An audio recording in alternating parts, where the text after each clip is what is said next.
Welcome to English in 20 minutes a day. Stage 1. Getting to know you.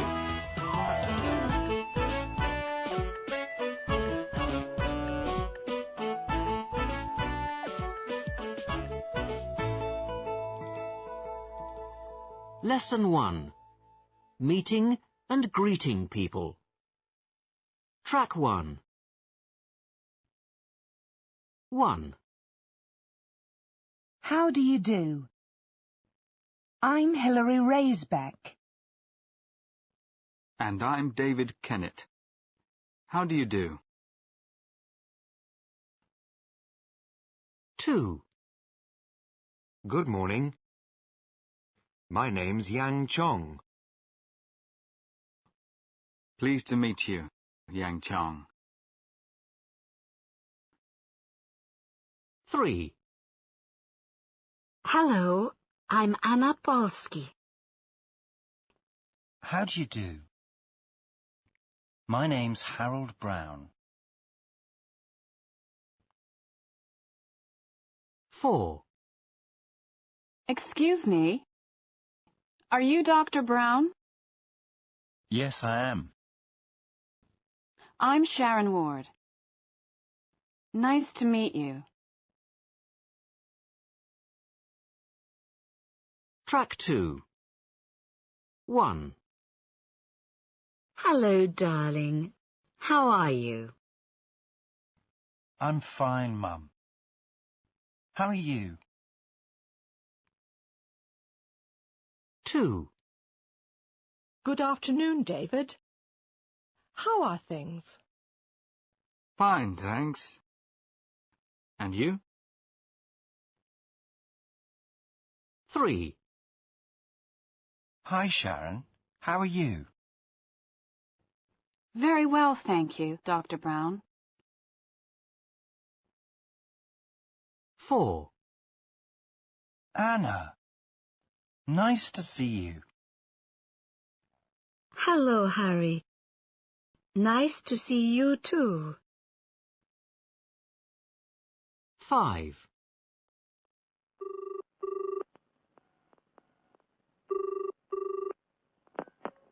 Hello? Is that you, David? Yes. Hello, Hilary. Track 3. 1. Excuse me. Are you Professor Polski? Yes, I am. How do you do? 2. Hello, Sharon. How are you? Fine, thanks. And you? 3. Nice to see you, David. And you? Lesson 2. Where do you come from? Track 4. I come from a small town in Minnesota, but I live in Hollywood now, and it's very different. In my hometown, people are very friendly. They walk down the street and they speak to you. They say, "Hi there," and "How are you?" Here in Hollywood, people don't walk. They drive everywhere. I live in this big house on Santa Monica, and sometimes I don't see anyone all day. Lesson 3. What do you do every day? Track 5. I do the same things every day. I wake up at 7, but I stay in bed until 7:15. Then I get up, and have a shower. That really wakes me up. I get dressed, and then I have breakfast, some toast and a cup of coffee. I leave the house at 8:30 and walk to the bus stop. I go to work by bus. I start work at about 9, and I finish work at 5 or 6. In the evening, I have dinner and watch television, or play on the computer.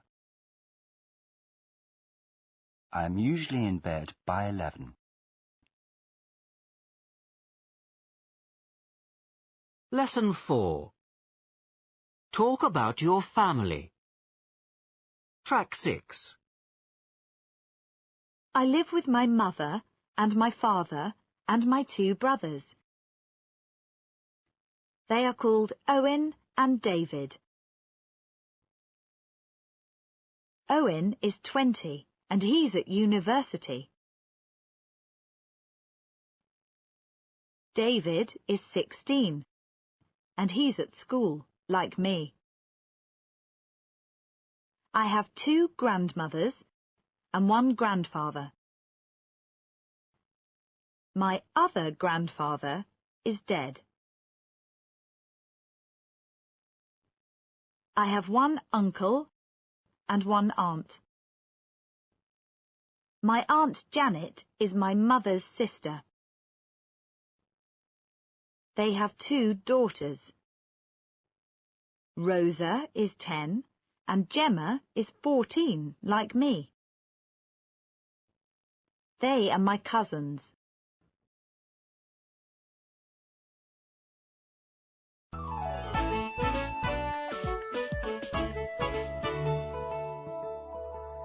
Breakthrough 1. Home Sweet Home. Track 7. I live in a flat with a nice, sunny balcony. We live in a detached house with a big garden. I live in a bungalow beside the sea.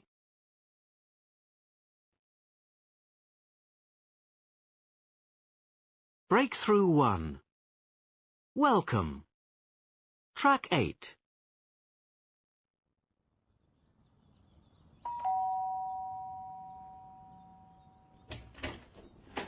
Brian! Susan! Hi there, welcome. How are you? We're fine, David. Our car is in the drive. Is that okay? Of course. Come in. Sure. Thanks. I'll get the drinks. Beer okay for you, Brian? Great. Oh, Marie, these flowers are for you. They're lovely. Thanks, Susan. How's baby Rosa? She's fine. A bit tired, though. Yes, of course. It's a long journey. Come and sit down. Thanks. How are the children? Very well. They're playing in the garden. Oh no, I can hear them now. They want to see the baby. Lesson 5. Introducing people. Track 9. 1. Hello, David. Nice to see you again. How are you? I'm fine, thanks. And you? Very well, thanks. David, do you know Yang Chong? Yang Chong, this is David Kennett. He's our project director in Vietnam. Pleased to meet you, Yang Chong. How do you do, Mr. Kennett? 2. Excuse me, Dr. Brown. Can I introduce you to Professor Polsky from Macedonia? Anna, this is Dr. Harold Brown. He works in Rwanda. How do you do? How do you do, Dr. Brown? 3. Hello, Sharon. How are things with you? Okay, thanks, Hilary. Oh, this is Martin. He's my son. Martin, this is Hilary, my friend from Manchester. Hi. Hello, Martin. Track 10. Mr. Kennett. Mrs. Ward. Miss Barton. Ms. Raisbeck. Dr. Brown. Professor Polsky. Lesson 6. What work do you do? Track 11. 1. I like my job because I talk to people while I cut their hair. I ask them about their holidays and their families. It's hard work, as I have to stand all day. 2. I like staying in bed in the morning. Some people say I don't work hard because they think I'm always in bed. But when they are in bed, I'm at work. I have to study and read lots of books, but it's what I want to do. 3.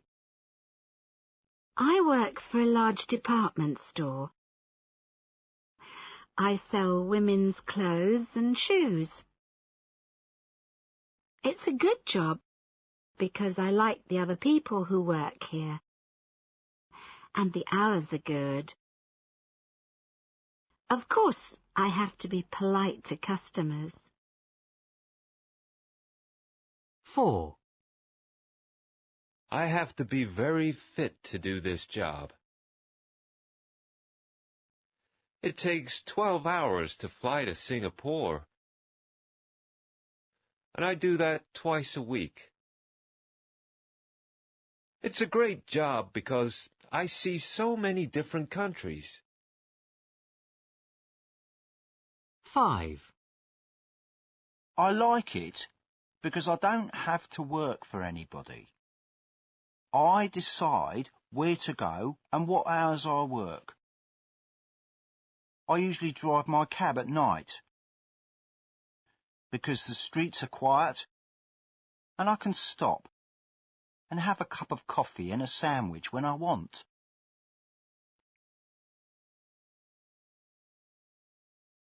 Lesson 7.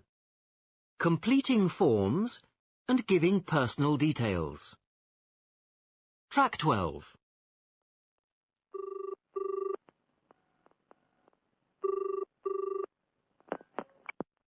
Hello, Global Insurance Services. Anna speaking.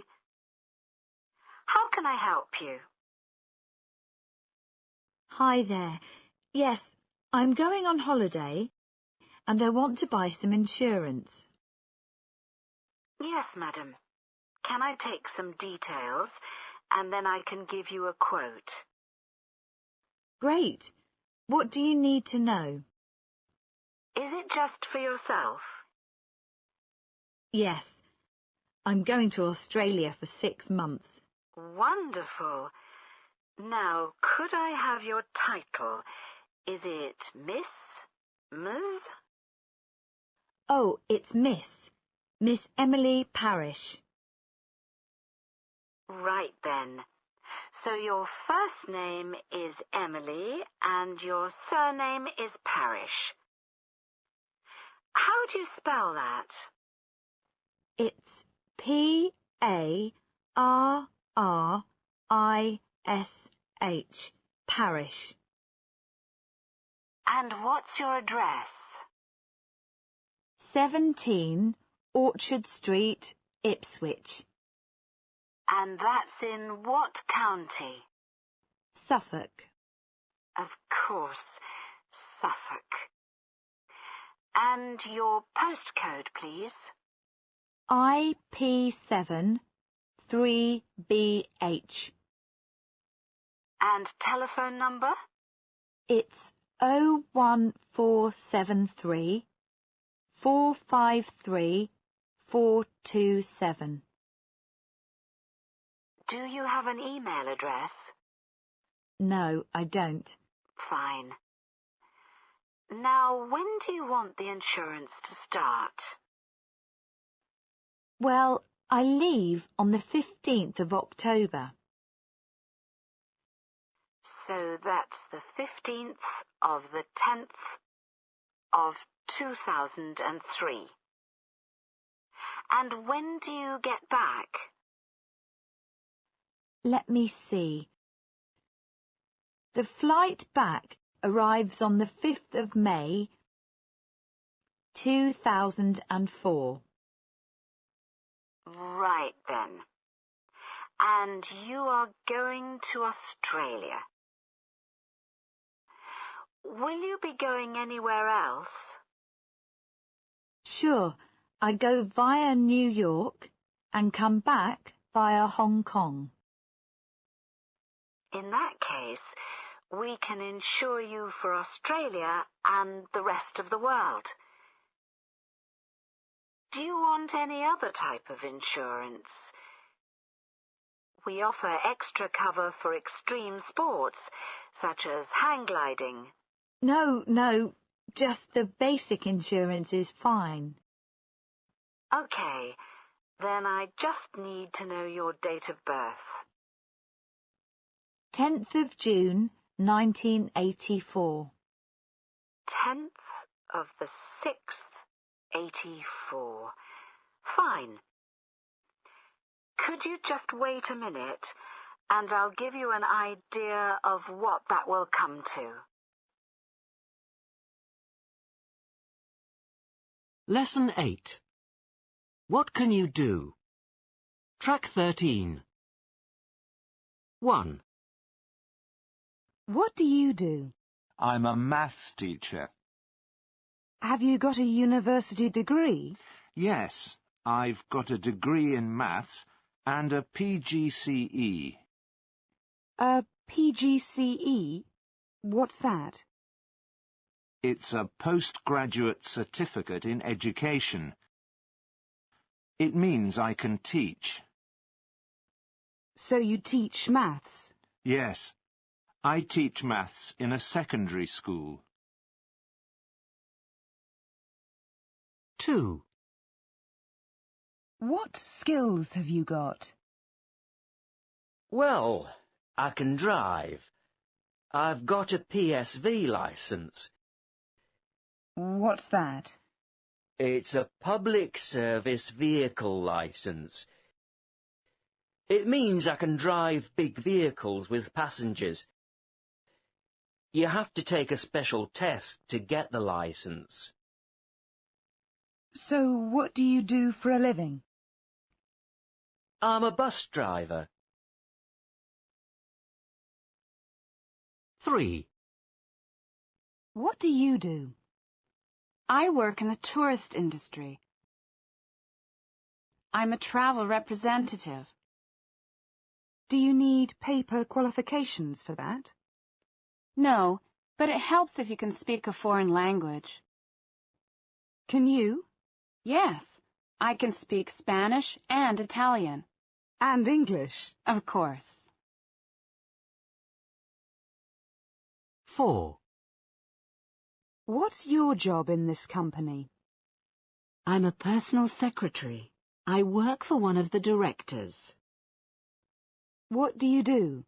Oh, I answer the telephone, make appointments for my boss, write letters, and prepare reports. Can you use a computer? Of course. I've also got an advanced certificate in office management.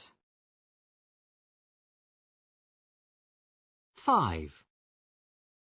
What skills have you got? I can design and make beautiful clothes. I'm a fashion designer. Do you need any qualifications for that? Well, I've got a diploma from the London College of Fashion, but experience is very important in the fashion business. You learn on the job, really.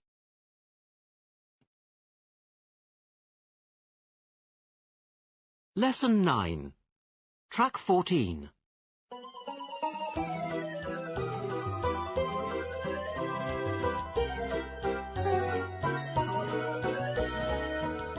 Seaside Mystery. Part 1.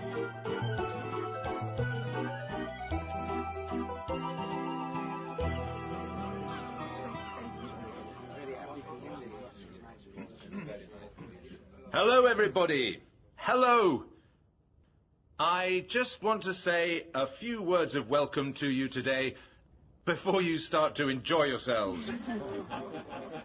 As many of you know already, I am Alan White, and I am the director of the Greenwood Language School here in Brighton. I'm happy to see that so many of you are here today. I know that some of you have come a long way. I believe we have some new students from Brazil and Japan. Welcome to you all. I hope you enjoy your stay in England and that you find this beautiful seaside town a good place to learn English. I think it's a good idea if you begin by getting to know each other. So now I have a small task for you. I want you to speak to as many people as possible in the room and find out who they are, where they come from, and what they do. Okay? Is that clear? Off you go! Hello, my name's Yoshiko. And you? Nice to meet you, Yoshiko.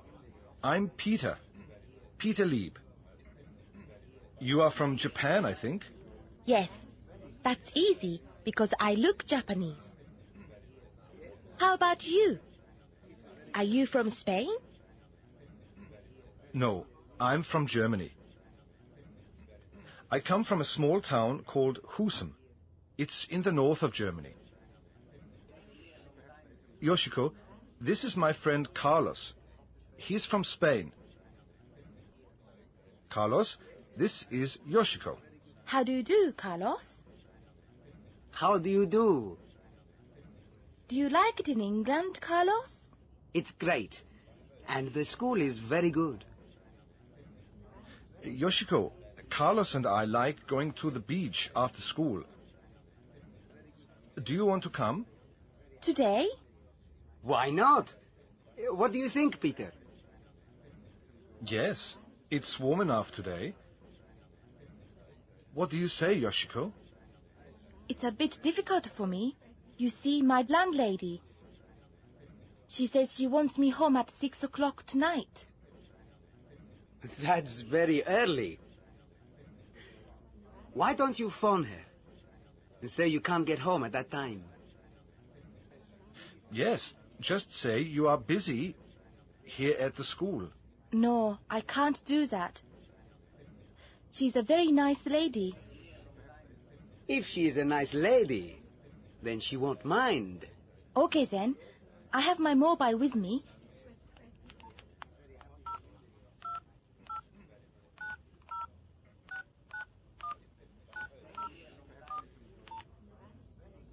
Hello? Hello, Mrs. King? Hello? Is that you, Yoshiko? Yes, Mrs. King. I am still at the school. Can I come home at 8 o'clock? Is that okay? No, Yoshiko. I need you home by 6. Oh, I am sorry. Yes, Mrs. King. Yes, of course. See you at 6. Goodbye. Carlos, Peter, I'm sorry. You see, she needs me at home. I see. Well, she's not a very nice woman, I think. Come on, Peter. Let's go to the beach. Poor Yoshiko. I think your landlady is a very difficult woman. I don't think so. You are wrong. She's a very nice lady. Still, I am sorry I can't come with you. Maybe tomorrow? Yes, of course. Don't worry. Perhaps if we talk to Mrs. King... Yes, perhaps.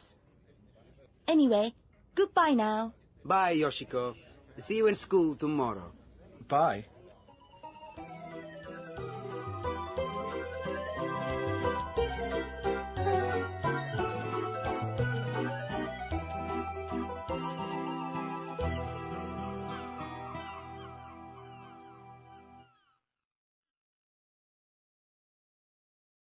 Lesson 11. Applying for a job. Track 15. How do you do, Thomas? Do sit down. Thanks. Just a few basic questions to start off with. Your full name is... Thomas Guy Wood. Fine. And I see I have your address and telephone number. Your postcode? NE52 4EU. Thanks. And if there are no full-time jobs available, can you work part-time until a full-time job comes up? Yes, I think so. Good. Now, when are you available to work? As you know, we are open 7 days a week, 24 hours a day. Any time, really. I mean, I don't mind working nights. Okay, that's great. And when can you start? From the 1st of August. I'm on holiday in July. And are you still at school or college? I'm at school. I finish school in July, and then I start college next year in October. I see. Your gap year, then? Yes, that's right. And are you available for the whole of your gap year? Yes, I want to work and save money for college. I see. Now, do you have any work experience? Yes, I work on Saturdays for my father. Oh, yes. What does he do? He is the manager of a boat hire company. I help look after the boats, clean them and so on. I also look after the customers sometimes if my father is busy. I see. How do you do that? Well, sometimes I show them the different boats they can hire for day trips and holidays and so on. Very interesting. And do you enjoy that? Very much. It's better than cleaning the boats. Yes, I expect it is. Now, why do you want to work for Freshco?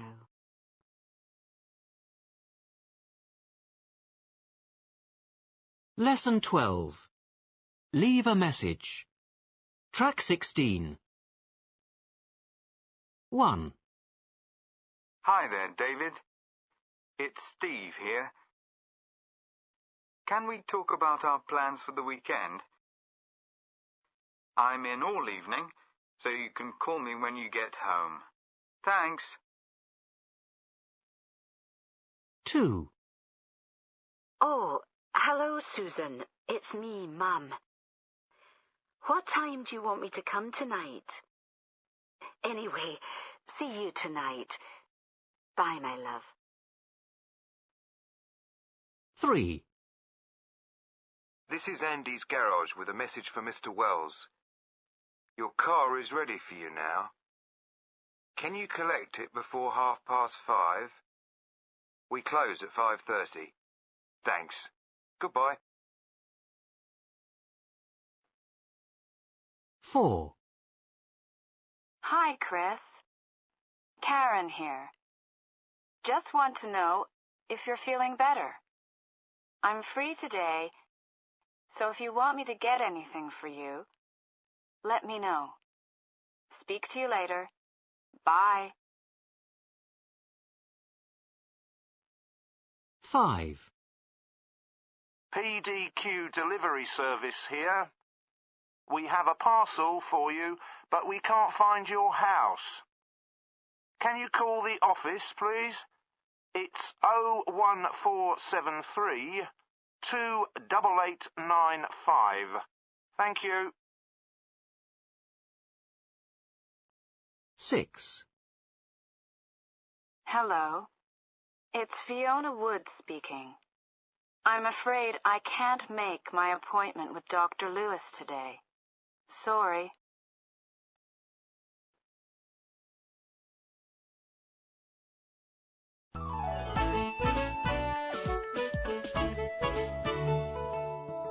Breakthrough 2.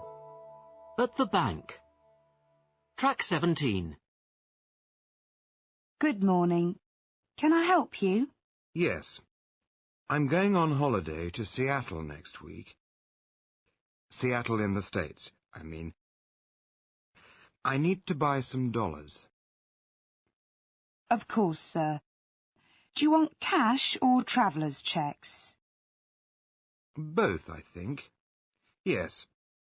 I want $1,000 in traveller's checks and $500 in cash, please. Right, sir. I can do the traveller's cheques right now, no problem. I'm afraid I'm a bit short of dollars at the moment. Can you come back for the cash later this afternoon? Not this afternoon. Never mind.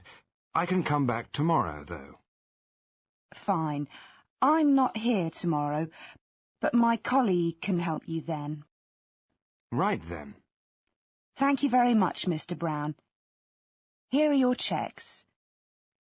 Can you sign each one in the top left-hand corner?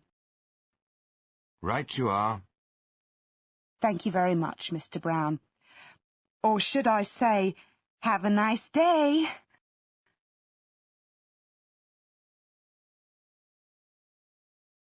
Lesson 13.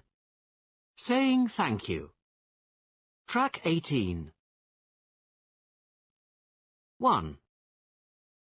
You look tired. Can I help you with your bags? That's very kind of you. 2. This is delicious. I'm glad you like it. It's one of my new recipes. 3. Happy birthday, Mum. Here's your present. I hope you like it. It's beautiful. Thank you so much, darling. 4. Thanks for helping me with my CV, Mr. Carter. You're welcome. 5. Thank you for a wonderful evening. We really enjoyed it. Thank you for coming. We must do it again sometime. 6. Would you like to go to the cinema this evening? Oh, yes. That would be lovely. There's a new film on at the Roxy tonight. Lesson 14. What do you look like? Track 19. What does your boss look like, Gloria? Well, he's got brown eyes and grey hair. He's a big man, but he's not fat. He's taller than my brother. I think he's quite good-looking, really. Lesson 15. Likes and dislikes. Track 20. 1. What do I like about my job? Well, I like the people I work with. They're good fun. And the holidays. Yes, I get a lot of time off. This year I've got 2 weeks at Christmas and 3 weeks in the summer, so I can go snowboarding in the winter and somewhere hot in the summer. Fantastic. 2. The most important thing for me is my children. I'm a secretary, and I enjoy that. But no, I don't work full-time, because I like spending time with them. They're only little. Hannah's 4 and Jamie's 6. So they need me. Anyway, it's what I want to do. I don't want to work full-time at the moment. 3. I don't like living here. This is a horrible area. The streets are dirty, and it's quite dangerous as well. I want to get a dog, and the town is not a good place for a dog. It's okay for a cat or a small animal, but dogs need somewhere to run about, I think. Lesson 17. Applying for a job. Track 21. Well, Thomas, it's good to know that you think our staff are happy. Now, I see you have some ideas about what to do in difficult situations. What do you do if a customer is rude to you? The best thing is to be polite and not to get angry. I talk to them and listen to what they say. I think it's important to understand what they think the problem is. Good, good. But then what? Then I ask them what they want me to do about it. I think if they can say what they want me to do, and then I do it, well, then the problem is not there anymore. I see. You may be right, but it's not always easy, is it? What if you can't do what they want? Then I find someone who can. Perhaps the manager. Okay, that's fine. Let's move on. What do you do when you have a job to do, but it's time to go home? You know the job takes an hour to finish, and it is important to do it properly. I tell the manager that I want to finish the job and how long I think it takes to do it. Then, if he agrees, I stay and finish it. Excellent answer, Thomas. Right, just a few more questions.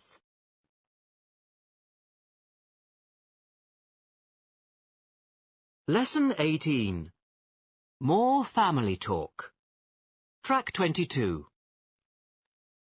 My father is a doctor. He works in a hospital for children in Paris. He works very hard, but he loves his job. He's a very kind person. I miss him a lot because I live in England, but when he comes home, he always brings me something nice. I love my grandmother very much. She doesn't get angry with me like my parents do sometimes. And she always wants to listen to what I say. She is 74 years old and lives with my aunt and uncle in the same town as me. I see her every weekend. My brother is 4 years younger than me, but he goes to the same school as me. He has blonde hair and is quite small for his age. I have a notice on my door at home that says private, but he comes in without knocking. So annoying. But he is very funny sometimes too. Uncle Harry is an actor. He's often on TV. He lives in London, but he often comes to see us. He's my mother's brother, and he's an interesting person. I like to talk to him about films and TV programs. He's a wonderful storyteller. Lesson 19. Track 23.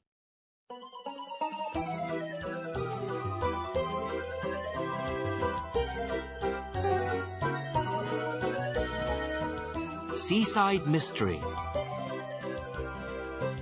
Part 2.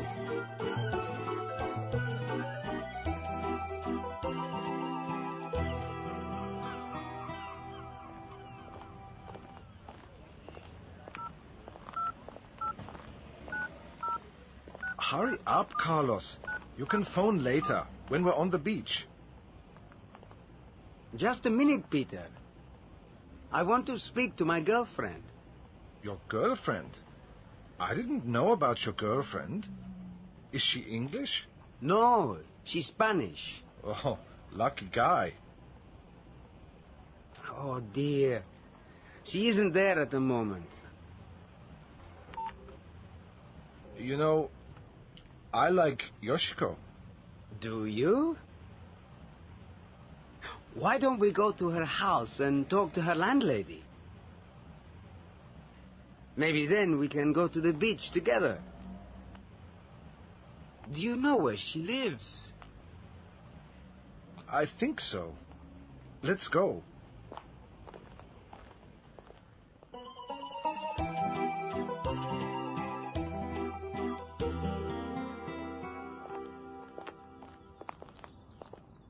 Is this the house? I'm not sure. Come on then. Knock on the door. Oh, all right.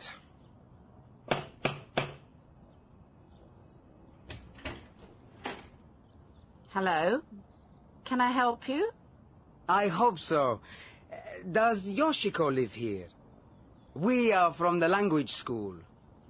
Yes, she does. But she is busy at the moment. Can we speak to her, please? Now is not a good time. I'm sorry. You can see her at school tomorrow. Are you Mrs. King? Yes. I am Yoshiko's landlady. Oh, it's nice to meet you, Mrs. King. I am Peter Lieb, and this is Carlos Sanchez. I'm from Germany, and he is from Spain. Who is it? Hurry up. Well, it is nice to meet you too, but I am very busy. You see, I have to make dinner. We understand. Please, could you tell Yoshiko we are at the beach if she wants to come down later? Of course. Goodbye. Carlos, I don't think I like Mrs. King very much. I think she is very rude. No, you are wrong, Peter. Perhaps it's her husband, telling her to hurry up like that. Carlos, look. Look up at the window. It's Yoshiko. Where? Oh, yes. Hi there, Yoshiko. Oh, great. It's a message from Maria. Carlos, Carlos, where is Yoshiko? She's gone. Just a minute. What is it, Peter? It's Yoshiko. 1 minute she's at the window, and now nothing. Of course. She has to have her dinner. Come on, Peter. Are you in love? It's not that. I like Yoshiko very much, but I think maybe she has a problem with her landlady. I don't think so, Peter. It's just that you want to see her. Mrs. King is very nice. I don't think she's rude, just busy. She wants to get the dinner ready for everybody. I don't think so, Carlos. I am worried about it. Look, Peter, let's go to the beach now. Tomorrow you can talk to Yoshiko about it. I'm sure everything is okay. All right, Carlos. I agree. Now, let me tell you about my girlfriend. She is very pretty with long, dark hair. Too pretty for you, then.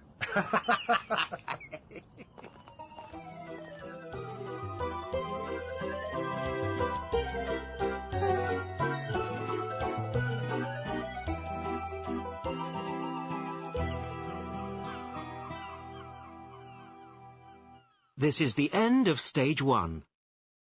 Published and copyright The Reader's Digest, 2004.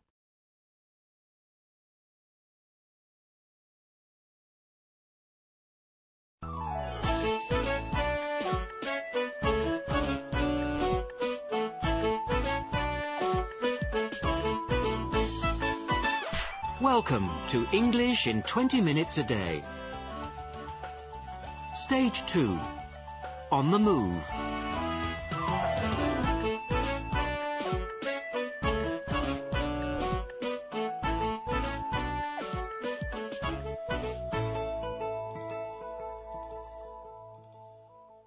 Lesson 1. Asking where things are.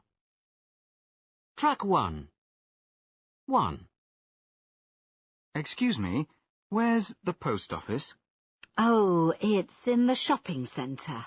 Ah, thank you very much. 2. Can I help you?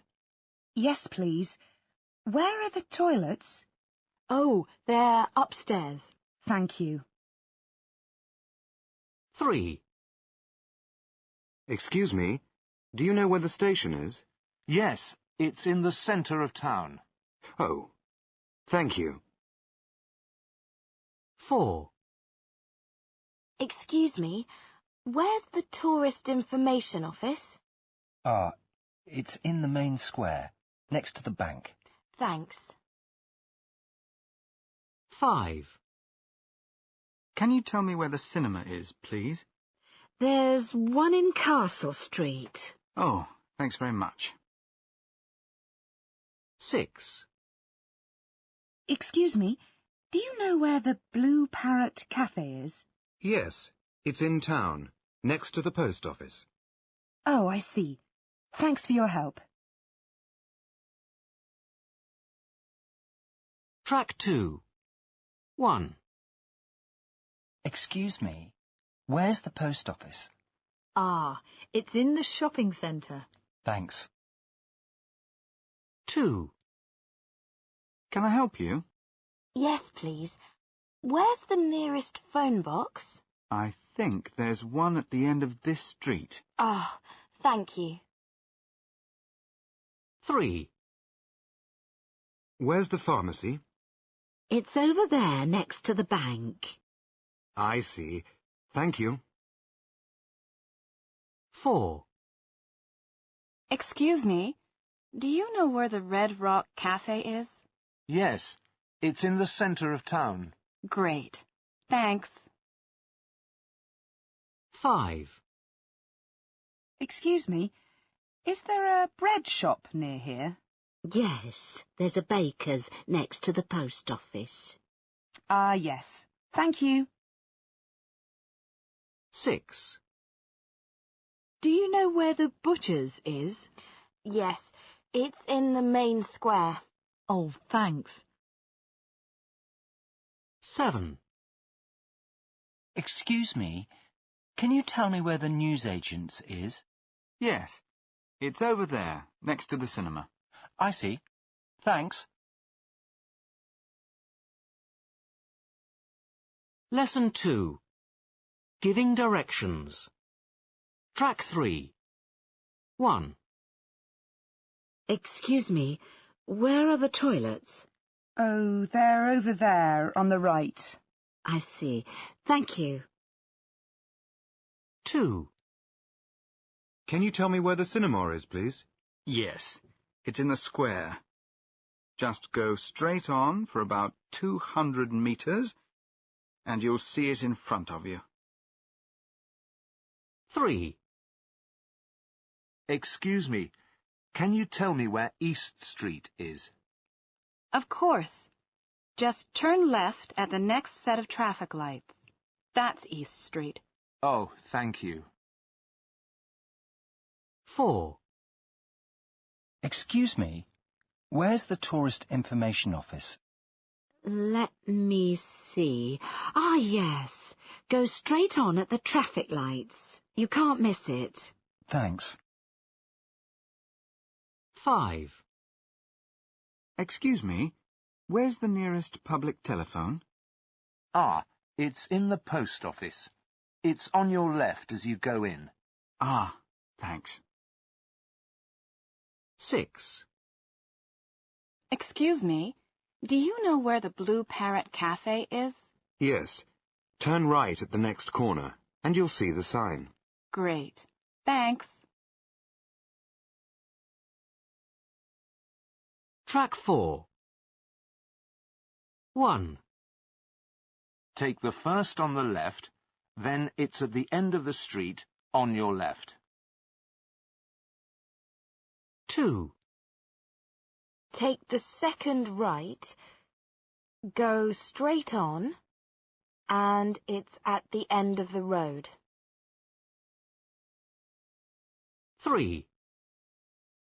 Take the second on the left, then it's on your right on the other side of the road. 4. Take the first left, then take the third right. Go straight ahead and you'll see it in front of you. 5. Go straight ahead, turn right at the end of the road, keep going straight, and you'll see it on the left-hand side. 6. Take the first road on the right, then take the first left. It's just round the corner on the right. Lesson 3. Signs and notices. Track 5. 1. Let's stop at this garage. We need more petrol. 2. I'm sorry, sir. You can't take photographs in the museum. 3. Look, we can get something to eat over there. 4. Excuse me, this is a no-smoking office. You have to go outside if you want a cigarette. 5. Hannah, get off the grass. You can't walk on it. 6. Let's buy the food now. The shop will be closed tomorrow. 7. Good. It's only another 48 miles to Bristol. Track 6. 1. You can't park here. It's against the law.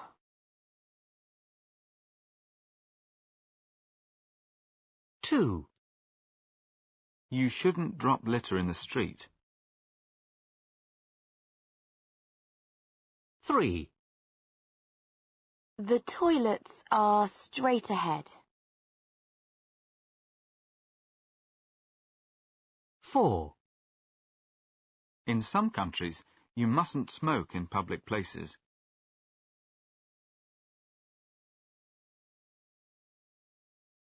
5.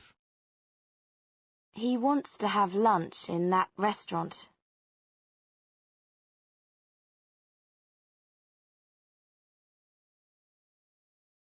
7. 1. You can't use this road on Monday. It's closed for roadworks. You can use the A14 instead. Oh, thanks for telling me. No problem. 2. Hello, is that Carlitos? Yes, Carlito's store here. When are you open, please? From Mondays to Fridays, we open at 8 in the morning and close at 6 p.m. Are you open at weekends? Well, on Saturdays, we close at 2 p.m. And we are closed all day on Sunday. 3.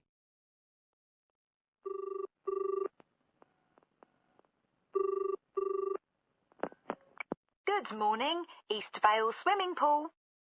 Good morning. Can you tell me how much it is to swim? Certainly. The adult ticket is £5 and a child's ticket is £2. Oh, and child means under 16. Under 16. OK. Thank you. OK, goodbye. Lesson 4. Telling the time. Track 8. 1.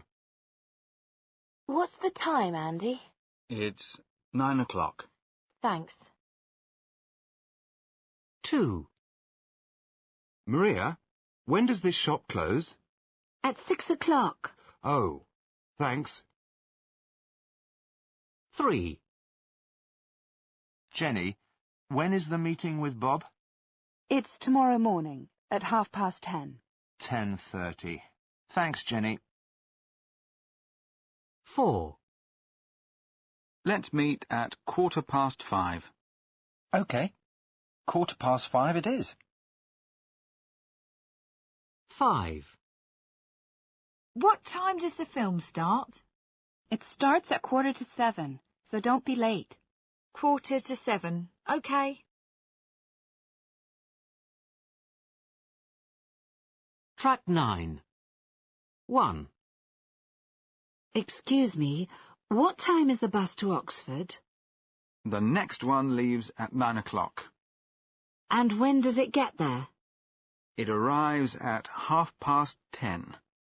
That's great. Thank you. 2. Good morning. Can I help you? Yes, please. When does the train for Paris leave? It departs from platform 6 at 11:30. And when does it arrive? 4 o'clock in the afternoon. OK, thank you. 3. Excuse me, what time is the next flight to Amsterdam? The next one is at 12:30, and it arrives in Amsterdam at 1:45. That sounds fine. Thank you.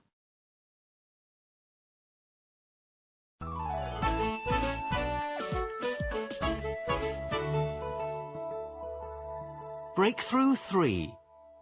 At the station. Track 10. 1. Excuse me. I wonder if you can help me. I've got 2 hours before my train leaves. Is there somewhere I can leave my suitcase? I want to go shopping, you see, and it's just too heavy to take with me. Over there? Oh, I can see the sign now.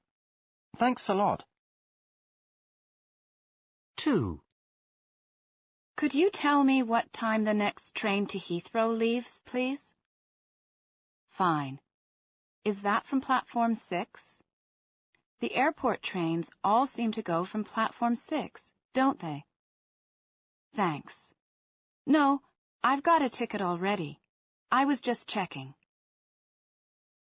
3. Good morning, sir. Could I just have a look at your ticket, please? Thank you. I see you have a reserved seat. That's in carriage 4. Just walk down the platform to carriage 4. Looks like you need a trolley with all that luggage. Here you are, sir. No problem. 4. Hello there. Yes, I left my laptop on the train this morning. It was the 9 o'clock train from Oxford. I can't remember where I was sitting exactly, but we came in at platform 14. Any chance of finding it? It's in a black case. 5. A single to Cheltenham, please. Did you say £23.40? Right. Can I pay by credit card? Great. Can you tell me which platform it goes from? Platform 14? Thanks. It's on time, is it? Good. 6. Can I have a copy of the Daily News, please? Oh, and I'd like a magazine, too. Yes, this week's copy of Autosport looks interesting. How much is that? Fine, here you are.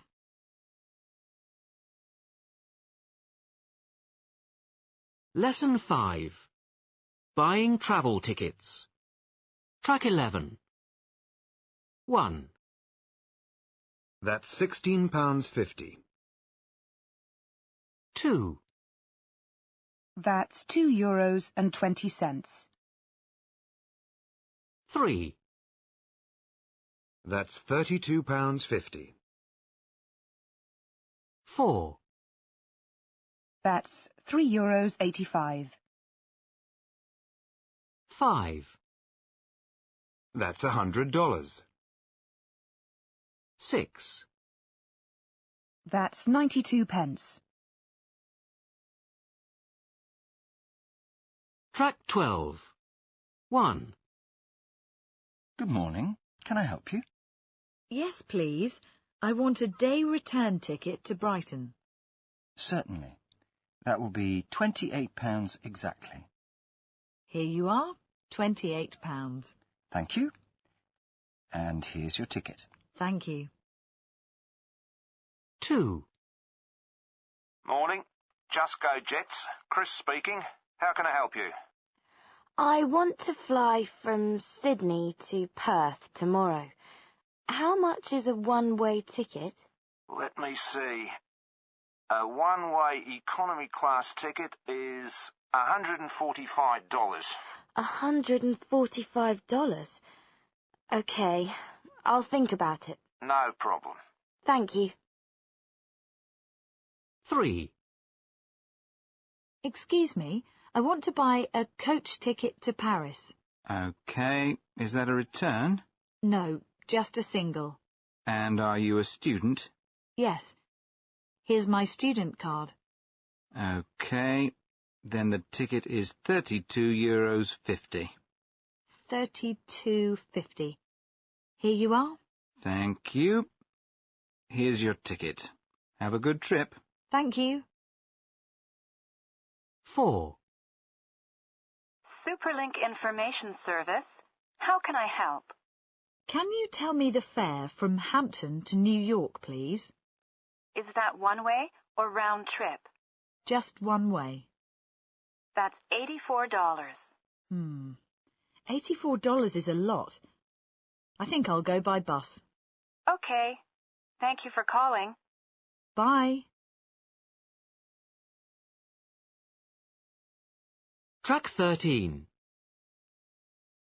Good morning. Can I help? Yes, please. I want a ticket to Rome. Certainly, sir.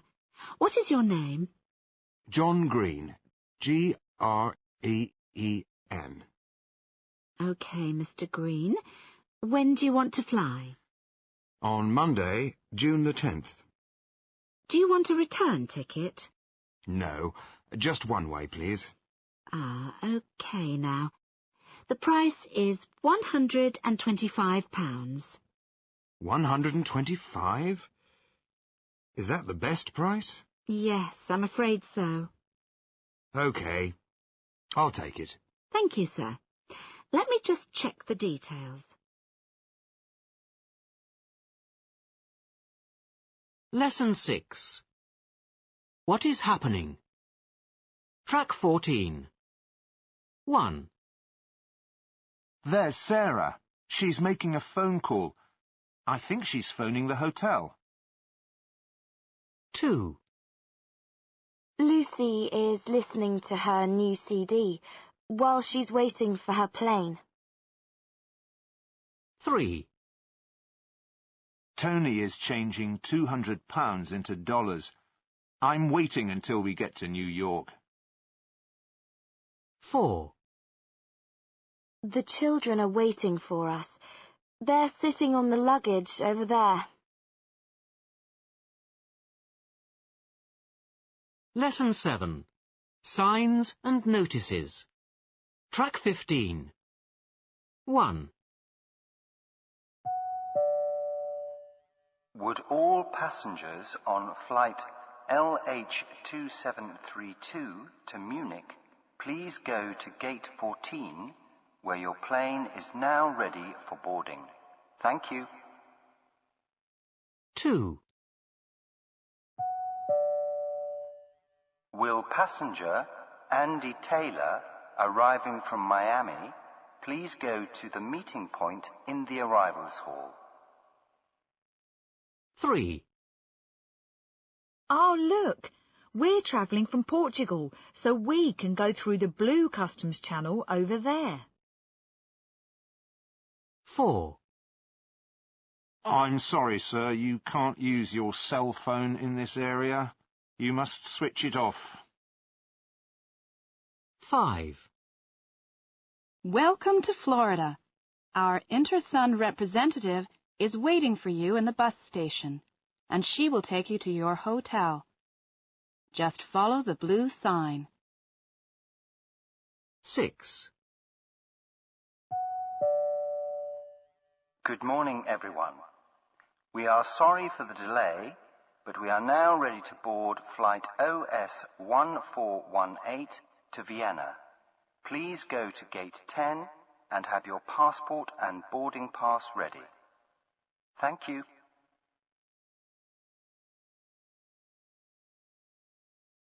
Track 16. 1.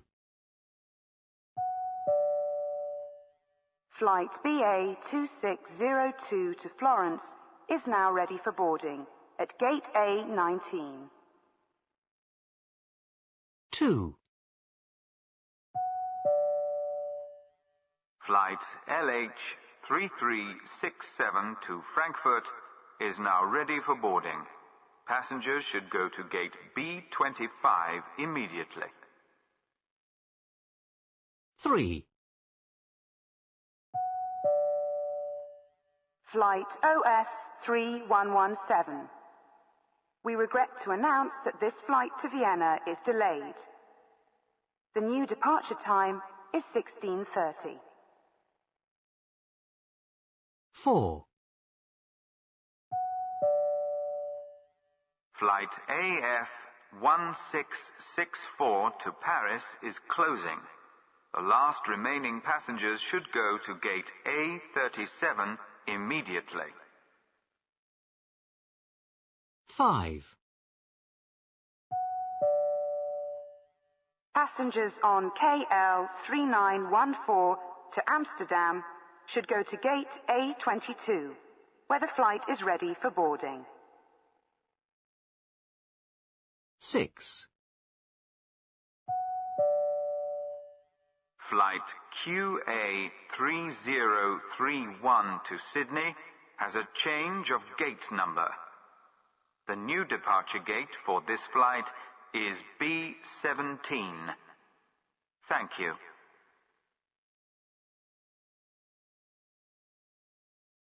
Lesson 8. What are you going to do? Track 17. Hi, Rebecca. Hi, Tim. Are you going to Anita's party on Friday? Of course. All the people from work are going. Great. I'm going too. What about Saturday? Do you want to play tennis? No, sorry. I'm taking the cat to the vet in the morning. What about the afternoon? No. I'm going to town to buy some clothes. Sunday? Sunday is fine. Great. Is 3 o'clock okay?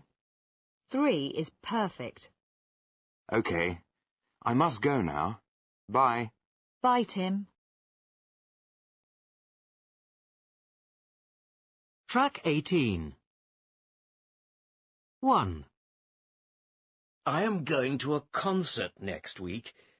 There's a wonderful programme with songs from my favourite operas. 2. We are going to Australia next month. We are visiting my son. He lives in Sydney. 3.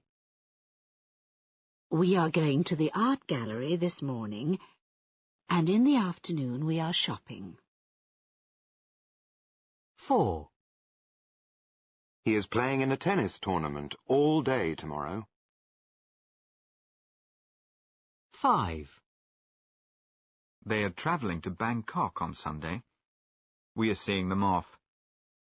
Their flight leaves at 6 o'clock. Lesson 9. Track 19.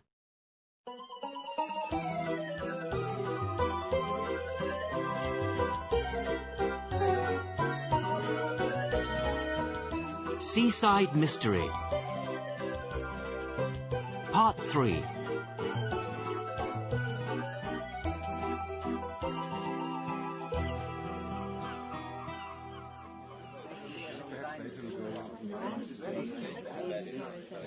Hi there, Carlos. How are you? Fine, thanks. Where is Yoshiko? I don't know. She's not here yet. Perhaps she's still asleep. Yoshiko is never late for class. She is a very good student. Yes, but don't worry now, Peter. Look, the teacher is coming. Good morning, everybody. I am Mr. McCabe, and I am teaching you this term. Good to see you all.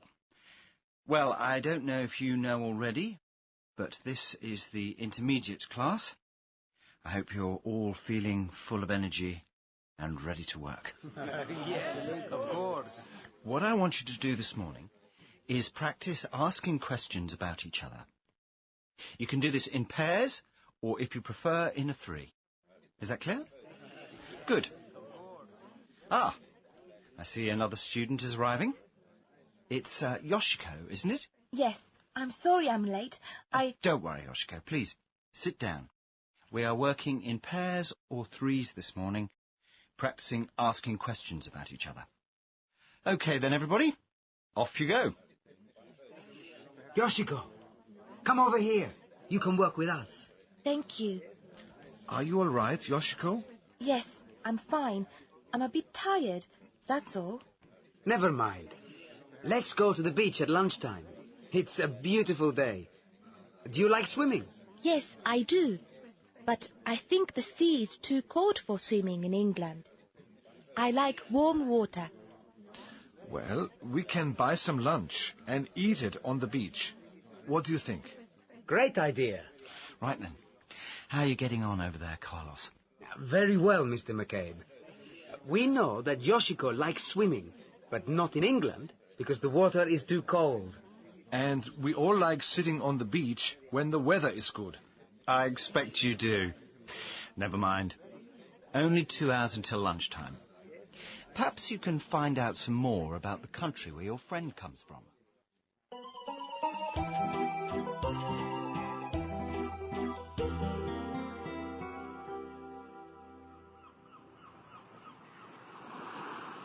Well, this is better than sitting in a hot classroom, isn't it? Yes, but I think Mr. McCabe is a good teacher. Yes. Anyway, he makes me laugh. So, Yoshiko, how is your landlady today? I don't know. Look, this is a note from her. Let's have a look. Dear Yoshiko, I am sorry I'm not here to make your breakfast. Please have what you want. There is bread in the cupboard and milk and eggs in the fridge. See you tonight. Best wishes, Janet. Janet? That's her name, Janet King. What do you think, Peter? About this note. I think it's a bit rude of her not to make your breakfast. No, I don't mind about that. It's just that I don't know where she is. No, she doesn't say, does she? Perhaps you need to tell the school. Why? They could find you somewhere else to live. But I don't want to leave Mrs. King. She is a nice woman, you know. She does say, see you tonight, doesn't she? That's true. Come on, let's eat our sandwiches. What time does afternoon school begin? 2:00. Oh! What is it, Yoshiko? That woman over there.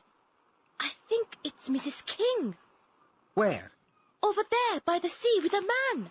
That's Mrs. King. Yes, it is, isn't it? Who is the man with her? I don't know. Is it Mr. King? There is no Mr. King.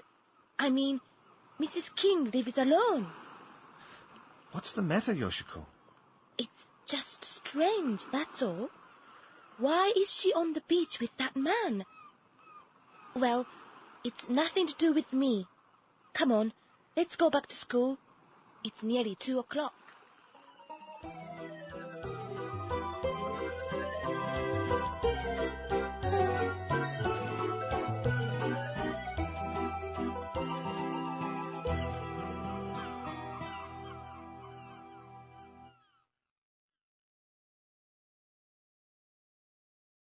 Lesson 18. Sending things by post. Track 20. Can I help you? Yes, please. I want to send this parcel. I see.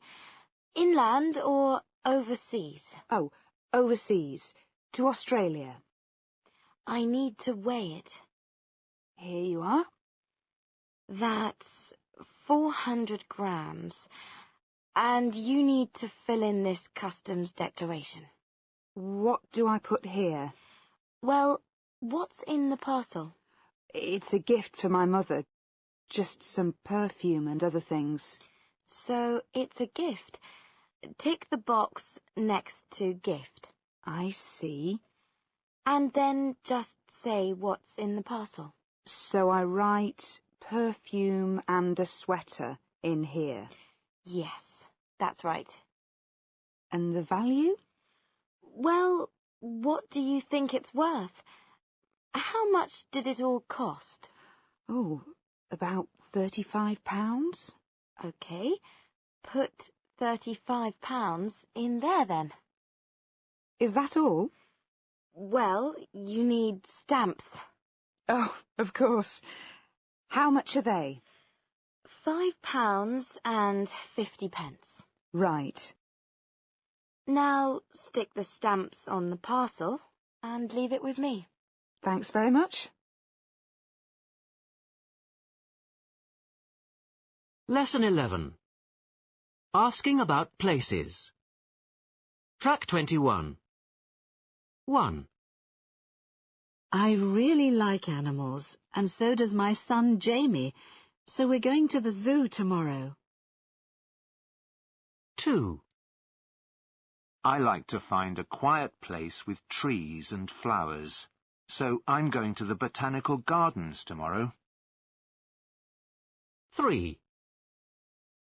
I'm going to the art gallery tomorrow. They've got a special exhibition of paintings by Picasso. 4. You must go to the museum. It has some great dinosaur skeletons. 5. We're going to the cathedral this afternoon. I love old buildings, so I always visit mosques and cathedrals when I'm in a new city. 6. There's a market in town tomorrow. I'm going to buy presents to take home to my friends and family. Track 22. 1. Excuse me, where's the Science Museum? Oh, take the second turning on your left, and it's about 200 meters ahead, on the right-hand side of the street. Thank you. 2. When does the museum open? We open at 10 from Monday to Saturday, but on Sunday we don't open until 2 o'clock. So it's 10 o'clock today? Yes, that's right. Ah, thank you. 3. How much does it cost to get into the gallery? Oh, it's free. Free? Yes, you don't have to pay to get in. Great. Thanks. 4. Excuse me, when does the concert start? The doors open at 7 o'clock. You must be in your seat by 7:25 because the concert starts at 7:30. Oh, thank you.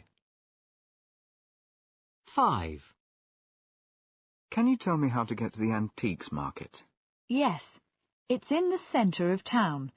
Take a number 22 bus and get off at the town hall. OK, thank you. 6. How much are tickets for the tour of the castle? They are £4 for adults and £2 for children under 14. And for students? Student tickets are half price, £2. Thanks. Lesson 12. How do you spell it? Track 23. A, B, C, D, E, F, G, H,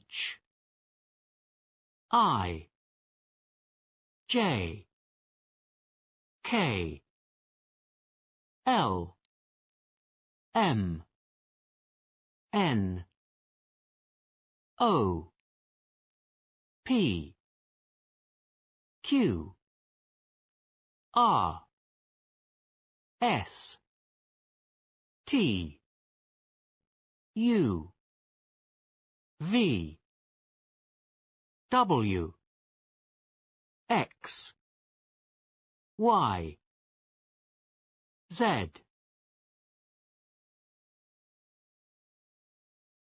Track 24. I come from Germany, and my name is Peter Lieb. That's Peterlieb.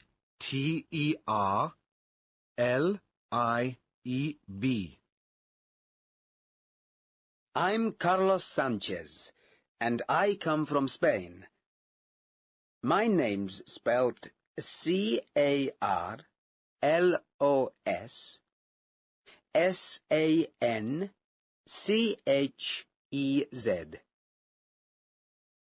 I live in Japan, and I'm called Yoshiko.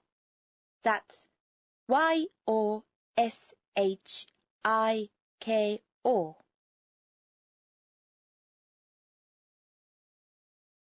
Track 25. Across. 1. Crete. C, R, E, T, E. 5. New York. N, E, W, Y, O, R, K. 6. Spain. S, P, A, I, N. 8. Australia. A, U, S T R A L I A. Down. 1. China. C H I N A.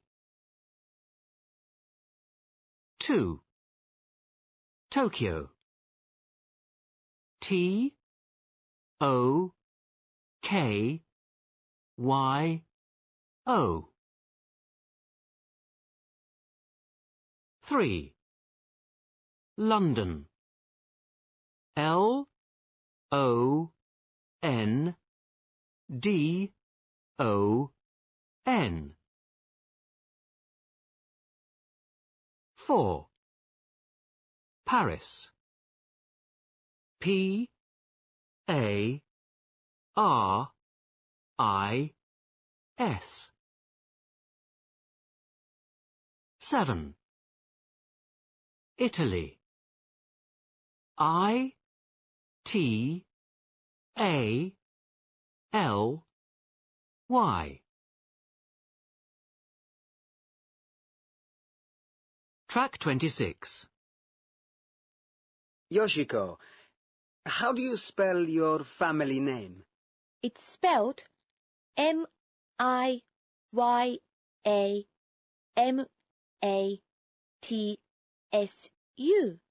Easy, isn't it? I don't think so.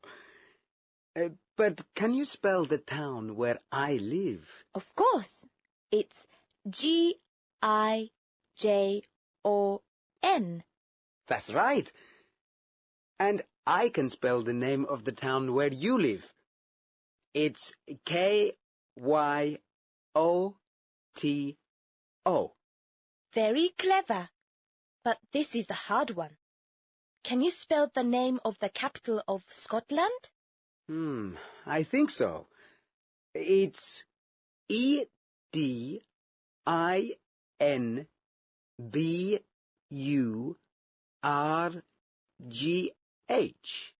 isn't it? Well done. I think that's really hard because it's got letters in it that you don't say. Yes, it has.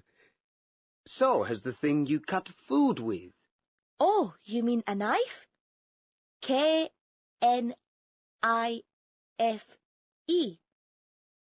There are lots of words with silent letters in English, aren't there? What about the name of the fish that you can get in Scotland? It's a haggis. That's HAGGIS.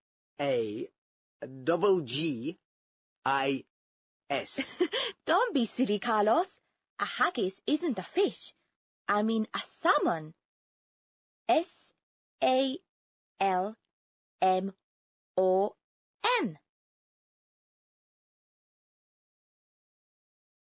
Track 27. Island. Silver. Hour. Light. Knife. Friend. Some.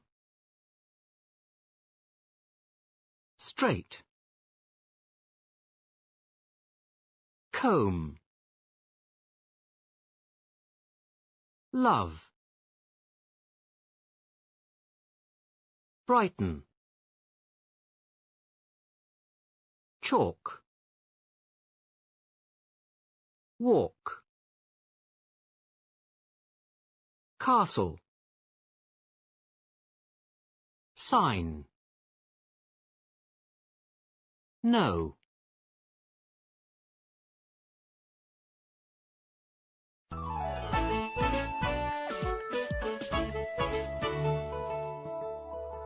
Breakthrough 4. At the airport. Track 28. 1.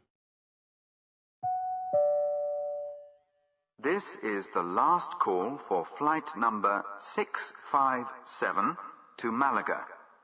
Passengers for flight number 657 to Malaga should go immediately to gate number 15, as the flight is about to close. 2. Here is an announcement for passenger Michelle Pereira, recently arrived from Genoa. Would Miss Michelle Pereira please come to the airport information desk, which is situated next to gate 12. 3.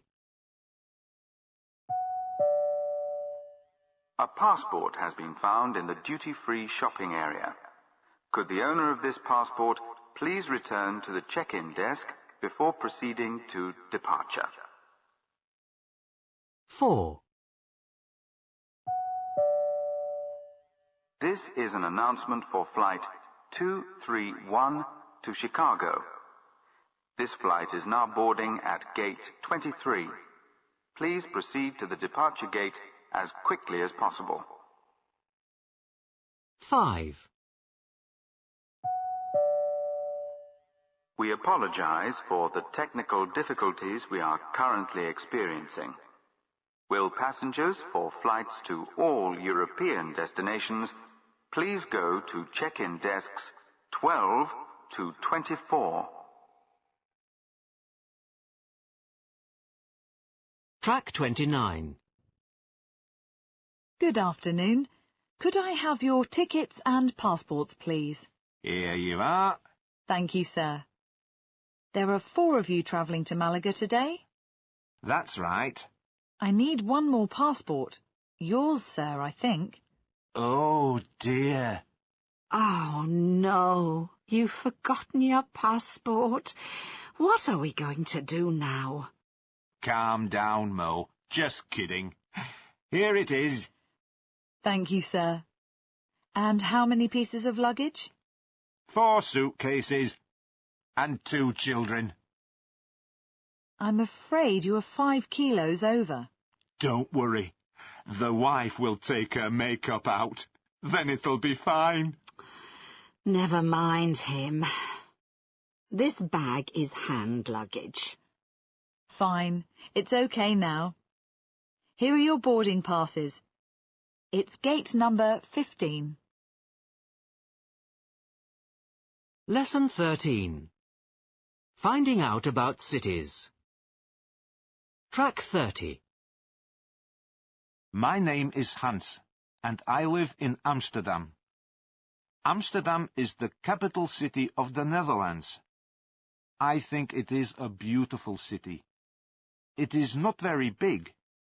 The population is only about 700,000. But there is a lot to see. If you come to Amsterdam, you must go to the museums. My favorite is the Van Gogh Museum. It has a fantastic collection of Van Gogh's paintings. If you want to see the city, take a guided tour in a boat on the canals. The boats go past all the oldest houses and churches in Amsterdam, and the guide tells you about them in 4 languages, including English. My name is Martha, and I live in Cape Town. I love Cape Town. It's a really relaxed and friendly city. It's South Africa's 2nd biggest city, with a population of about 3 million. There's a lot to see and do in Cape Town. The old part of the city is quite small, so the best way to see it is on foot. Make sure you visit the market stalls in Greenmarket Square and perhaps take a guided tour of the old castle. If you have time, you can take a short drive out of Cape Town to the famous Table Mountain. From the top, you have a wonderful view of the whole city, the harbour, and, of course, the sea. Track 31. Excuse me, can I ask where you are from? Of course. I'm from Edinburgh. Can you spell that for me, please? Yes, it's Edinburgh.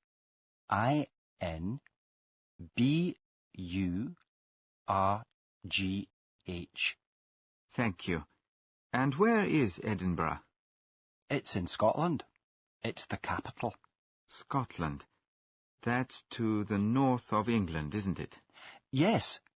Edinburgh's about 400 miles to the north of London. And is Edinburgh very big? Quite big. It has a population of about 500,000. I see. 500,000. I think that's a lot. Are there lots of tourists in Edinburgh? Oh, yes. It's a great city for tourists. It's very beautiful. The castle is our most famous tourist attraction. And, of course, there's the festival. The festival? Yes. Every summer there is a festival of art, music, theatre, everything. Thousands of tourists come to see that. I must visit. How can I get there from London? Well, you can fly to Edinburgh Airport, or you can drive. But it's a long way and it takes a long time. My favourite is to go by train. It's relaxing and you see the whole country. That's great. Thank you very much. It's a pleasure. Lesson 14. Can you repeat that? Track 32. 1. Can you repeat that, please? 2. How do you spell that, please? 3. Can you say that again, please? 4. Can you spell that, please?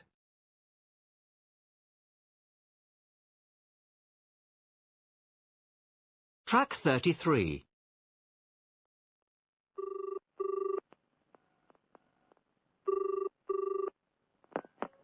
Lawrence Travel, Tracy speaking. Can I help you? May I speak to Mr. Newbold, please? Mr. Newton, hold on. I'm putting you through. Hello, caretaker here. Is that Mr. Newbold in the travel insurance department? Sorry, what? Oh, no, I'm Terry Newton. I'm the caretaker. I'll put you back to switchboard. Switchboard. Sorry, but that was the caretaker. You want to speak to the caretaker? Right, I'll just see if he's in. No, I want to speak to Mr. Newbold in the travel insurance department. Travel insurance? Oh, you mean Mr. Newbold. Pushing you through.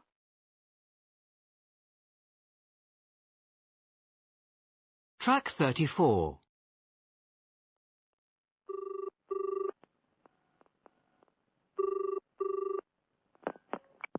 Good afternoon.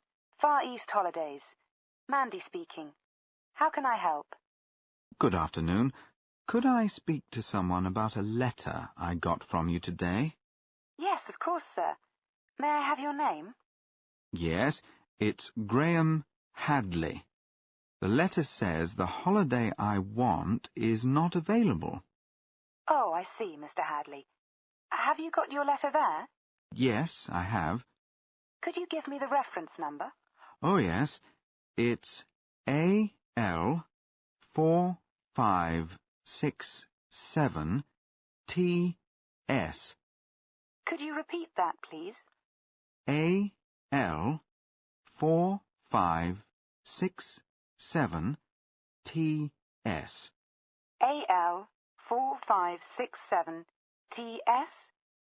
And you are Mr. Graham Hadley. Is that with an E?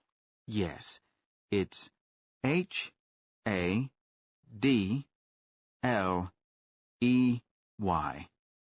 Fine. Now I think you need to speak to someone who is dealing with your arrangements. If you can just hold the line, Mr. Hadley, I'm putting you through to Nigel. Thanks for your help. No problem. Lesson 15. Making sense. Track 35. 1. Where's the post office? 2. Can I help you?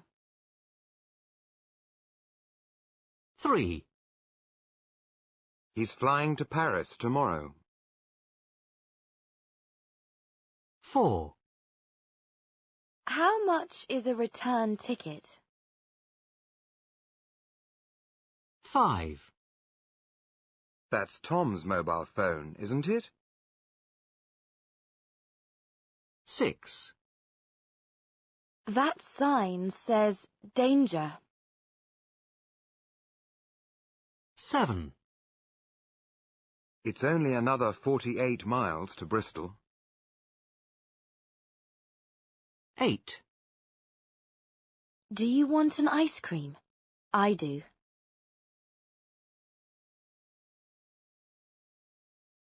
Track 36.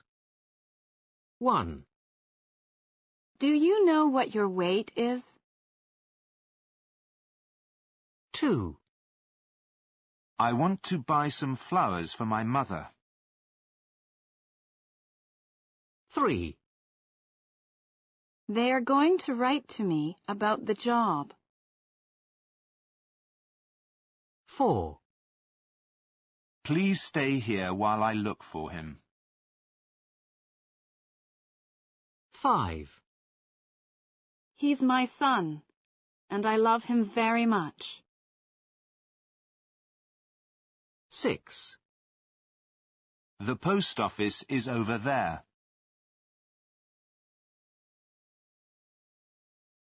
Lesson 16. Finding out about countries. Track 37. 1. Excuse me, what country are you from? Oh, I live in Canada. I'm Canadian. Is Canada a big country? Yes, it's very big. And what is the capital? The capital city is Ottawa. Oh, how do you spell that? O-T-T-A-W-A. What countries border on Canada? Oh, we are next to the USA. And is the national language English? We have two national languages, English and French. Canadians from Quebec speak French. That's very interesting. Thank you. You're welcome. 2. Excuse me, can I ask where you are from? Oh, I'm from Singapore. Can you spell that for me? Yes, it's S-I-N-G-A-P-O-R-E.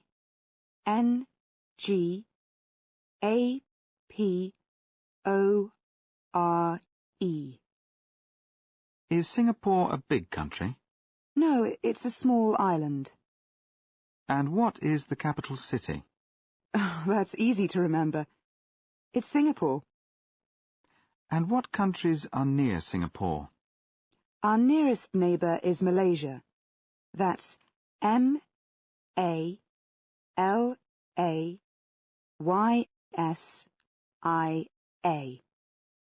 And what languages do you speak in Singapore? We speak English and Chinese. Oh, that's great. Thank you. It's a pleasure. Bye. Track 38.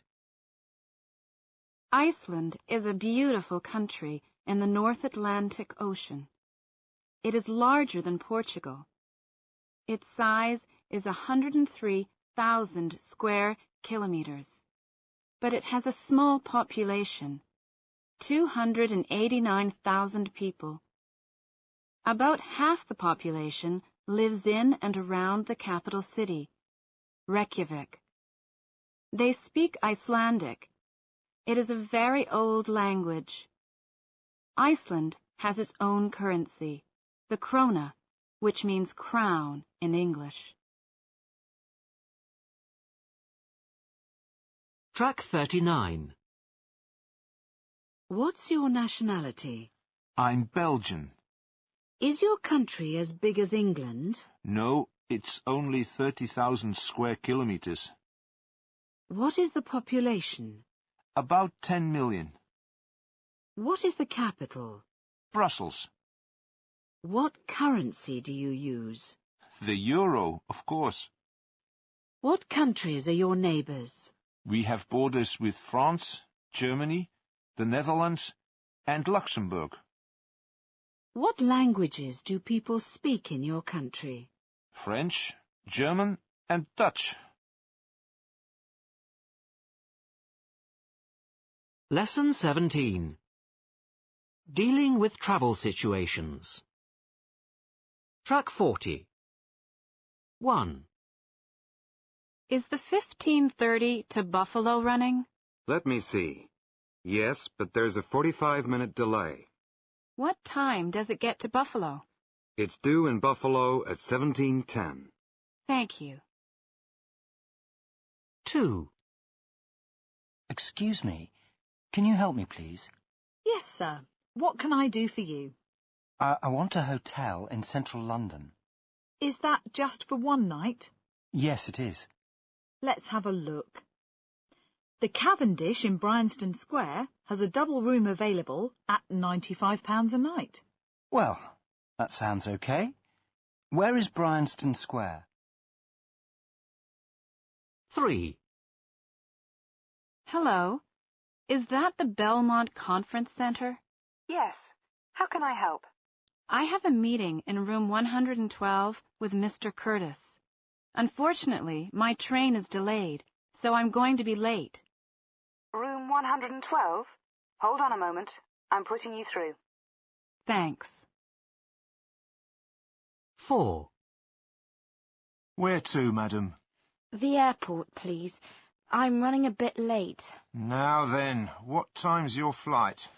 11:30. I'm sure I'm going to miss it. Don't worry, plenty of time.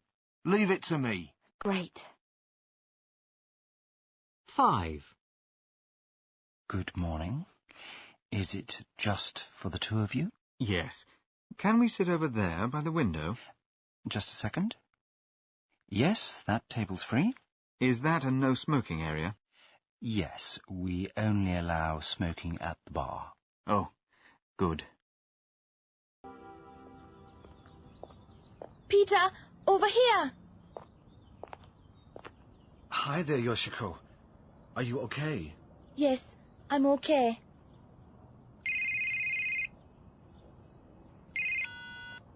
Oh, it's Carlos. Hello, Carlos. I'm in the park with Yoshiko. She has a problem. Yes, I know. I'm at the station. It's not far from the park. Come here immediately with Yoshiko. Mrs. King is here with a man. He's shouting at her. Oh, dear. Yes, we're coming now. Come on, Yoshiko, quickly. What is it? What's the matter?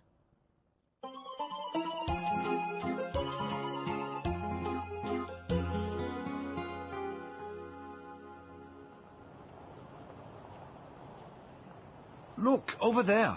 It's Carlos. And Mrs. King. He's talking to Mrs. King. She's crying.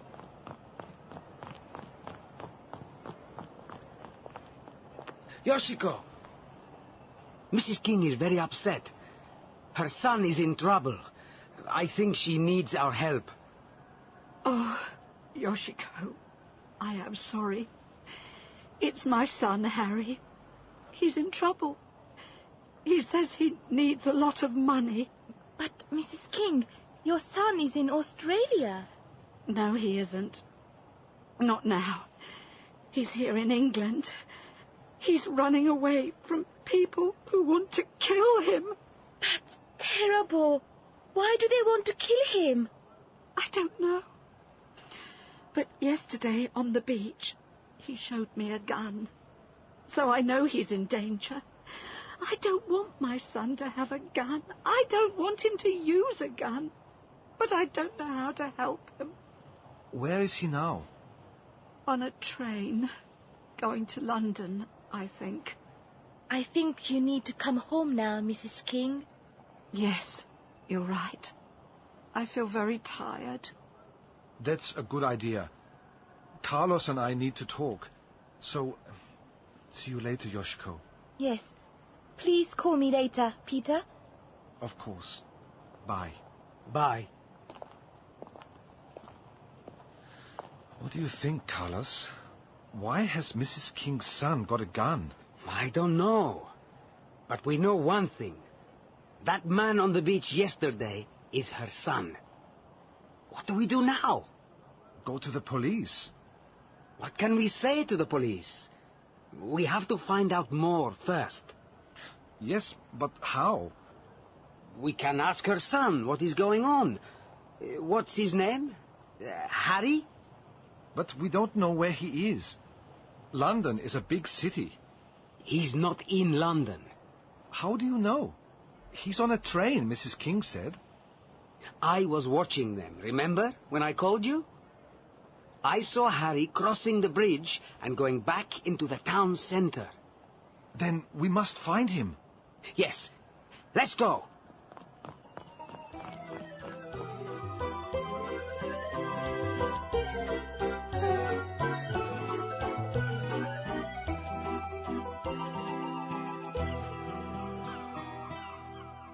This is the end of Stage 2. Published and copyright The Reader's Digest, 2004.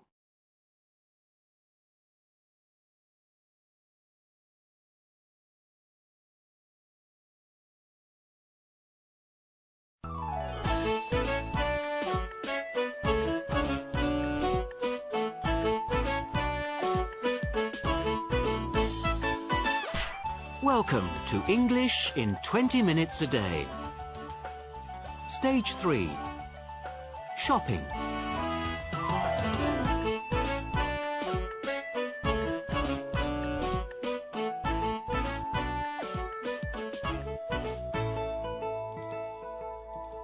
Lesson 1. How much are they? Track 1. Can I help you? Yes, please. How much are the apples? They're £2.10 a kilo, madam. 2 kilos, please. Anything else? What about the grapes?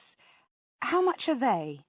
The black ones are £2.25 a kilo, and the white are £1.75. Very sweet they are, from South Africa. Yes, a kilo of black grapes, then. And 4 large oranges. Right you are. The large oranges are 40p each. Is that okay? Fine, thanks. Now, I just want some flowers. Roses, I think. Yes, a bunch of roses, please. The red or the yellow? Oh, red, please. They're lovely. Right, 12 beautiful red roses for the lady at £4.50. Is that everything? Yes, that's all, thanks. That's £12.55, madam. £20, thanks. And £7.45 change. Thanks. Have a nice day. Lesson 3. Let's have a takeaway. Track 2. 1.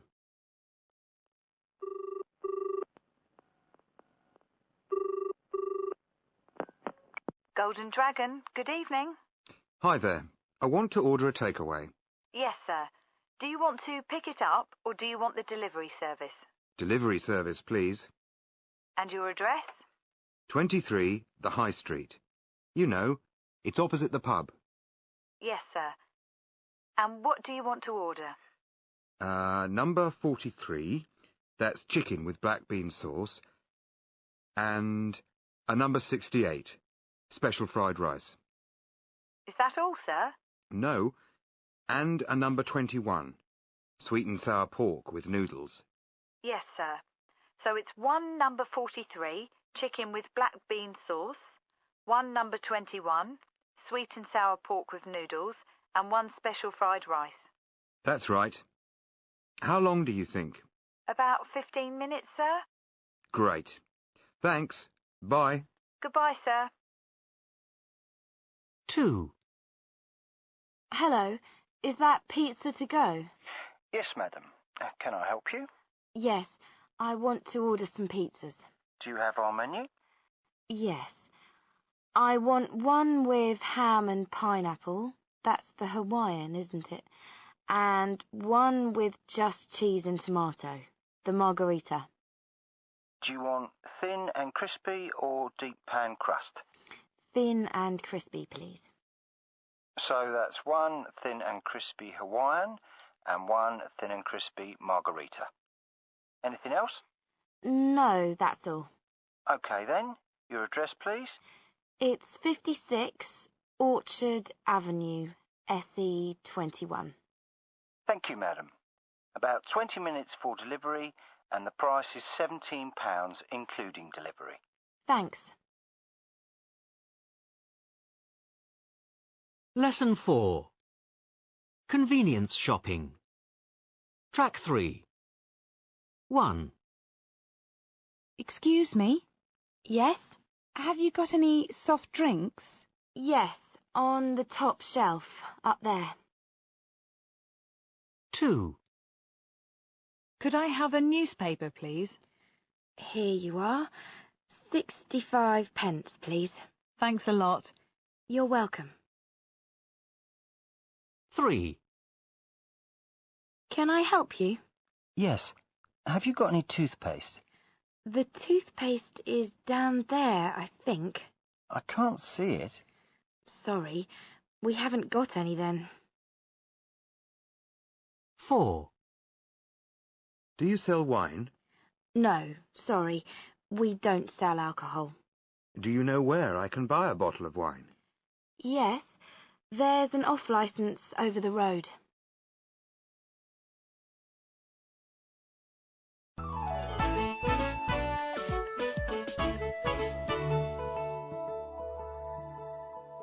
Breakthrough 5. Where do you like to eat out? Track 4. Are you ready to order? Yes, please. Would you like to have a starter? Yes, I'll have the soup. And, madam? The pâté, I think. Fine. That comes with toast. Lovely. And for the main course? Roast beef for me, please. I'll have the onion tart with salad. And would you like vegetables with your roast beef, sir? Of course. What are they? Today we have potatoes, green beans and carrots. Excellent. And something to drink? Yes, would you like red or white wine, darling? Oh, red, I think. Then we'll have a bottle of your house red, please. And some mineral water? Yes, of course. Oh, and could you bring me another glass? This one is dirty. I'm sorry. Yes, certainly, madam.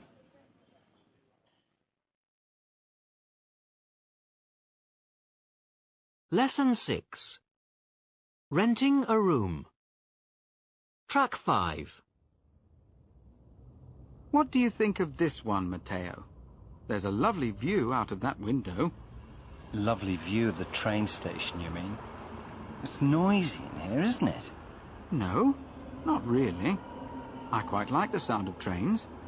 Not all night, though. I suppose so. However, it is cheap. That's important for us, isn't it? That's true. But you think it's big enough for both of us?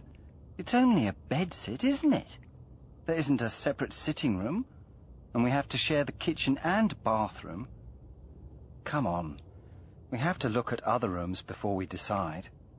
Not a bad bathroom. There's a shower and a bath. Don't you think it looks a bit dirty?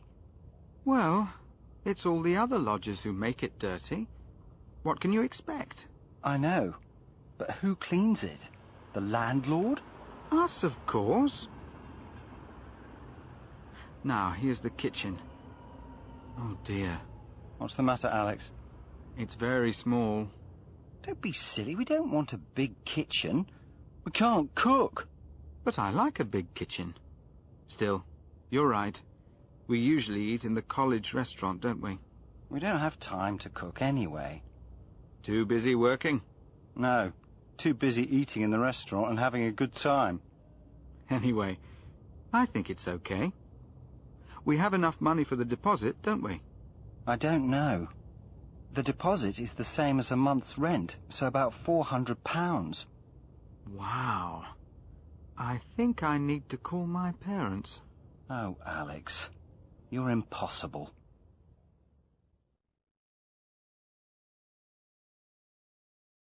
Lesson 7. Hiring a car. Track 6. I want to hire a car for a couple of days. Have you got anything available? Yes, sir. When is it for? Today. Now, if possible. And for how long? 2 days. I want it until Saturday. Fine. Can you return the car here? Yes, I can. What time do you close? About 6, but you can leave the keys with security. Great. Now, what sort of car, sir? Anything, really. We have a Ford Fiesta or a Volkswagen Polo at the moment. Fine. Either. Right, sir. We just need to do the paperwork. Could I see your driving licence? Yes, of course. Here it is. I'm sorry, sir, but this is your passport. Oh, yes. How stupid of me. Oh, dear. I don't seem to have my driving licence with me. Must you have it? Yes, sir. I need to see it before I can let you have the car. Of course. May I use your phone? I want to phone my wife to see if my licence is at home. Yes, sir. Here you are. Lesson 8. Placing an order. Track 7. 1. Hello there. It's HK Sports here. Could I place an order, please? How many tennis rackets have you got? Good. I want 20 tennis rackets, please. Yes, the same as last time. Good. When can you deliver? Okay. You've got my address? Great. Thanks a lot. Bye. 2. We are very low on all fresh vegetables. Yes, the weather's terrible, isn't it? I understand, but I want to know when I can expect a delivery. Not until then. Bad news. What have you got left? Oh dear. Can you give me 3 boxes of carrots then? Okay. And 6 bags of cabbages? Good. No, that's all for now. Thanks. Bye. 3. Excuse me, but I'm looking for this book. I don't think you've got it. It's about a family who are living in Spain, and I want my wife to read it. Now, what is the name of the author? Sorry, can't remember that either. Perhaps you can order it for me. 4. It's for a wedding bouquet, actually, for my daughter. You've got some lovely flowers in at the moment. How many white roses do you have? What do you think about white roses and lilies? They're very pretty together, aren't they? Or perhaps you could do something in pink. These pink roses smell wonderful, don't they? How much are they? Track 8. 1. How much are those flowers? 2. Does he eat meat? 3. I want a new pair of shoes. 4. He can drive a car now. 5. Hurry up, it's time to go. 6. Were you in school today? 7. What's the matter with you? 8. I was ill last week.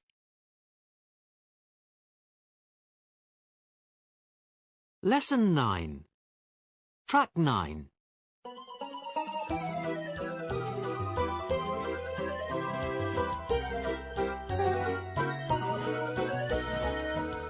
Seaside Mystery.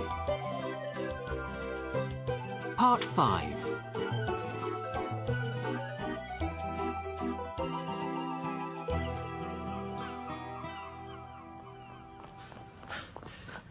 Isn't that him over there? Where? There, going into the shopping center.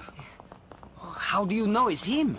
Well, he's running, and the only other people who are running are you and me. Oh, that's true. Come on. Look, over there, Carlos.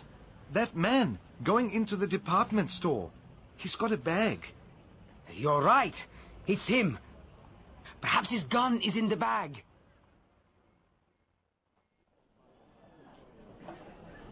Carlos, quick.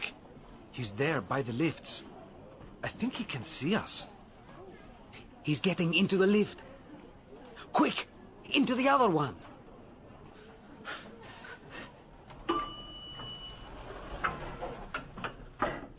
Carlos, we are stupid. We don't know which floor he's going to. He'll get out at the first floor, I'm sure. Okay, here we are. Can you see him? No, I don't think so. Never mind. Perhaps if we go back to the ground floor? Look, Carlos, that's him. He's talking to a sales assistant. He's giving her something in a bag. He's gone. Excuse me, madam. Do you know that man? No. He said he found this bag. I work here, you see. A lot of people leave bags in here when they are shopping. It happens every day. Can you look inside, please? Yes. Do you know what's in it? Please, look inside. We think it's a gun. A gun? Oh, no! Pick it up, Peter. Look inside it. Okay.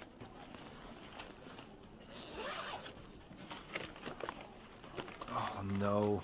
It's just a newspaper and a bottle of mineral water. So what's all this about a gun? Is this some kind of joke? I'm sorry. We were wrong. It's all a mistake. I see. Well, please go away then. I have customers and a job to do.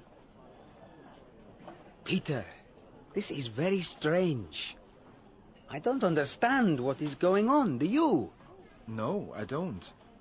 But I know this. Harry King doesn't want to talk to us. So what does he do? He leaves a bag with the sales assistant. We stop to find out what's in the bag, and he gets away. You're right. That's exactly what happened. I think we must go and talk to Mrs. King. She knows more about this than we do. And Yoshiko is there with her. Yes. I want to see if she is okay. Do you think she is in danger? I hope not. But if those men come back... Which men? The ones who are trying to kill Harry King. But they don't want to hurt Mrs. King or Yoshiko. No, but if the son is there, do you think they mind who gets hurt? I suppose you're right. Let's go back to Yoshiko's place then. Have you got your mobile? I can call her first and tell her we are coming. Sure. Here it is.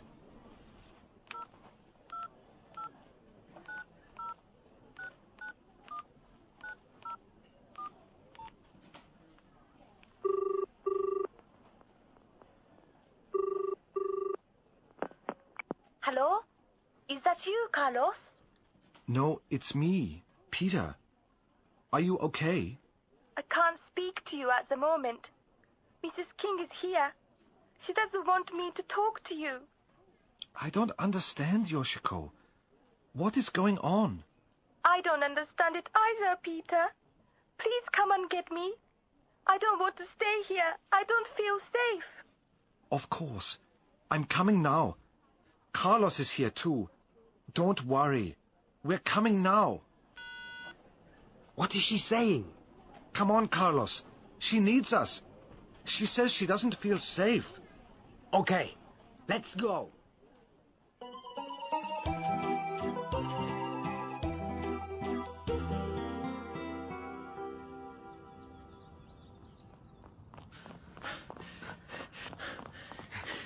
It's just up here, on the left. Isn't that Yoshiko? Where's she going? Yoshiko! Yoshiko!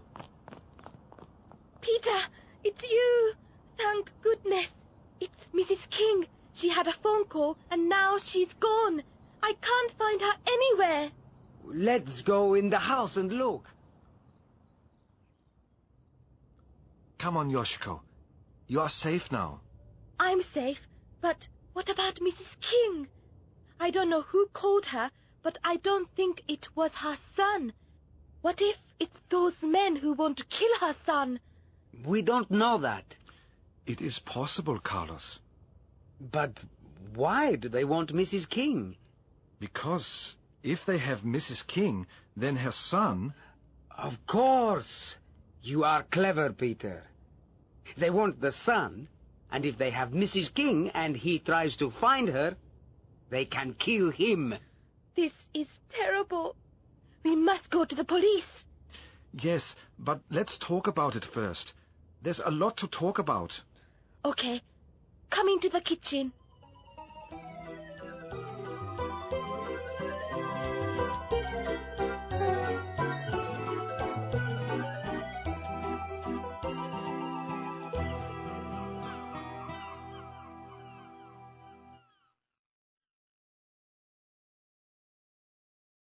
Lesson 11. How do you like to shop? Track 10. 1. 2 kilos of apples, please. The big ones or the small ones, Pet? How much are the big ones? 75 pence a kilo, so that's £1.50 to you, OK? Thanks. And the bananas, how much are they? 2. This model has got a widescreen, teletext, remote control, and, as you can see, a very good picture. And what does it cost? To rent or buy, madam? Oh, I don't know. Well, you can rent it for £17.50 a month, or you can buy it for £765. Of course, if you rent it from us, we will come and repair it for you, or replace it if anything goes wrong. I see. Well, I was going to buy it, but perhaps... it's a lot of money, so yes, I think I will rent it. Very good, madam. Let me explain the procedure, then. 3.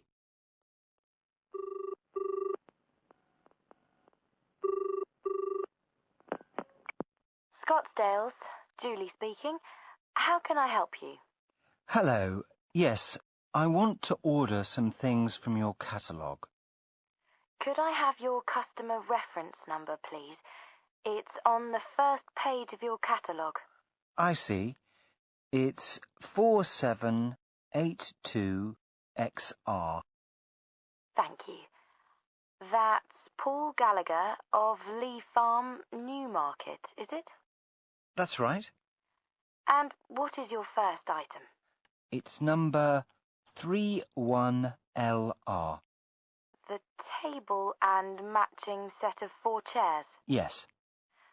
And the cost is £450, including special delivery. OK.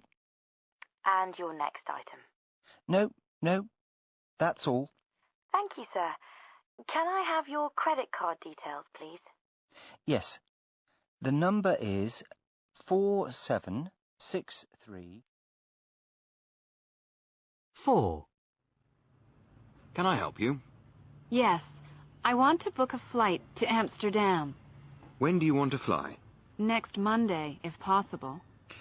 Let me see. There are seats available on the 7:50 a.m., 9:40 a.m. and 3:15 p.m. from Heathrow. How much? £139 return if you stay Friday and Saturday night. Oh, no. I have to be back on Wednesday. That'll be £189 return then. Ouch. That sounds a lot. I'm afraid that's the cheapest I can do for you next week. Okay. I'll go on the early one then. The 7:50. How will you be paying? Plastic, of course. Your credit card details then, please.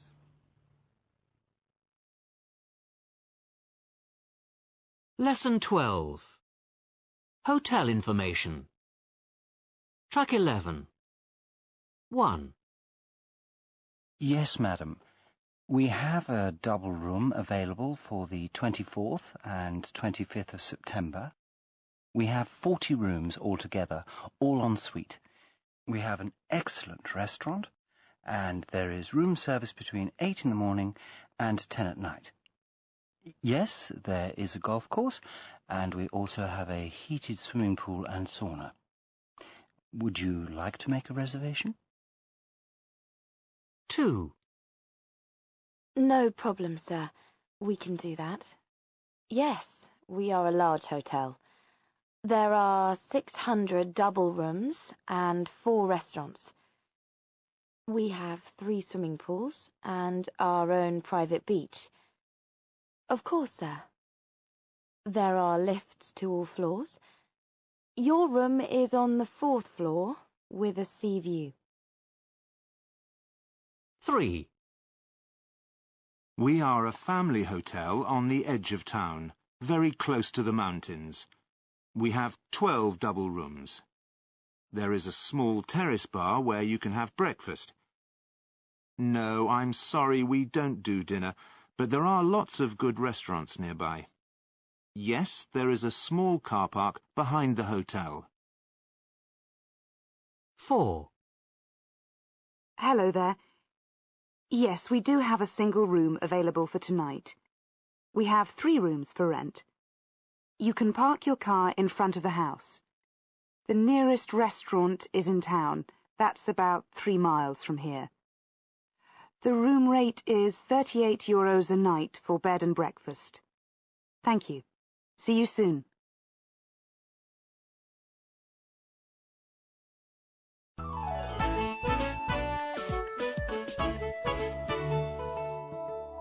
Breakthrough 6. At the hotel. Track 12. Have you got a single room for 2 nights, please? Yes, sir. We have a room with a balcony on the 2nd floor. That sounds fine. Is breakfast included in the price? No, sir. The menu and price list is in your room. I see. Well, that's okay. Now, do you need to see my passport? No, that isn't necessary. Just fill in this registration card. Right. One more thing. I have to go out to a meeting, so will it be possible to get something to eat later tonight? Certainly, sir. We have 24-hour room service, so that will be no problem. Excellent. Could you order me a taxi to the town centre? No problem. Do you want it immediately? No, thanks. In about half an hour would be fine. I'd like to go up to the room now, please. Of course, sir. Here's the key, and the porter will take your bags. Lesson 13. Checking in. Track 13. Good evening, sir. Can I help you? Yes, I have a reservation for tonight. Could I have your name, please? François Monton. Is that Menton? Yes, that's right. Ah, yes. Mr. François Monton. From Canada? Yes, I arrived this afternoon. Welcome to Edinburgh. You're here just for the one night, I see. Yes, I'm going to visit my daughter in Aberdeen tomorrow. She's at the university there. Aberdeen? That's a fine place, but not as grand as Edinburgh. Could I just take your details for the guest registration form? Can I have your address in Canada? It's 1677 Wilson Avenue, Toronto, Ontario, T3L 1A5. And your telephone number? That's 866-833-9876. So you're Canadian. May I see your passport? Here's my passport. Thank you. And do you have a car with you? No, I don't. Thank you. That's all we need. Here's your room key. You're in room 304 on the 3rd floor. Enjoy your stay.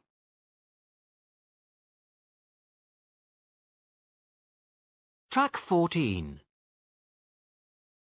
Good evening. Can I help you? My name's Carla Pereira. I have a reservation for 3 nights. Miss Pereira? Yes, you are in room 405 on the 4th floor. Thank you. Do you need my passport? No, that's not necessary. If you could just fill in the guest registration form. Yes, of course.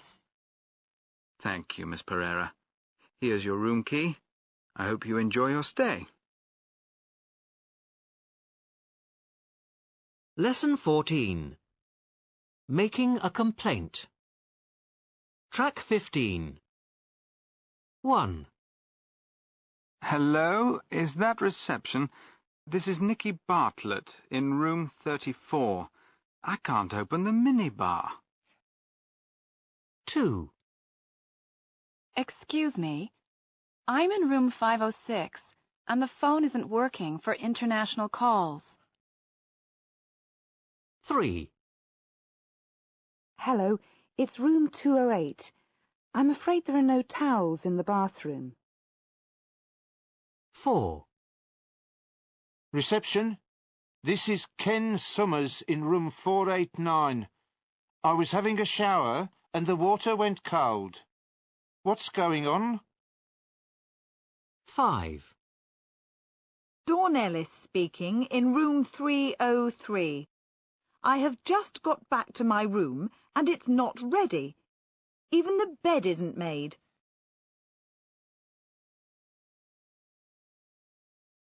Track 16. 1. Hello, is that reception? This is Nicky Bartlett in room 34. I can't open the minibar. Yes, sir. You will need a special key from reception. There is a small charge for that. 2. Excuse me. I'm in room 506, and the phone isn't working for international calls. Oh dear. I'll check that for you. What number do you want to phone? 3. Hello, it's room 208. I'm afraid there are no towels in the bathroom. Sorry about that. Someone will bring some immediately. 4. Reception, this is Ken Summers in room 489. I was having a shower and the water went cold. What's going on? Room 489? I'll send someone to fix it right away. 5. Dawn Ellis speaking in room 303. I have just got back to my room and it's not ready. Even the bed isn't made. I'm very sorry. We don't usually make up the rooms until after breakfast.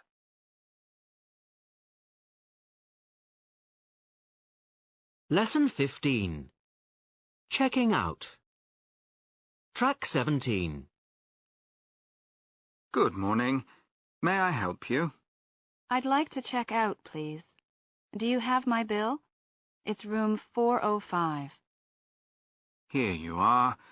Could you check it, please? This seems okay. Just a minute. It says I had a double room, but I booked a single. Let's have a look. Ah, yes. We didn't have a single room, so we gave you a double, although we only charged you the single rate. Oh, good. Thank you. Oh, and it says I made 3 telephone calls at €35 each. That's not right, because I only made 1 international call, and that was on the first evening. Don't worry. I'll check that for you. Is there anything else? Well, it doesn't say I used anything from the minibar, although I had 3 bottles of water. You know, the small size. Oh, we don't charge for water. Great. Well, apart from the calls, I think it's okay. Good. Could you wait while I check with the manager about the call charges, or do you want to sit in the bar? I'll wait here. Oh, and could you order me a taxi to the airport, please? Yes, of course, Miss Pereira. Do you need someone to get your bags? That's all right. I brought them down myself. Well, I hope you've enjoyed your stay with us. I have, very much. Thank you. Perhaps you'll come back another time. I'd love to. Actually, this is one of the best hotels I've stayed in. Thank you. Right. I won't be a moment. Lesson 16. At the shopping centre. Track 18. 1. Good morning. Can I help you? I hope so. Could you clean this suit for me very quickly? Well, we could do that in 4 hours with our express service. Great. Thank you very much. 2. Would you like some help, or are you just looking? Just looking. But do you have this in any other colours? I think so. Let's have a look. Yes, we've got it in a nice blue, and yes, in green as well. It's a lovely sweater, isn't it? Yes, I really like it. I think I want to try it on. Of course, madam. The changing rooms are over there. 3. Yes? A cup of coffee and a baguette, please. Is that a regular coffee? Yes, please. And what sort of baguette? Cheese and onion. Anything else? No, that's all. That's £4.20, please. Thank you. 4. Excuse me, where are the lifts? Over there, behind the perfume counter. Oh, I see. Can you tell me where the menswear department is? It's on the 4th floor, madam.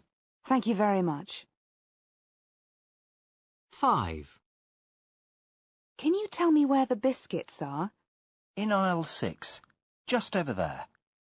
Are you looking for something in particular? Well, chocolate biscuits. Chocolate biscuits are at the far end of the aisle, next to the sweets. Thanks for your help. Lesson 17. Exchanging goods. Track 19. Do you need any help? Yes, actually. I bought these jeans last week and they're too small. Oh, that's a pity. Do you want to exchange them or do you want a refund? Have you got a size 12? I think so. Let me see. Yes, here we are. Would you like to try them on? Yes, please.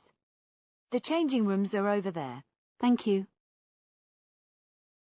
How are the jeans? Fine. They fit really well. Good. Yes, they look very nice on you. So that's just a straight exchange then. Have you got the receipt? Here it is. Thank you. Now, let me put them in a bag for you. Thanks. Lesson 10. Check your progress.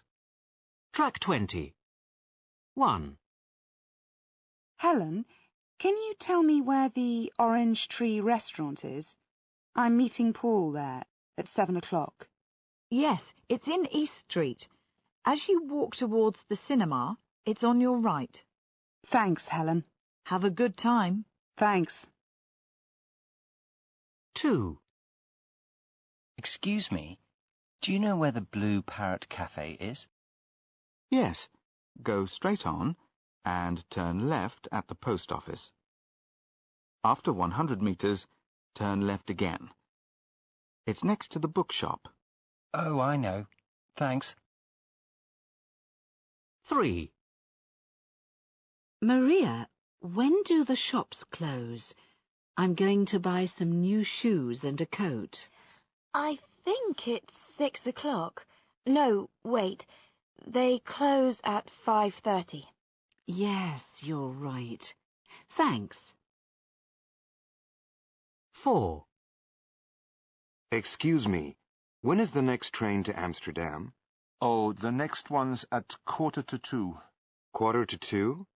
Okay. Can I have a one-way ticket, please? A single ticket? Certainly. Here you are. That will be €12. Thank you. Track 21. 1. Hello, Jane. How are you? 2. Mr. Dowling is my uncle. 3. He's taking his sweater off because it is hot. 4. Why is the key in the door? 5. Why are you crying? 6. We know it's a long way to go. Lesson 19. Track 22.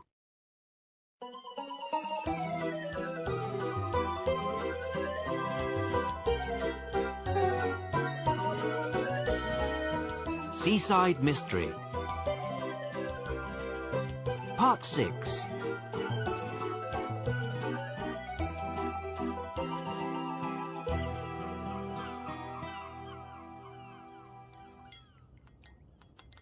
Do you take sugar, Carlos? No, thanks, Yoshiko. This is lovely cake. Yes, it is. Mrs. King made it. She is a good cook. Oh dear, I do hope she is okay. We must decide what to do. I want to go to the police. But what can you say to them? What happens if you tell them about Harry King? Maybe Mrs. King is looking for her son now. We know she doesn't want you to talk to us. Perhaps she doesn't want you to go to the police. I don't know, Peter. I don't know what to do. I think we must go to the police and tell them what we know. We know about the gun and Mrs. King's son. We don't know much, but it looks bad, doesn't it? Bad for her son, I mean, and also for Mrs. King. Yes, I see. This is very difficult for me. Difficult for all of us. But we must do something. Mrs. King may be in trouble. Yes, that's true. So we must tell the police about that. The phone! Hello? Mrs. King's house? Could I speak to Mrs. King, please? She's not here. Who is that? Where is she? I don't know. Who is speaking, please? It doesn't matter who's speaking. Are you her son? I must speak to her now. Your mother isn't here. I don't know where she is. Sorry? Where is she? I don't know. I am worried about her. I am Yoshiko. Mrs. King is my landlady. I came home from the station with her this afternoon, and now she's gone. Sorry, I don't know what you are talking about. Yes, she said you are her son. Look, I'm phoning from Australia. I'm Mr. King. Australia? Are you Harry, her son? Yes, Harry. That's right. I'm Harry King. I live in Australia. Tell me, why are you worried about her? Oh, sorry, my English. It is difficult to explain. Peter, help her. Yes, please, Peter. Here. Hello? This is Peter Lieb speaking. I am a friend. You want to speak to your mother, yes? You are her son. Sure. I'm Harry King, phoning from Australia. What's going on? It's a long story, but your mother isn't here. We think she is in some danger. We are going to tell the police about it. The police? No, don't do that. There is some simple explanation here, I'm sure. Please, don't go to the police. Mr. King, your mother is very upset. She thinks someone is going to kill you. She's not here now. We don't know where she is. We are worried. Aren't you worried? Hello? Hello, Mr. King. Are you there? He's put the phone down. What did he say, Peter? I think he doesn't want us to go to the police. I don't know why. But this is very strange, don't you think? Very strange. When I arrived here from Japan, Mrs. King told me her son was in Australia. Now she says he was on the beach with her yesterday. Yes. Who is Harry King? Is he the man with the gun or the man in Australia? And what exactly do we tell the police now? I think the only thing we can do is wait and see what happens. Perhaps you're right, Carlos. The police won't believe us anyway. You know, I'm not sure about that man on the phone. What do you mean? I'm not sure it was Harry King. Why do you think that? He didn't answer my questions. I asked him 3 times if he was Mrs. King's son. Yes, I agree. I think he's lying. What can this mean? I think it means the man on the phone isn't her son. It also means he doesn't know where Mrs. King is. Is that your mobile, Yoshiko? Oh, yes, it is. Hello? Yoshiko, is that you? Mrs. King, where are you? Are you okay? No, I need help. Can you come? Can you bring some money? Oh, of course. Where are you? I'm at the station. Please come now. Bring as much money as you can. Please, please, I really need your help. Hello? Hello? Are you there, Mrs. King? She's gone. What did she say? She wants me to take her some money. She's at the station. She was crying, I think. This is bad, isn't it, Peter? This could be very dangerous. Perhaps. Yes, but Mrs. King is in trouble. She needs our help. We must go.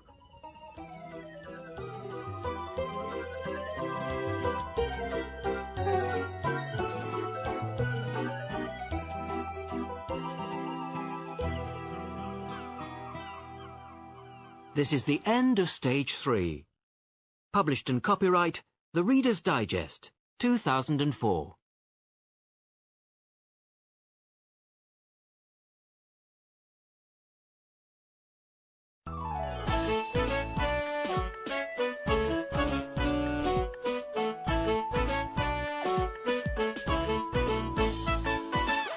Welcome to English in 20 minutes a day. Stage 4. People watching.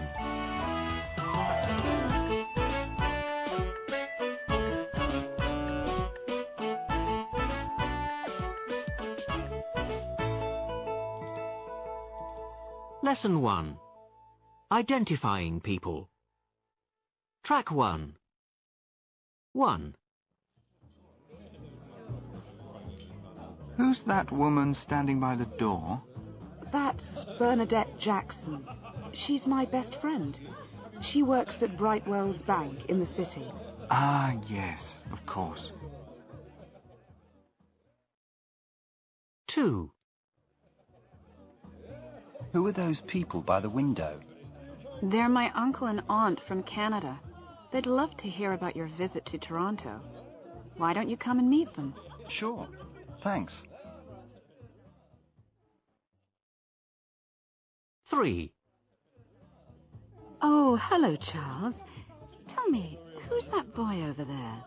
The tall boy with the long dark hair. That's my nephew, Stuart. 4. Sarah, hi. And... Oh, Ron, hello. This is Rita Olsen from Norway. She's a teacher at the academy, and she's staying with us for the summer. Rita, this is my neighbour, Ron. 5. Who's that over there, talking to Samantha? The short woman with red hair? That's my boss, Claire Watkins. 6. This is a lovely photo. Are these your grandchildren, Imogen? No, they're my sister's children. This bigger one is Simon, and the little one with curly hair is Richard.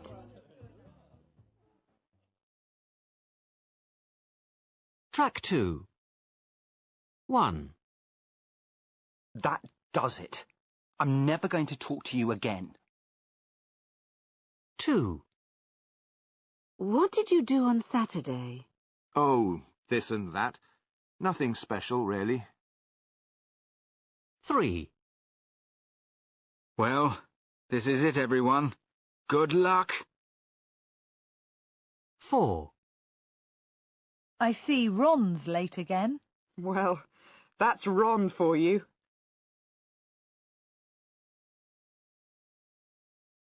Lesson 2. Is this yours? Track 3. Right, let's see what we've got.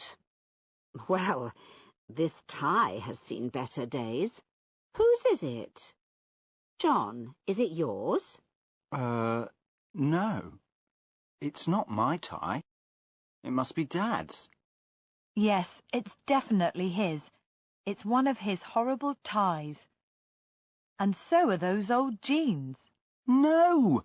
Those are my jeans. They're mine. I don't want to give them away. Bad luck. They're going. Next. Whose are these old trainers? Dad's. Make sure you wash your hands after touching those, Mum. Are you sure they're his? They're very big. Yeah, definitely.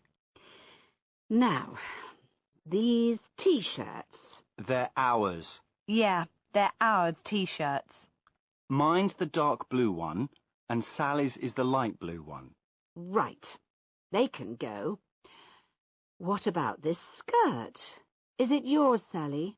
No, it's not my skirt. Are you sure? Yes, it's definitely not mine. I don't wear skirts like that.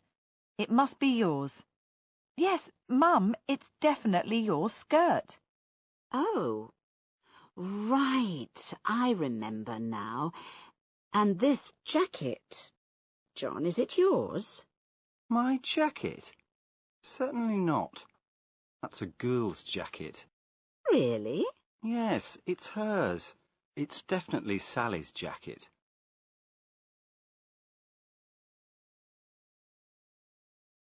Track 4. Is this your book, David? No, it isn't. Why don't you ask Ivan? Perhaps it's his. OK. Hey, Ivan, is this book yours? No, it's definitely not mine. Well, whose is it then? Look, it belongs to Janet. It's got her name in it. Oh, yes. So it has. Lesson 3. What do they want? Track 5. 1. We're both outdoor types, and we love fresh air. So, we'd love a little sports car. We could put the roof down in nice weather and drive around the country roads. It would just need to be big enough for the two of us. 2. Well, I don't do a lot of driving, so I don't want to buy anything too big or, well, complicated. Anyway, I would like a little hatchback. It should be easy to drive, economical, and there would have to be enough room for 4 people. And Rover, of course. Isn't that right, Rover? 3. There are 5 of us altogether, so a people carrier would be the best solution.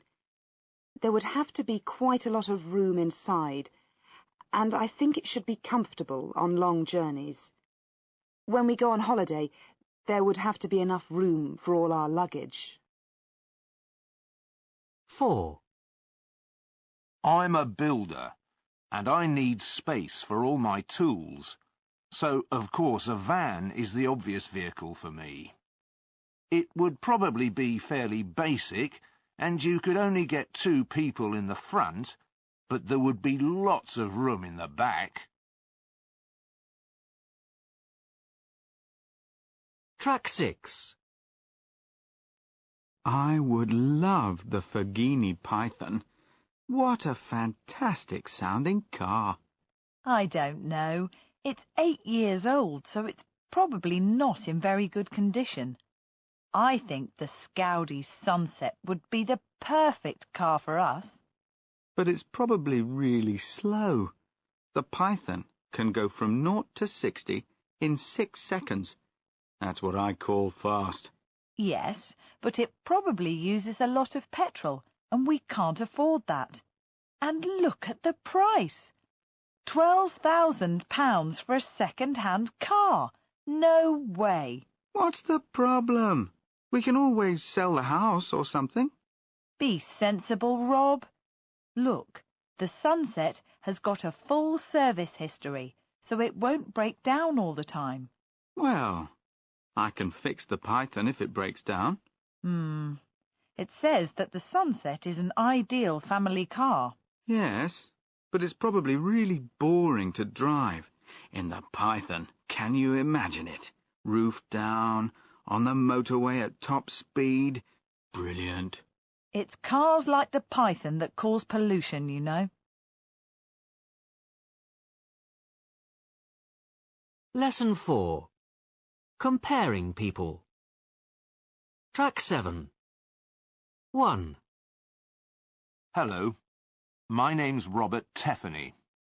I was born on the 1st of April 1963. I can speak 4 languages: French, Italian, Portuguese and Greek. I've been working since 1988 and started my most recent job in 1997. I have a BA in French and an RSA diploma in computer studies. 2. Hello, my name's James Hanley. I was born on the 13th of June 1975.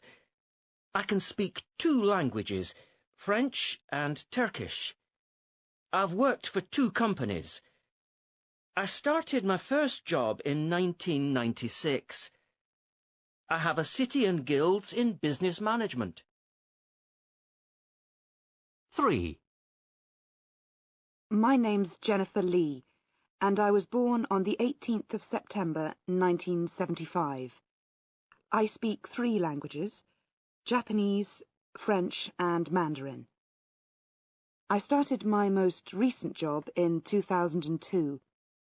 My qualifications include a BA in Oriental Languages and an RSA diploma in International Communication. Track 8. All right. We've interviewed all 3 candidates. Who do we think is the best person for the job? They were all good, weren't they? Yes, but I thought that Ms. Lee was more interested in the job than Mr. Teffany. I agree. And Mr. Hanley was more interested than Miss Lee. What about their experience? Well, Mr. Teffany has more experience than Mr. Hanley. And experience is very important. Qualifications? They are all really well qualified for the job. Both Mr. Teffany and Mr. Hanley have all the right qualifications, but not as many as Miss Lee. Mr. Teffany is a bit older than the others, isn't he? Yes, but I don't think that age is too important. No. Experience and qualifications are more important. And languages, of course. Who do you think speaks the best French? Mr. Teffany doesn't speak it as well as Mr. Hanley. But Mr. Teffany speaks more languages, doesn't he? Oh, yes. Mr. Hanley and Ms. Lee don't speak as many languages, but I think quality is more important than quantity. Possibly. Okay, so who do you think is the best person for the job? In my opinion...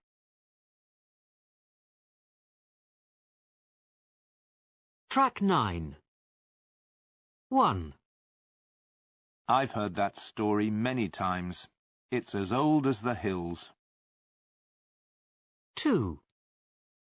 Your children are really well behaved. They're as good as gold. 3. What's the matter? You look terrible. You're as white as a sheet. 4. He's not at all worried about his interview. He's as cool as a cucumber. 5. In her new dress, she looks as pretty as a picture. 6. I'm sitting by the fire now, and I'm as warm as toast.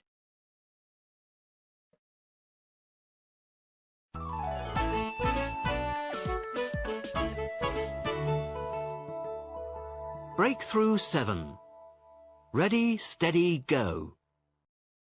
Track 10. 1. What a fantastic game. Look at Barlow jump.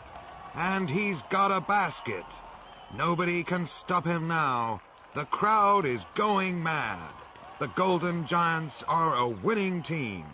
They are unbeatable with a score of 15-3. 2. Speedy Sue is in the lead. She's getting ahead. And now she's safely over the last jump. With that excellent jump, she is sure to win this race. The other horses are way behind. 3. Welcome to the 100 meters sprint, and we are expecting an exciting race today between 8 very experienced runners. They are getting ready now, warming themselves up by the starting line, ready for the start. But we know there is only one winner out there. 4. I cannot believe the speed of this race. And Peters is overtaking now on the inside, and he is in the lead. Can he win now with all the other riders coming up close behind him? 5. Well, this is a very rough game, and the fact that it is raining makes it more difficult. The goalkeeper is doing a wonderful job keeping out the goals, but the home team are determined to score again and get the lead. And here comes the forward with her stick, ready to have another shot at goal. 6. There's a huge crowd today watching the players at the 15th hole. It's very warm and sunny, with no wind. Perfect for the players. Johnson is taking his time and preparing very carefully. The crowd is silent as he gets ready for this putt.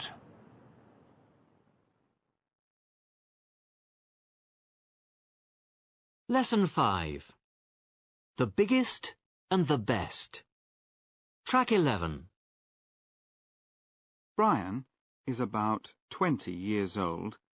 He's got long hair, and he's wearing a pair of shorts, a shirt, and sandals. He's carrying his things in a cheap plastic bag.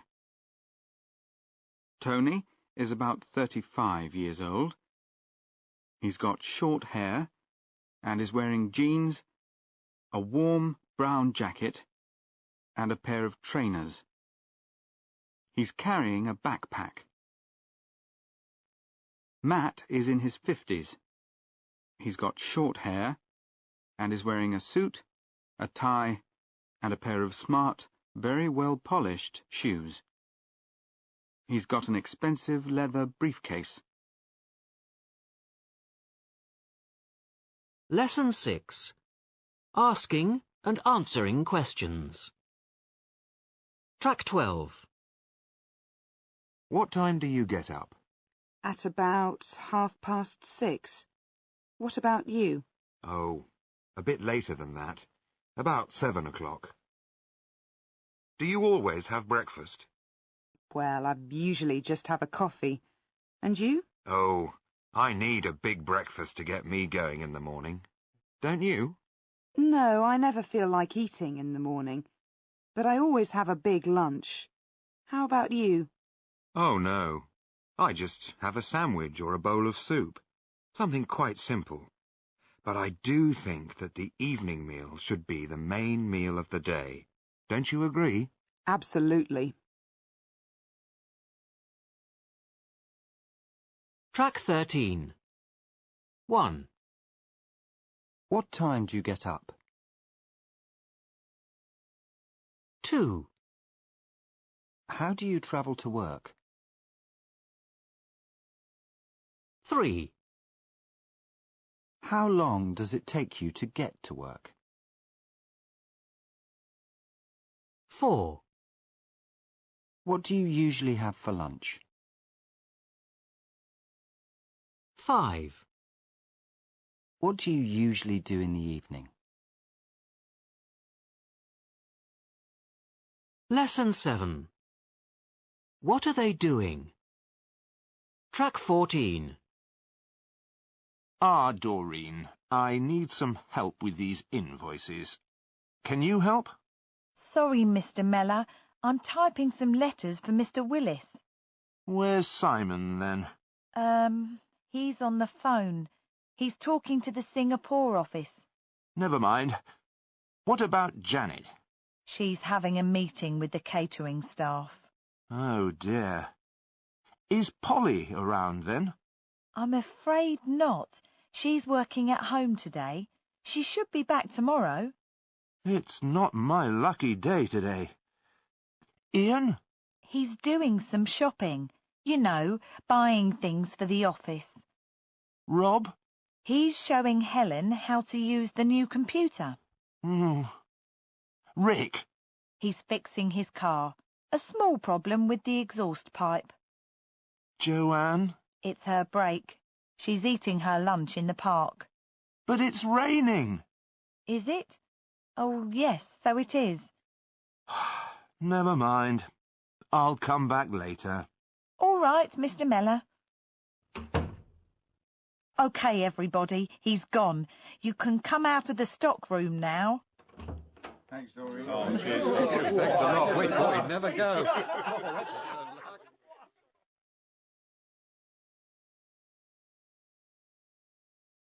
Track 15. All right, everyone.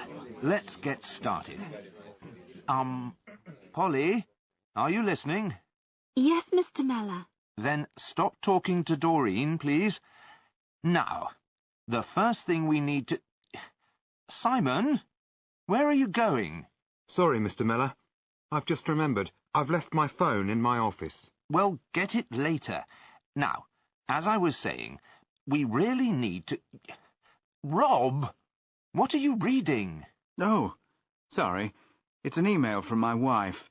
She wants me to buy some bread on my way home. I'm really not interested in your shopping list, Rob. Pay attention, please.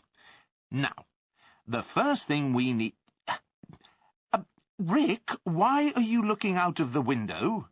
No reason, Mr. Miller. No, come on, Rick. What are you looking at? There are some teenagers outside in the car park. Come on then, Rick. What are they doing? They're trying to steal your car. What? Quick, everybody out! This will be funny. Come on.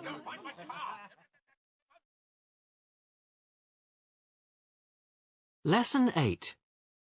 Describing people. Track 16. What's my brother like? Well, he's in his late 40s. He's short, and he's a bit overweight. He's got short, dark hair and a nice, friendly smile. He likes to wear smart clothes, and he loves eating out at restaurants. He's definitely middle-aged, but his wife says he's still the same handsome man she married 20 years ago. Track 17. There are 4 people in my office, apart from me. First of all, there's Pat, the secretary. She's in her late 20s, but she looks really young, almost like a teenager. She's tall, and she's got long blonde hair. Then there's Jeff, our accounts manager. He's in his late 30s, thin, with medium-length hair, and he always looks worried. There's also Anita. She's the sales manager. Very ambitious. She's slim and has got curly black hair. Last but not least, there's Jan, the boss. She's in her 40s, and she's quite a character. She's got this amazing red hair that comes over her eyes. She's always very casually dressed, which is quite unusual for a boss, I suppose.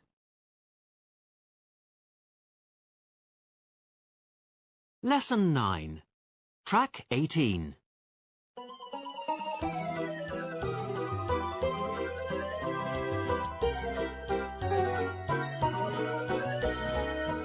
Seaside Mystery.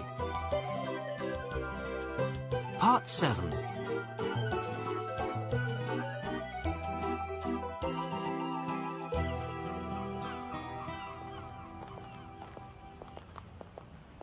Let's go to the cash point. I've got my card. I can get some money out for Mrs. King. You know, I don't think we should take any money with us. Why not? Mrs. King needs the money. She is in trouble. I'm sure she will give it back to us as soon as she can. I think you're right, Carlos. We don't know what is going on. We don't know if Mrs. King is waiting for us or not. Look, there's the entrance to the station. Can you see Mrs. King? No, I can't. Maybe she's inside. Perhaps. Look, do you see that black car over there? I saw that car in the street as we left Mrs. King's. I think that car is following us. Which car? Oh, I see it now. Look, there are 2 men getting out. They're coming over here. Hey, you lot. Are you looking for somebody? What do you mean? This is what I mean. I've got a gun in my jacket, so don't do anything stupid. Where's the money? Reg, don't hurt anyone. We haven't got any money. We're only students. You don't expect me to believe that? Look, there's a cash point over there. Let's go. Reg, please. You stay out of it, John. Do as he says, Peter. I think he means it. I don't want you to get hurt. She's right. Go on, Peter. Right. Who's got a card? I have. How much do you want? How much have you got, little lady? I can only take out £300 in one day, you know. Look here. Where's Mrs. King? Is she safe? You can't have any money until you tell us. Oh, yeah? And who's going to stop me? Anyway, £300 is not enough. If you want to see this Mrs. King again, I need more than that. Oh, dear. Peter, Carlos, have you got any more? I haven't got a card. I haven't got one either. I've got some traveller's checks. Is this a joke or something? If you three idiots don't get me some more cash quick, I'll have to... Okay, there's no need to speak like that. We'll get you some more money. Just tell us how much and where to take it. And what's to stop you going to the police? We won't, I promise. How much? £5,000 should do it. Impossible! Okay. Where do we take it? You know the cafe on the beach? Yes. Near the pier, you mean? Leave it in the rubbish bin near the door. Put it in a plastic bag. Okay. Tomorrow, then. Tomorrow. And if it's not there, it's curtains for Mrs. King. Curtains? I mean, you won't see her again. Understand? Sure, we understand.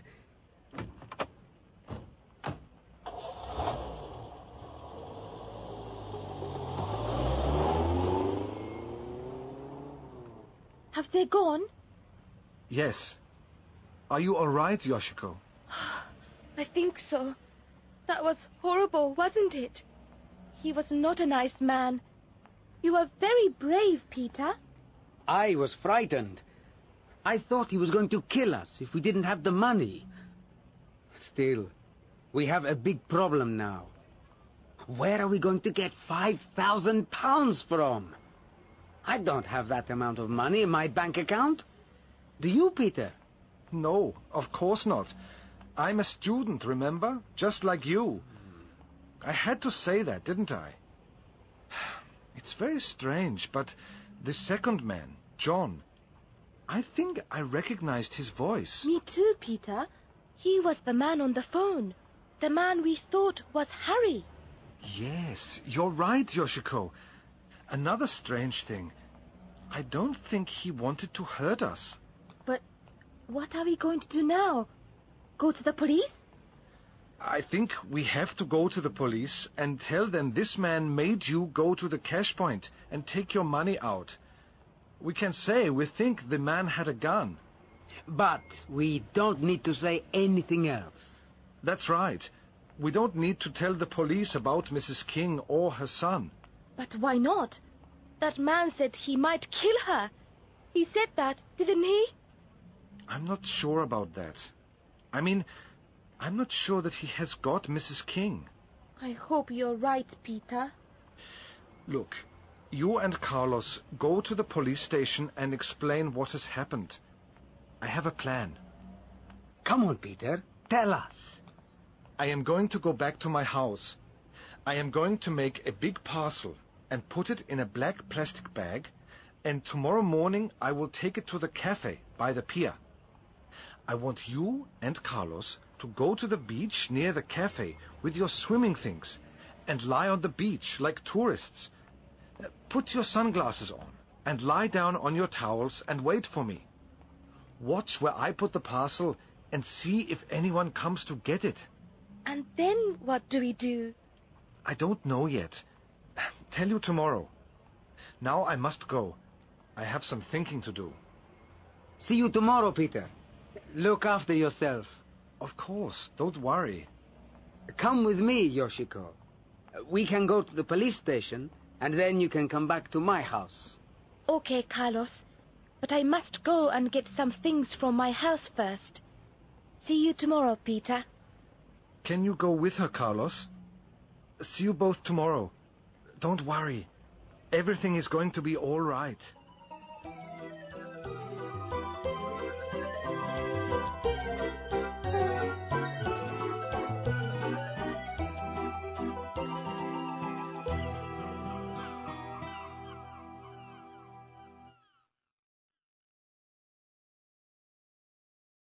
Lesson 11.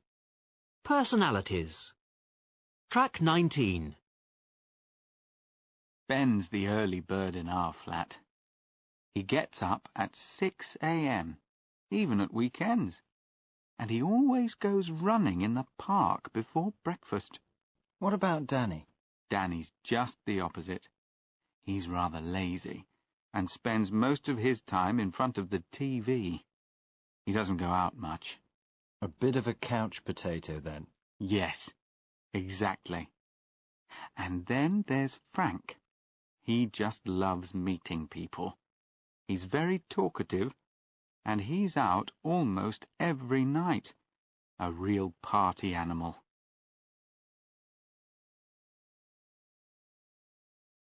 Track 20.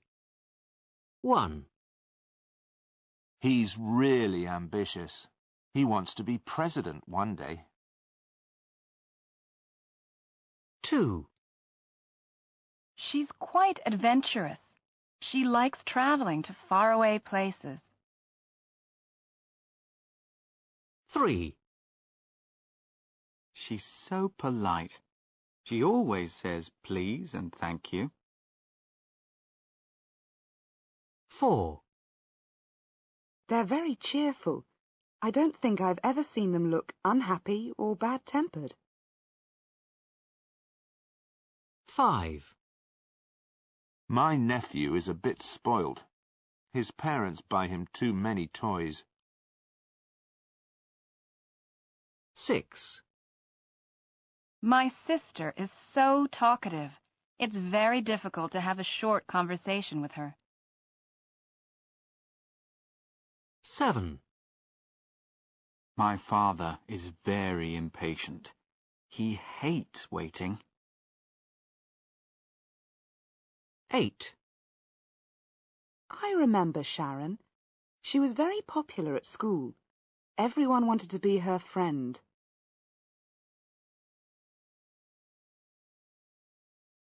Lesson 12. What do you like doing? Track 21. 1. Well, I usually go about 2 or 3 times a week. It's a good way of keeping fit, and a great way of keeping cool on a hot day. I usually do about 50 lengths of the pool, more if I'm feeling strong enough. 2. I've got about 2,000 from around the world, and I keep them all in an album. Some of them are worth quite a lot of money. My friends sometimes send me some if they go travelling. This one's very rare. It comes from Japan. 3. I started playing when I was at school, and I still enjoy kicking a ball around. Every Friday I get together with a group of friends after work, and we play for a couple of hours in the local park. It's just fun, really, but we do play in a local tournament, and last year we did quite well. 4. I prefer to do it in the daytime when the light is better. The weekends are best, because I have more time to get a piece finished. It takes me quite a long time to finish a piece of work, because I'm very careful about getting the right colours. I like working outside, even when it's cold, because the landscape looks so beautiful in the winter.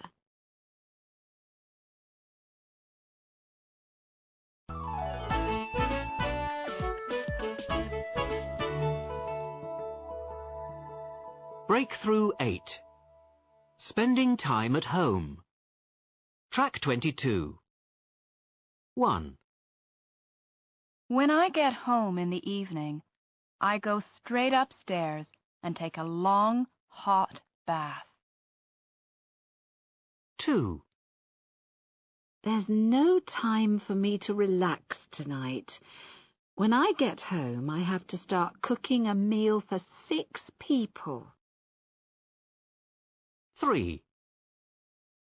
Oh, it's good to be home in front of a nice warm fire. Let's watch that new travel program on TV. 4. I'm really tired tonight, so I'm going to bed early with a good book. 5. We keep the children's favourite old toys up there. One day, I hope our grandchildren can play with them. 6. My son is learning to play the drums. It's good that we have a place in the house where he can practice, and we don't get too much noise. Lesson 13. What did you do at the weekend? Track 23. So, Brian, what did you do at the weekend? I went to the theatre to see that new play. It was fantastic. The story was great. The actors were perfect, and it was very, very funny. What about you, Sam? How was your football match? We did really well, thanks. We won, of course. I thought the other team performed well, but not as well as us. We scored 2 goals in the first 20 minutes, and the final score was 5-2 to us. What did you do this weekend, Claire?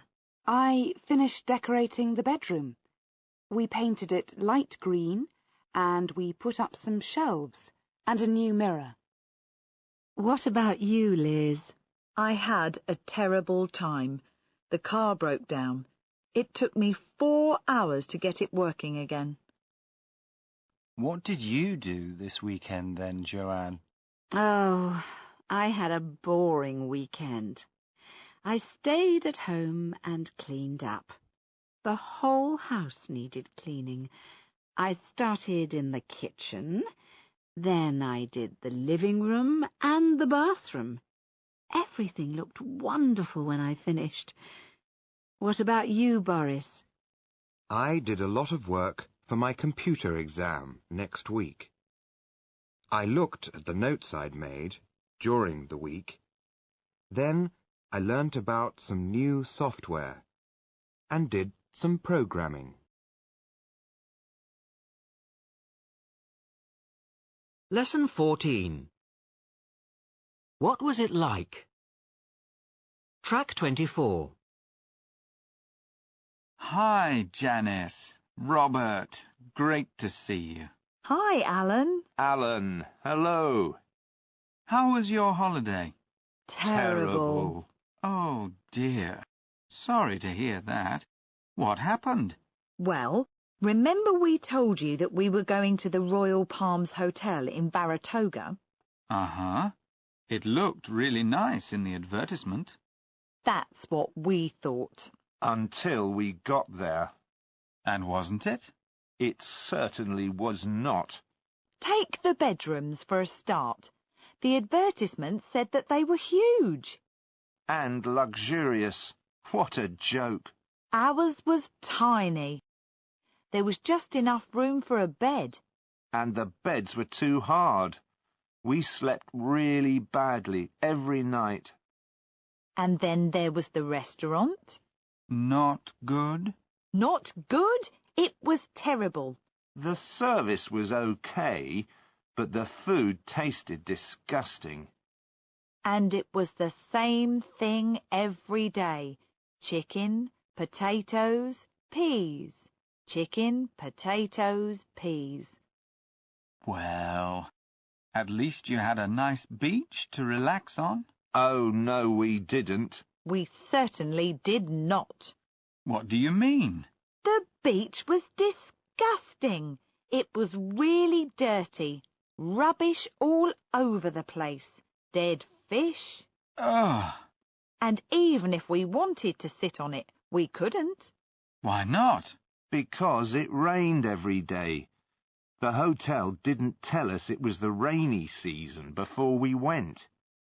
And don't get me started on the pool. Olympic-sized, wasn't it? Olympic-sized? Ha! Bath-sized, more like. If there were more than 3 people in it, you couldn't move. And then, of course, there were the friendly staff. They were so rude. They treated us like we were in prison. One of them even shouted at us when we left our bedroom lights on one evening. Whatever you do, Alan, don't go there.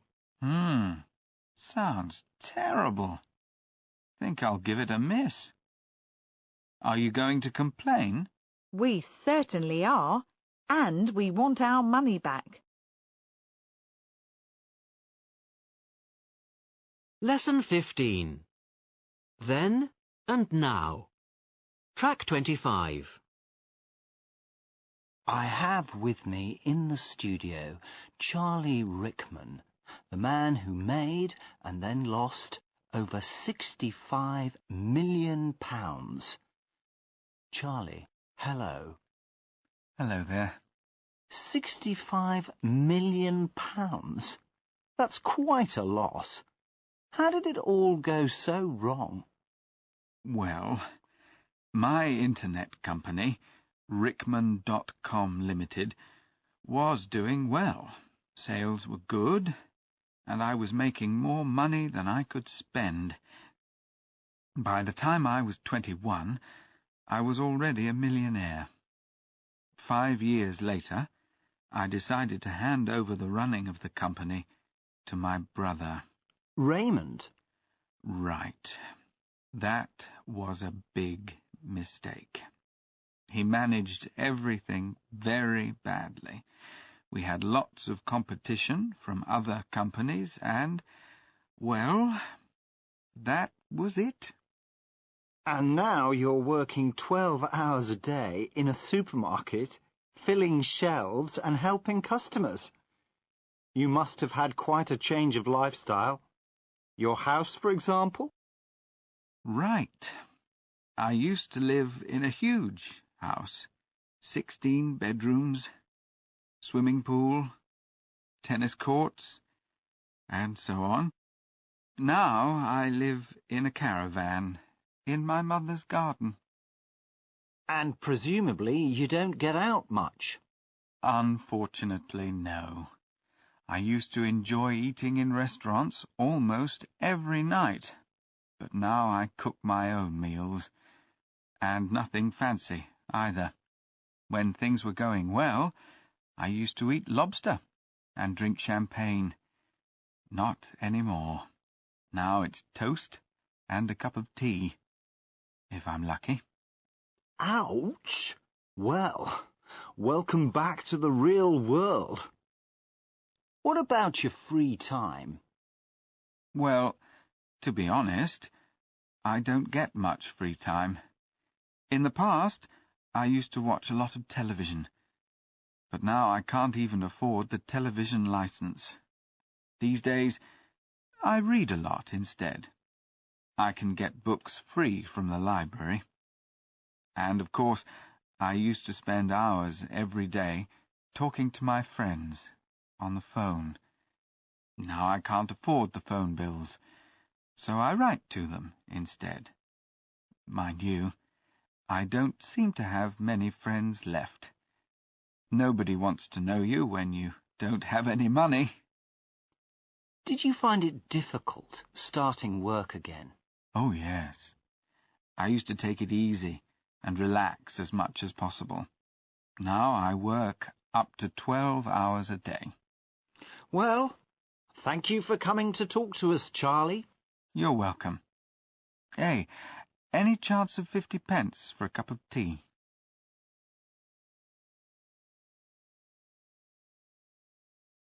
Lesson 16. Have you ever... Track 26. 1. Oh, yes. I've been many times. I love dancing, and I love watching experts performing on stage. They are so beautiful and graceful. 2. Yes, I've traveled there twice. It's a wonderful place. The fashion capital of the world, people say. 3. Of course I have. Where do you think I've been? On the moon? 4. I've been a few times, but I wasn't very good. I kept falling over and spent most of the time lying face down in the snow. 5. I've listened to it a couple of times. It's all right, I suppose. But to be honest, I prefer classical music to rock. 6. I've never played it before. I'm not very keen on sports, and I find the idea of hitting a ball backwards and forwards really boring. 7. Yes, isn't it fantastic? But where are all his children going to sit? 8. I certainly have. I saw it last year when we went to Paris. We spent one whole day in the Louvre. Lesson 17. Multi-word verbs. Track 27. 1. Single to Summertown, please. Single to Summertown. £1.20, please. Thanks. Could you tell me where to get off, please? Sure. I'll let you know. 2. Brian, this is Tim Black. Tim, this is Brian Hurst. Hello, Tim. Nice to meet you. Nice to meet you, too. Tim is going to take over this department at the end of the month. 3. Could you tell me something about Hamworth International? Certainly. The company was set up in 1991, and since then we've opened offices all around the world, most recently in Hong Kong and Perth. 4. Oh, Bob, are you busy? I'd like to have a quick word if possible. No, I'm not busy right now. Come in. 5. Roger says the company is going to close down at the end of the month. Oh, no. That's not true. 6. I still can't find them. I won't be able to get home without them. Did you check your pockets? Of course I did. And my desk. And the office floor. All right. Give me a couple of minutes, and I'll help you look for them. 7. How's the new job? Fine, but there's one problem. It's the supervisor. I can't stand her. Oh dear, what's wrong with her? She's so rude and unhelpful. I can't get on with her at all.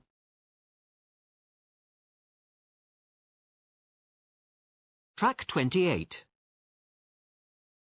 Dear Amy, I'm really pleased that you're coming to work for ITCP.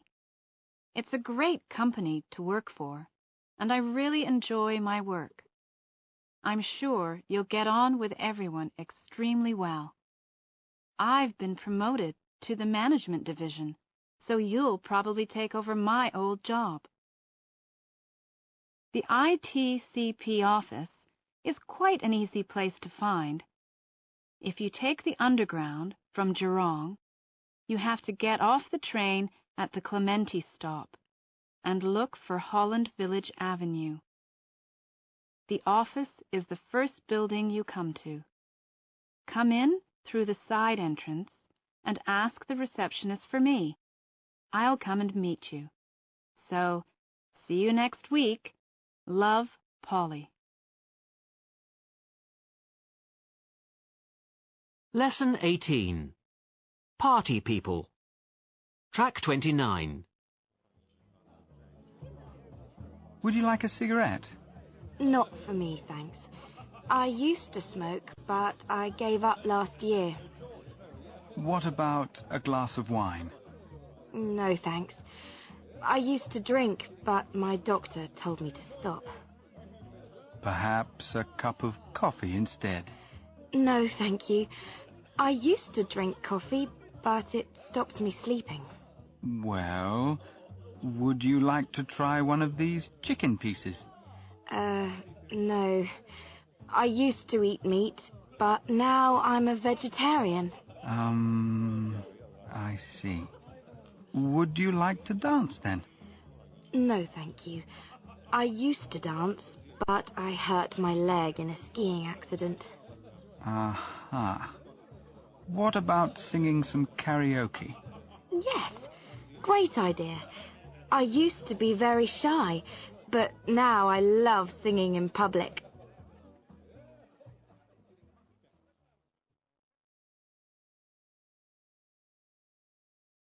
Track 30. Who's that over there, by the door? Brian Clack. He's my cousin. Why do you ask? Well, I just found these keys on the floor. I think he dropped them. Did you prepare all this food yourself? Most of it, yes. But I bought quite a lot ready prepared from that new supermarket that has just opened down the road. Well, you've done a great job. Thanks. These little pastries are delicious.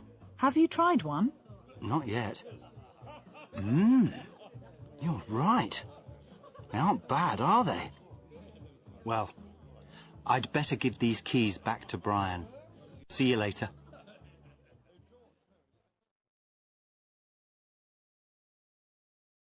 Track 31. Hi. What's your name? Oh, hi. My name's Steve. What's your name? I'm Jenny. Have you come to England for a holiday? No, I'm here on business. My company has an office not far from here. Are you on your own? No, I'm with my wife. She's over there.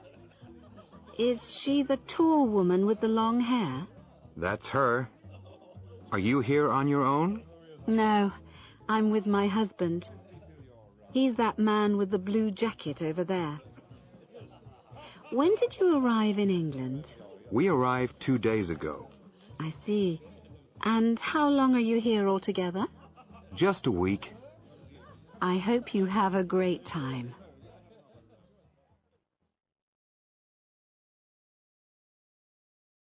Lesson 19. Track 32.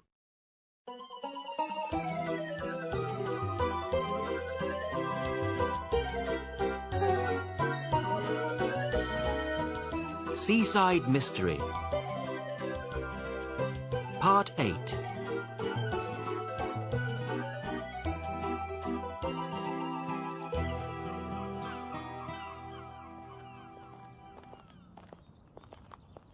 Well, that wasn't too bad, was it, Yoshiko? No, the police were very kind, but I don't think they can help us very much. No, not at the moment. They think the men who took my money were just thieves, don't they? Yes, but that is what we wanted them to think. This is the best way. I'm sure Peter is right. I hope so, but I am very worried about Mrs. King. I know you are. But perhaps she knows more about all this than you think. You don't think she is part of it, do you? I don't believe it. She really is a nice, kind woman. Well, it is a bit strange to find that man waiting for us, don't you think? I don't know. I wish that I could understand what is going on. Of course, we all do. Anyway, here's your house. Will you be long? Do you want me to come in with you? Yes, please, Carlos. I feel a bit frightened. Come on, then. That's funny. What? The door is open. I'm sure I closed it when we left. Oh, dear. Oh, no. Someone has been here. What a mess. Oh, look. All the cupboards are open, and there's stuff all over the floor. Oh, poor Mrs. King. What about your room, Yoshiko? Oh dear, I don't want to look. Come on, Yoshiko. We need to see what has happened. Where's your room? Up here, at the top of the stairs. I locked it. I know I did.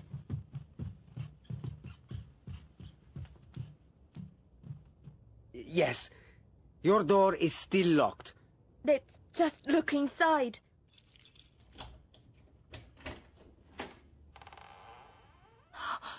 Thank goodness. Everything's okay in here. What's that? I heard something. There's somebody running down the stairs. Quick! Don't go, Yoshiko. Look out of the window. See who it is. It's a man. I'm not sure, but I think it could be Harry King. He looks like the man I saw at the beach. Mrs. King's son? Are you sure? Why has he done this to his mother's house? I think he was looking for something. All the drawers are open, but I don't think he has taken anything. What can he be looking for? Money, I expect. Yes, I suppose so. But Mrs. King doesn't have any money. That is why she asked us to bring her some. You're right. It's very strange. I'll call Peter and tell him and see what he thinks. I don't want to stay here, Carlos. I want to go now. Okay. Get your things then. And don't forget your swimming costume and your sunglasses for tomorrow. All right. Oh, there's the phone. Shall I answer it? Let me. Where is it? In the living room. Wait here. No, I'm coming with you.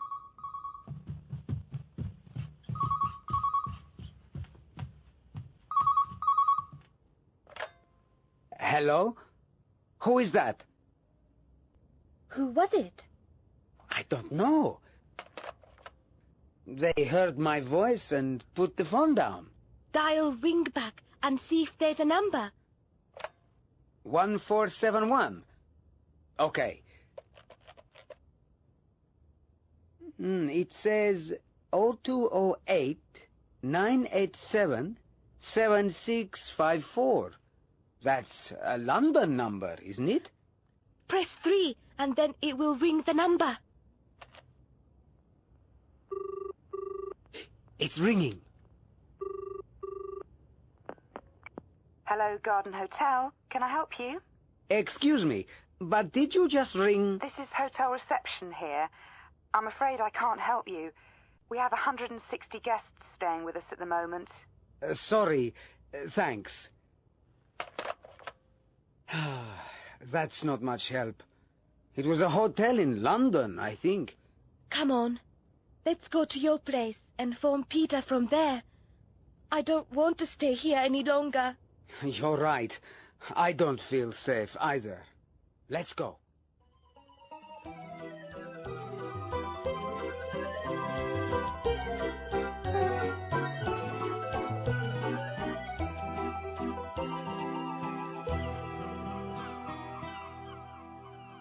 This is the end of Stage 4.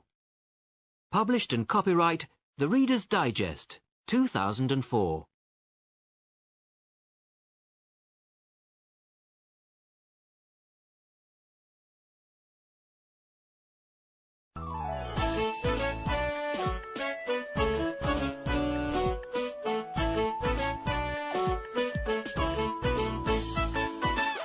Welcome to English in 20 minutes a day.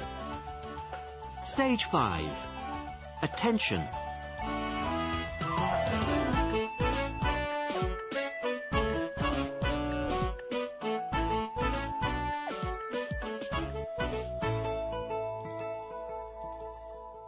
Lesson 1. Giving orders and making requests. Track 1. 1. It's time to go home now. Hurry up, dear. 2.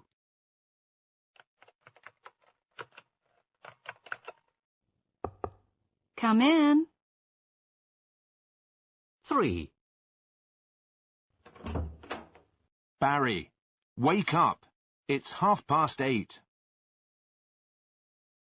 4. Hi, Sarah. Nice to see you. Take a seat. 5. Pass the salt, love. Here you are. Thanks. 6. Anne, I'm glad you could stop by. Have a biscuit. I'll just get the tea. Track 2. Good morning, sir. Could you show me your ticket and boarding pass, please? Here you are. Thank you. Please put your bag on the table. Have you just got one piece of hand baggage? Yes. Fine. Would you mind opening the bag for me? Of course. Right. This camera.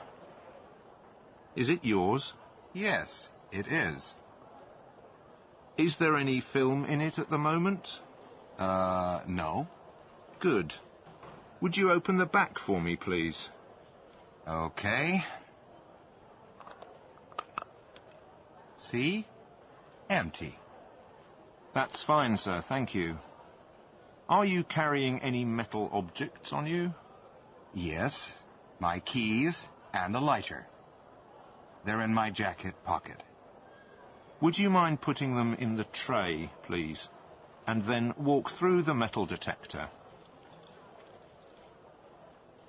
There you go. Thank you. Everything seems fine.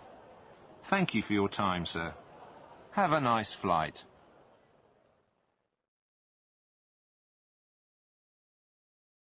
Lesson 2. Giving orders and making requests. Track 3. Hi, Gemma. You look worried. What's the matter? Oh, hi, Brian.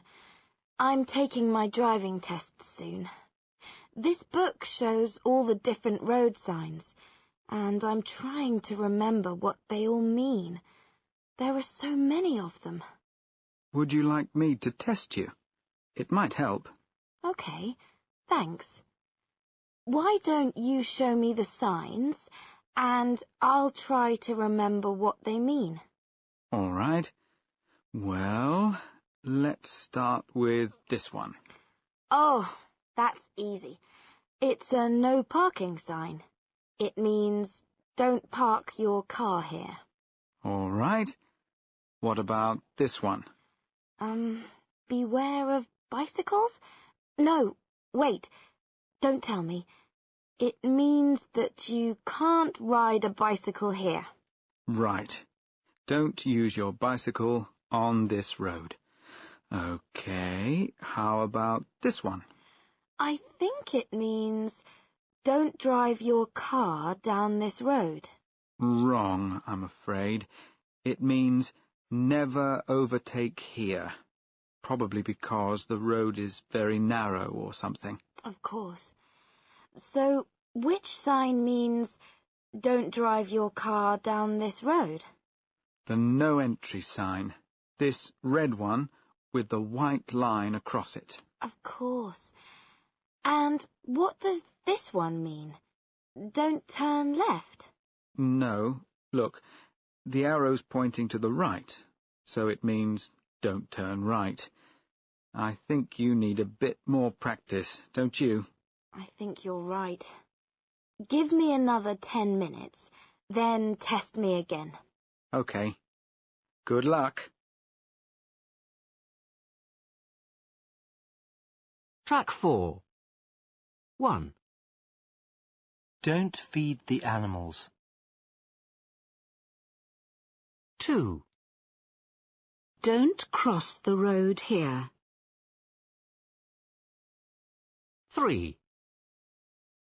Don't smoke in here. 4. Don't touch the paintings.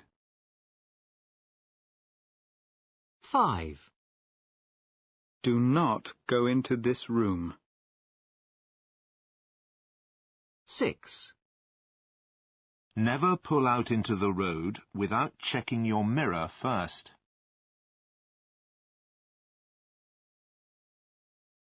Lesson 3. Following and giving instructions. Track 5. Oh, hi, Judy. Can I ask you for a favour? What's that, Tom? I need to give a presentation to the directors tomorrow, and I need a CD player. I don't suppose I could borrow yours, could I? Well, all right. I keep it under my desk. Here you are. Great. Thanks a lot. How do I use it? You don't know how to use a CD player? Well, you know, OK. It's really quite easy. First of all, you plug it in. Put the plug in the socket. There's one next to my computer. OK. Done it. Now what? You turn it on, of course. How do I do that? Press the power button on the top of the machine. This one here, on the left. Right. And then? Open the CD tray. How do I do that? Press the lid gently, and it opens. See? Yes. OK. Right. When you've done that, put your CD in. Have you got it with you? Yeah. Here it is. All right. Put the CD in, then close the tray.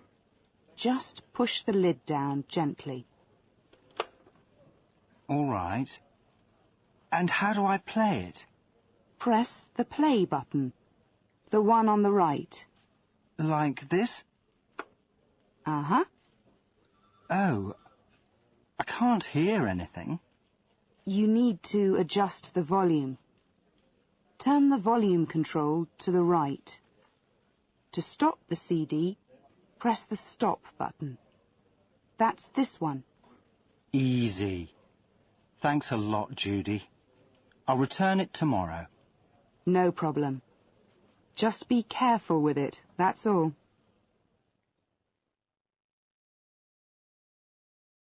Lesson 4. Giving advice. Track 6. So, Ron, off on holiday tomorrow. You must be excited. Well, nervous, really. I've never been on an aeroplane before. It's a whole new experience for me. Well, I wouldn't worry about it. Flying's supposed to be one of the safest forms of travel. But let me give you a bit of advice. OK. First of all, wear loose, comfortable clothing, especially if it's a long flight. Your body gets bigger in an aircraft, so you need a bit of room to expand. You're joking. No, I'm quite serious. Secondly, take a good book to read. Flying can be very boring, and the films they show on aircraft are usually rubbish. Good book. OK. Arrive at the airport early and check in as soon as you get there. That way you can choose a good seat, and then have some time to relax. Ask for a seat near the front of the aircraft. Why? Because it's quieter there. You're not so close to the engines. Now, before you get on the aircraft, eat a light meal, a sandwich or something. Airline food is usually pretty bad. OK. During the flight itself, drink plenty of water and avoid alcohol. Your body loses water in an aircraft, so you need to replace it. Oh, and if it's possible, Walk around the cabin occasionally. Stretch your legs. Great. Well, thanks a lot.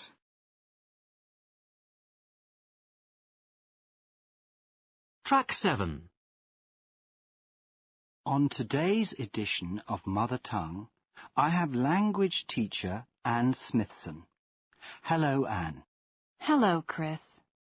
Now, Anne, a lot of people are leaving the country for their annual holiday soon, and from the letters we receive, it would seem that a lot of them want to improve their foreign languages while abroad.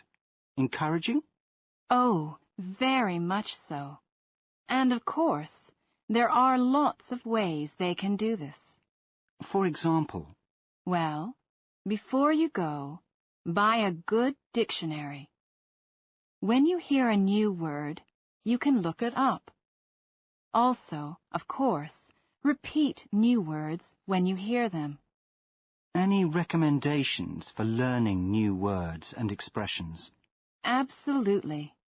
Read a local newspaper for a start. They're the best place to look for everyday language. Also, listen to the radio and watch television. That will help you to develop an ear for the language. Anything else? Yes. Eat in restaurants where local people eat, and not where the tourists eat. The food will be better, and you have a better chance of meeting people. Talk to local people whenever possible. You'll be surprised how easy it is to start a conversation.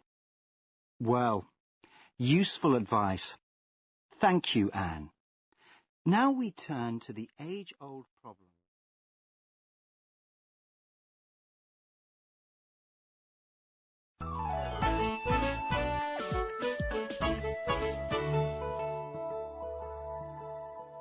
Breakthrough 9. Office work. Track 8.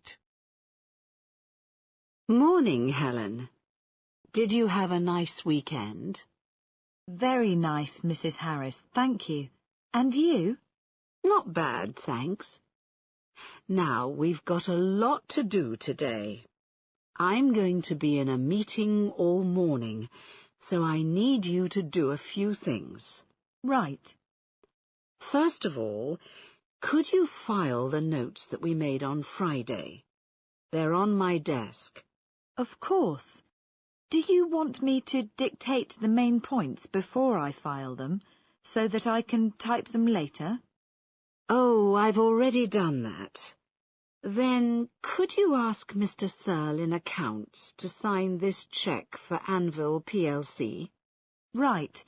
Do you want me to photocopy it before I send it? Photocopy it, yes, but don't post it just yet. Ring Anvil to let them know that they will get the cheque by the end of the week. All right. Could you then email our New York office with the sales figures for this month? OK. Should I also send them a fax of the computer printout for those figures? No, that isn't necessary. Just the email will do. Do you want any letters typed? Not today, thanks. But could you fill out the application form for the new bank account? You'll find the address to send it to in my diary. Fine. I'll get all that done straight away. Anything else? Not just now. Thanks, Helen.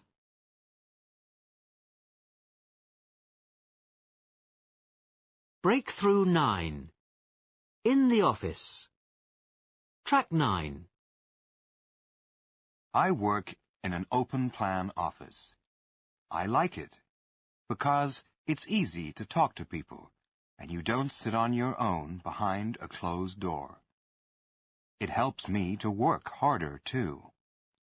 My workstation is in the center of the office, next to the water cooler. I have a comfortable office chair. That's important when you look at a computer screen for most of the day. There are 3 other people who have desks near me, and behind me there is a meeting area with a table and a few chairs, which we can all use if we want to. I use my bulletin board for notes to remind me about dates and things to do, and for a few of my favorite photos. I have a filing drawer in my desk, but the office filing cabinet is nearby. I try to put everything away at the end of the day, so I have a neat desk in the morning. I take work home in my briefcase some evenings, usually reports and stuff like that. Lesson 5. Giving advice. Track 10. 1. This jacket is really old. That's true. You should get a new one.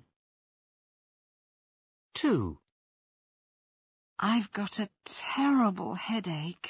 I'm not surprised. You spend too long on your computer. 3. I'm tired all the time. Of course you are. You work too hard. 4. Call the police! Someone's stolen my wallet. Calm down. Maybe you left it in the restaurant. Why don't you call them first? 5. I think it might rain. It is getting very cloudy. You should take an umbrella with you. 6. I never seem to have any money. Is it any wonder you spend it all on CDs? 7. What time do trains for Boston leave? I've no idea. How about calling the station to find out? 8. I hate this terrible weather. In that case, how about moving to a warmer country? Lesson 6. Talking about obligation. Track 11. This is our latest mobile phone. It's a great little phone, but you need to look after it. I see. First of all, you mustn't use it in petrol stations or on aeroplanes. Apparently, it can be quite dangerous. You mustn't drop it, as it will break quite easily.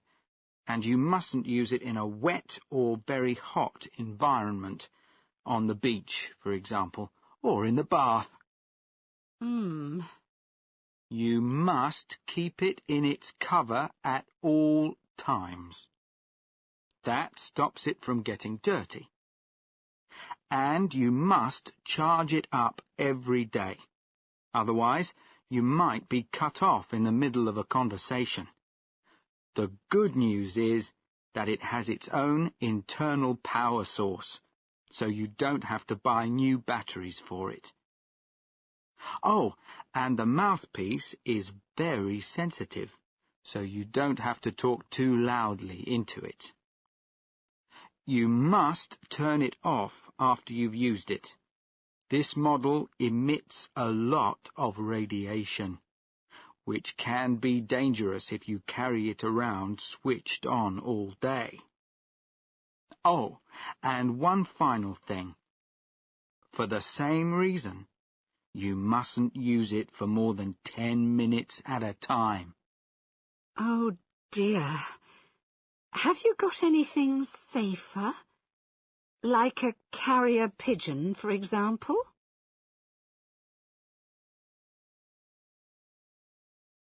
Track 12. Good to see you, Peter. Welcome to Multi-Tech Systems. Thank you. Now, before you get started and meet the others here, I must tell you about a few company rules, okay? OK. First of all, we begin work at 9 o'clock every day. But you have to be here at 8:30 on Monday mornings because we have a meeting to talk about the week ahead. All right. Do I have to come early on any other days? No, just Monday. The working day ends at 5 o'clock. You mustn't leave earlier than that without asking me first. Is that clear? Uh-huh. You have 1 hour for lunch, and there's a restaurant on the second floor. Although, of course, you don't have to eat there if you don't want to.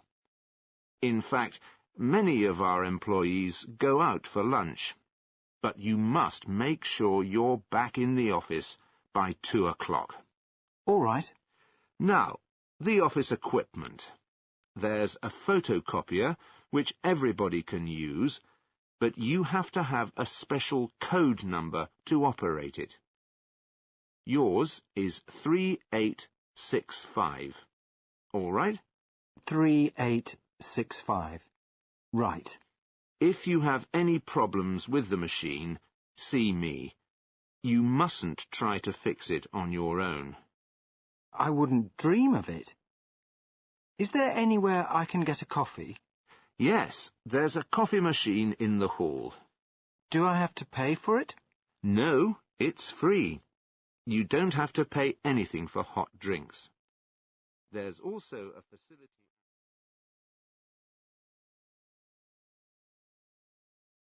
Lesson 7. Saying how to do things. Track 13.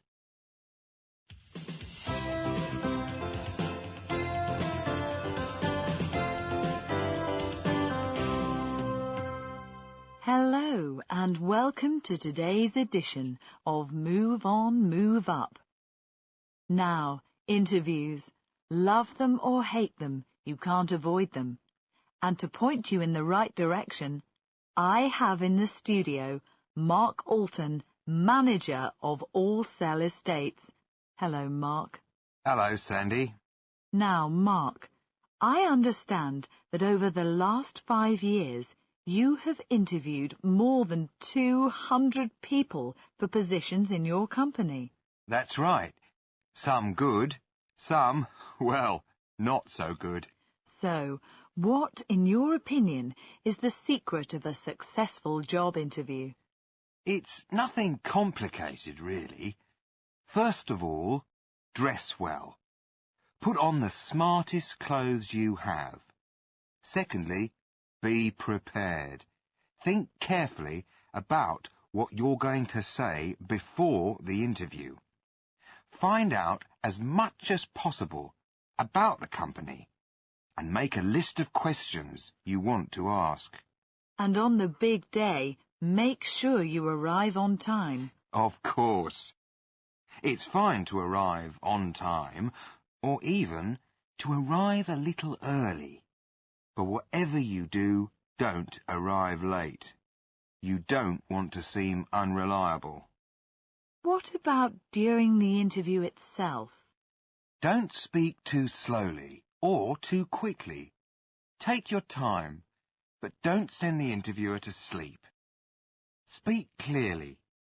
Don't mumble or cover your mouth. And don't try too hard to impress the interviewer. This can create a negative impression. But what if things don't go your way?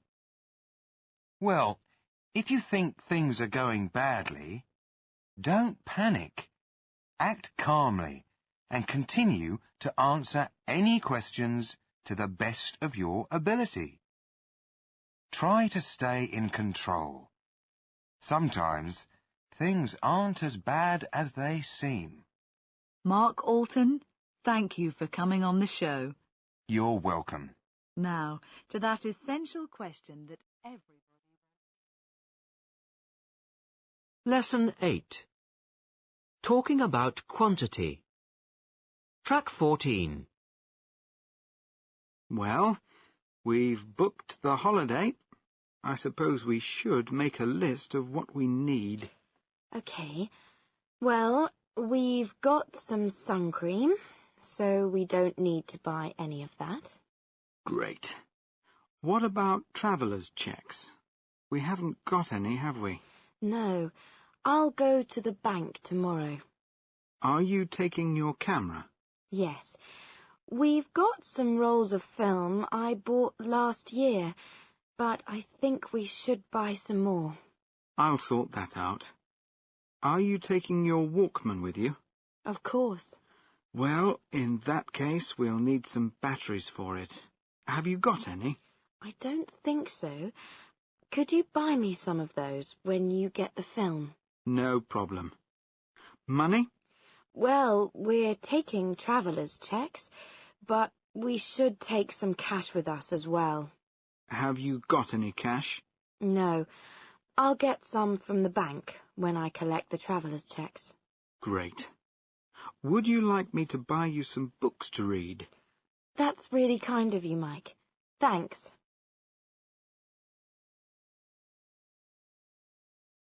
Track 15. 1. Could you lend me some money? 2. Have we got any eggs? 3. Could you get me some paper? 4. I can't post this. I haven't got any stamps. 5. Would you like some water with your meal? Lesson 9. Track 16.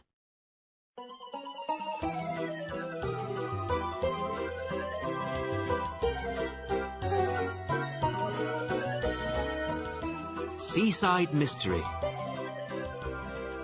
Part 9.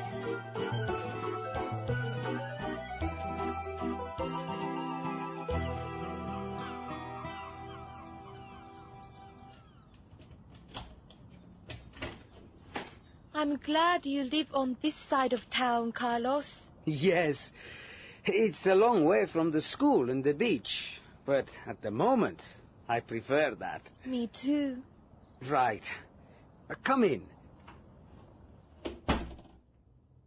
My landlady is usually out all day, but she won't mind, I'm sure. Good, because there is no way I can go back to Mrs. King's house now. Of course not. I'll make some coffee, and then I'll phone Peter. Where's the kitchen? I'll make the coffee while you phone Peter. Okay.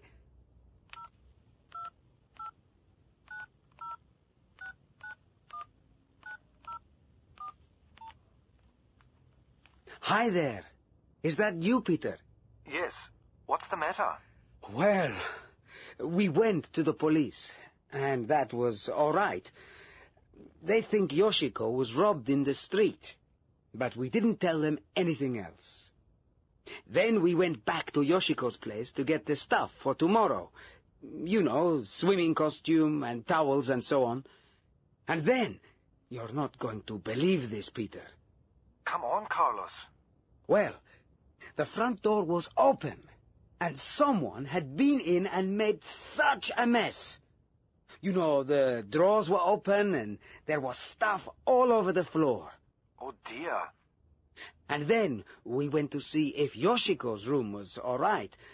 And this man suddenly ran down the stairs and out of the house. Yoshiko thinks it was Harry King. I don't know if it was him or not, but it was all really frightening. It sounds it. Where are you now? Back at my place. Yoshiko doesn't want to stay at Mrs. King's, of course. Anyway, what do you think? Do we go back to the police and tell them everything? Everything? We don't know everything. I know that, but it seems things are getting quite serious. I think we do nothing until tomorrow. I knew you were going to say that. Oh, and there's one more thing. Yes? Just as we were leaving, there was a phone call. A phone call to the house, I mean. Who was it? I don't know. It was somebody phoning from a hotel in London. The Garden Hotel, I think it was. Interesting. London, eh? Look, Peter, I don't understand what is going on. But if we do what you want tomorrow, and you leave this parcel at the cafe... Yes? Then I want to go to the police and tell them. This is getting too dangerous for me, and I think Yoshiko feels the same. Okay, then. You agree with me, then? I always agree with you, Carlos. Okay, see you on the beach. Hope the sun shines. Me too, Peter. Goodbye. I agree with you, Carlos.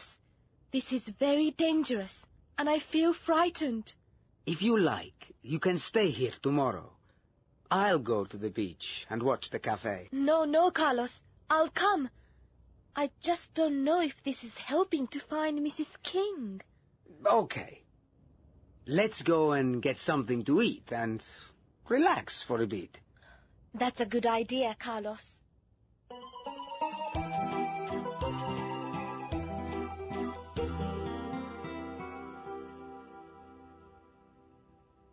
Morning, Carlos. It's a beautiful day. Morning, Yoshiko. Are you ready? Yes. Your landlady is very sweet. She made me a lovely breakfast and says I can stay here if I want. I know.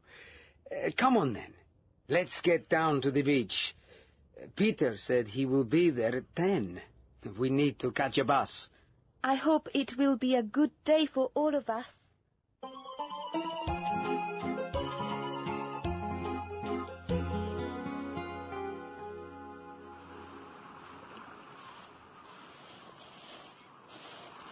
If we lie down here, we can see the cafe over there.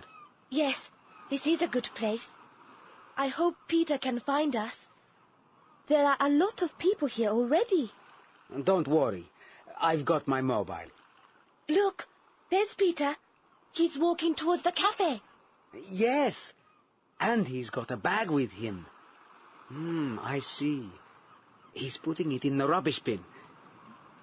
Now what's he doing? I don't know. He's going into the cafe. Hello? Is that you, Peter? I'm in the cafe. I know. We saw you go in. What do you want us to do? Stay where you are until someone comes to get the money, of course. And then what? Call me. And when I think it's safe, I'll come to you. Hey, there's a man looking in the bin. He's got the bag. Where is he now? He's walking away. He's getting into the black car. I think there's another man with him, driving the car. What shall we do now? Peter? Peter? Are you there? He's gone.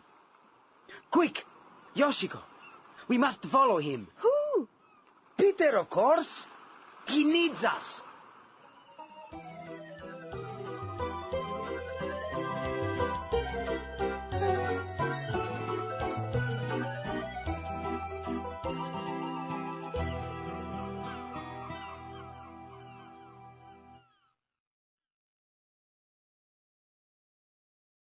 Lesson 11. Talking about quantity. Track 17. So, what did you think of the conference, Joe? I didn't think it was very good, to be honest. In what way? Well, where do I start? There were 6 speakers in the morning, weren't there? And each one was expected to make a presentation for half an hour. Yes, I remember. What's your point? Well, 3 of them had to start late because the first speaker, Andrew Kelly, spoke for almost an hour. Thankfully, the 3rd and 4th speakers kept their presentations short, so at least we could finish in time for lunch. But the presentations were quite good, weren't they? Well, not really. Apart from the final speaker, Liz Thompson, They were really boring. I thought they were a waste of time. Liz Thompson's presentation was really good, though, wasn't it? Oh, fantastic. She's got a lot of good ideas. We need more people like her. The lunch was good, wasn't it? The lunch was excellent. I wish the canteen at work gave us such good food. What about the question and answer session with the directors in the afternoon? Well, everybody had lots of questions about the future of the company, but the directors didn't really answer any of them. They talked a lot about how we all needed to work harder, take fewer holidays, etc., but they didn't tell us anything we really needed to know. And the final workshop was a complete disaster. Of course. By that time, everybody was tired. There were only about 10 delegates there. The other 30 or so all decided to go to the bar. Perhaps we ought to mention these problems in the weekly report to the manager. You're right. I'll do it this afternoon.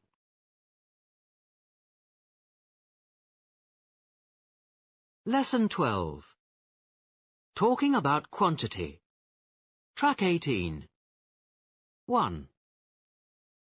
We'd love to help you, but unfortunately, we haven't got much time before our train leaves. 2. You should visit London when you are in England. There are a lot of good museums that I would recommend. 3. I enjoy a good social life.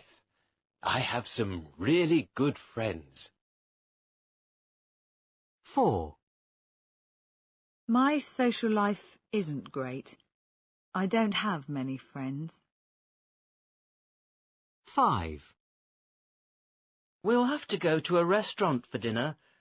There isn't much food in the house. 6. Let's eat at home tonight. There's lots of food in the house.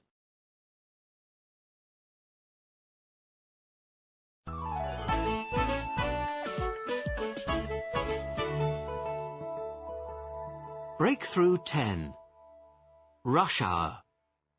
Track 19. 1. It usually takes me about 20 minutes to get to my office. Of course, if I'm a bit late, I can do it in less time. I'm quite fit, and I walk fast. So sometimes it only takes me about 15 minutes. 2.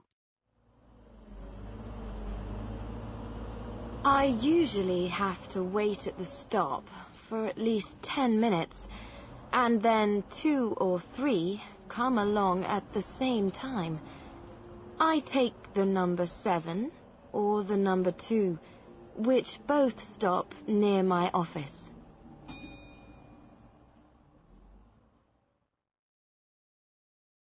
3.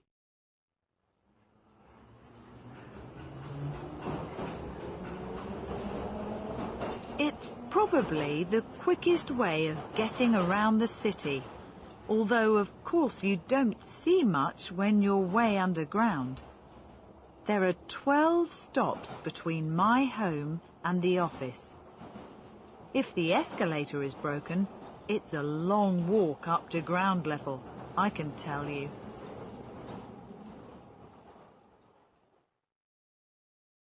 4. Our local platform is always full of commuters by 7:30 a.m. If it's raining, the waiting room also gets very crowded. The service is pretty good, really, every 15 minutes. Luckily, my office is right next to Victoria Station, so when I get into town, that's it. 5.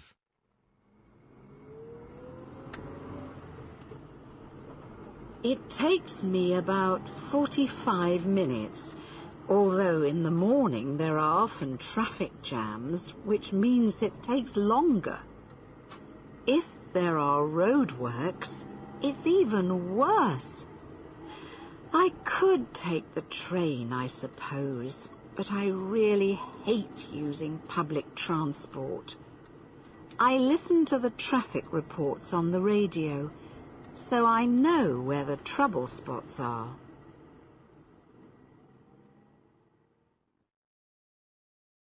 Six.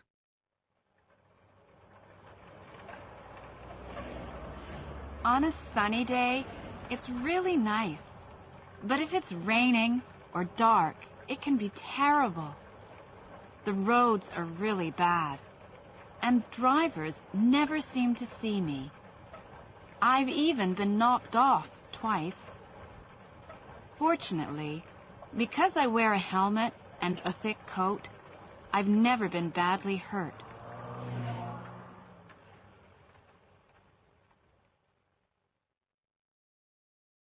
Seven.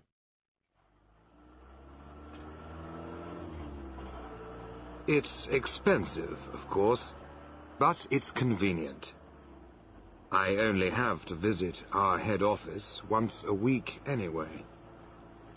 I don't like driving in the city, and I prefer to let someone else do it. Sometimes the driver talks too much, but I don't mind. I pay the fare and leave the driver a large tip, and we're both happy.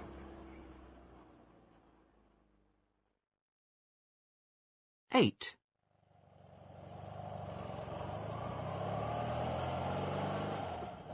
I think it's the fastest way to get through the streets, especially when there's a lot of traffic.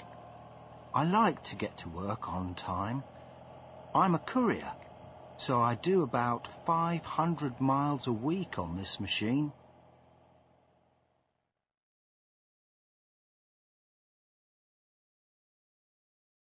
Breakthrough 10. In the street.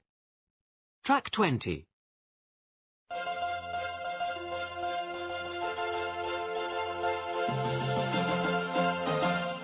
A quick look at the roads this morning, and it's bad news for commuters, I'm afraid.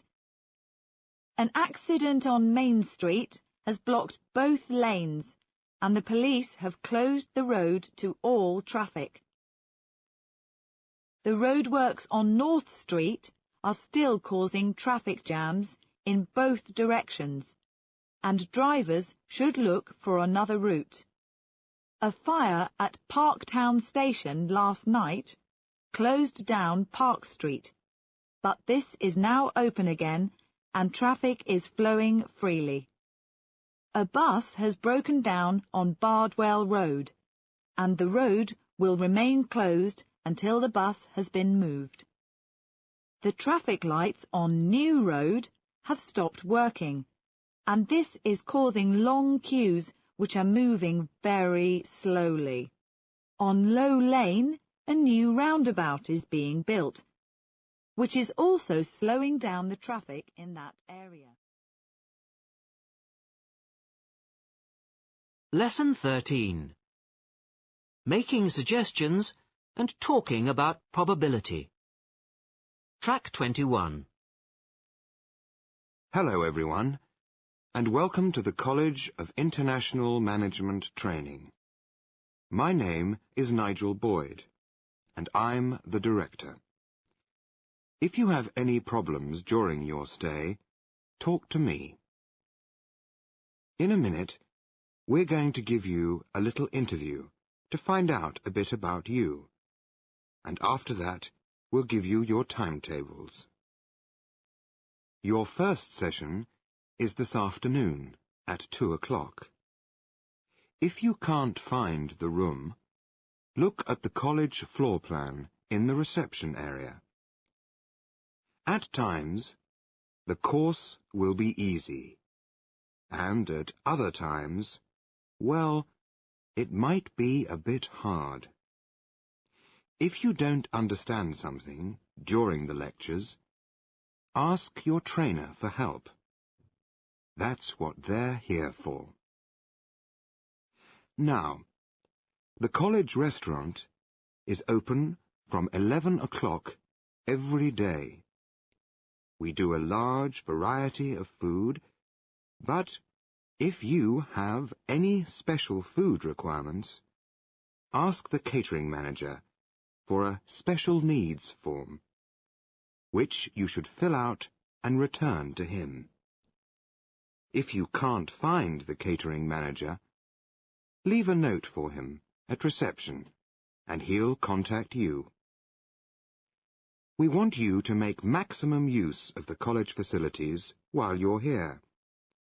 We've got an excellent library with a large range of books and videos designed to help you maximize your management potential. If you need to borrow a book, write your name and today's date in the Books Out register. There's also a computer room where...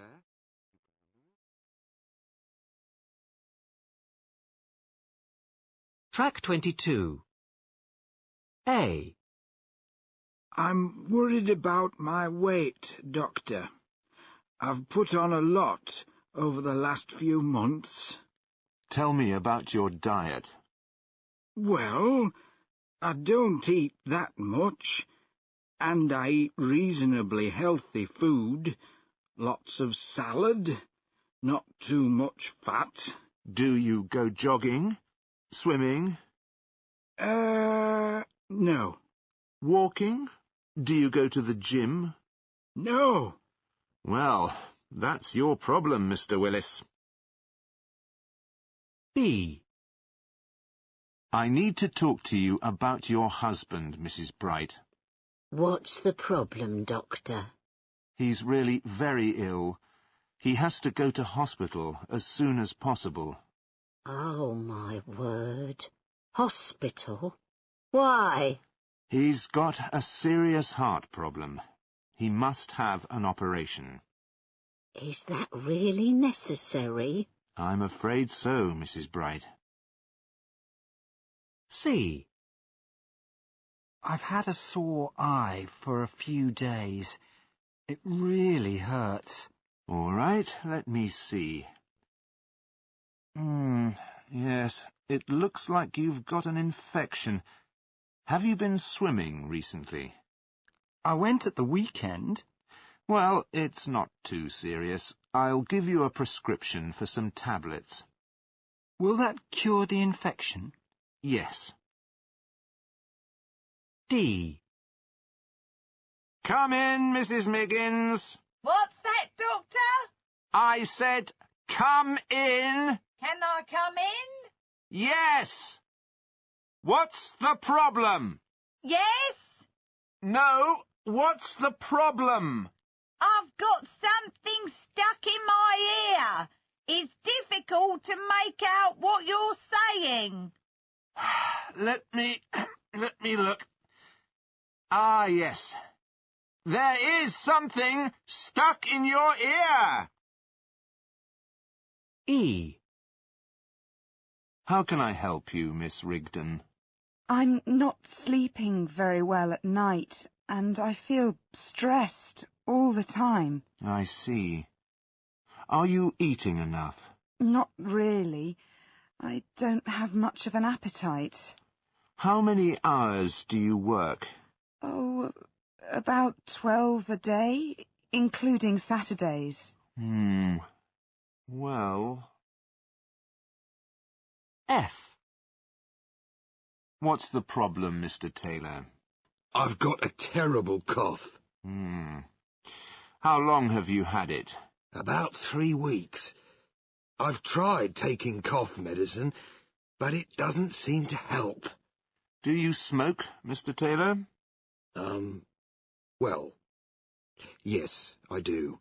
How many a day? Let me see. About 60 a day? 60 a day? In that case, it's time you smoked less.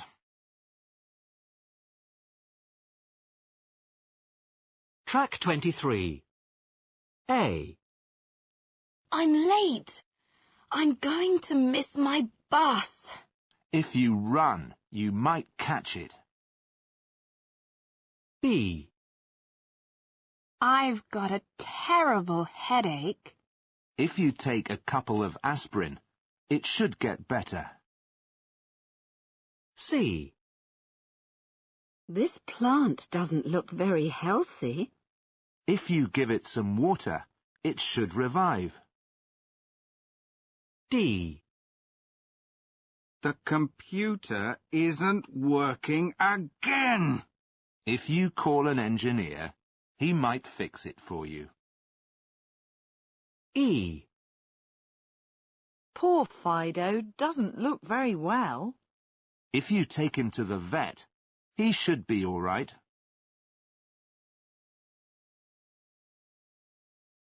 Lesson 15. Describing how something is done. Track 24. Today, I'm going to show you how to make simple French bread pizzas. This is a very easy recipe. You will need a stick of French bread, a jar of tomato paste, some cheese, a red pepper, 2 cloves of garlic, fresh herbs, and salt and pepper. First of all, you peel and crush the garlic. Then you mix the tomato paste, garlic, salt and pepper together in a bowl. After this, slice the bread in half lengthways. Spoon the tomato mixture over the bread. Don't forget to spread the mixture evenly so it covers the bread. Next, grate the cheese and sprinkle it on top of the tomato sauce. Rinse the herbs under a cold tap. Next, chop the herbs and the red pepper into small pieces and add to the cheese. Your pizza is now ready to cook. You bake it in a medium hot oven for about 20 minutes.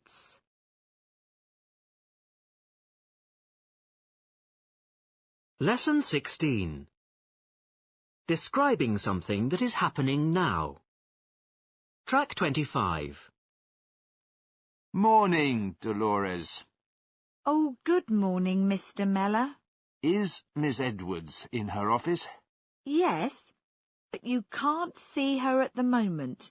She's being interviewed by someone from the local radio station. Right. Well, when she's finished, could you ask her to come and see me in my office? Oh, you can't use your office today, I'm afraid. I can't? Why not? Didn't anyone tell you? It's being decorated. Oh, great. Well, in that case, I'll be in room 17. Sorry, Mr. Meller. Some new furniture is being put in. All right. What about room 21? It's being used by Mr. Walton. It's not my lucky day, is it? Room 28? Sorry. A new computer is being installed. This isn't very good, is it? Room 35? Not there either. The windows are being cleaned, but they won't take long. Oh, well. In that case, I might as well sit here with you and have a coffee. Sorry, Mr. Meller. There's no coffee. The machine broke yesterday, and it's being repaired. All right. I'll go and sit in my car for half an hour. Not possible either, I'm afraid. Why on earth not? From where I'm sitting, I can see your car. So? Like you said, it isn't your lucky day. You parked it on a double yellow line. It's being removed by the police. Oh!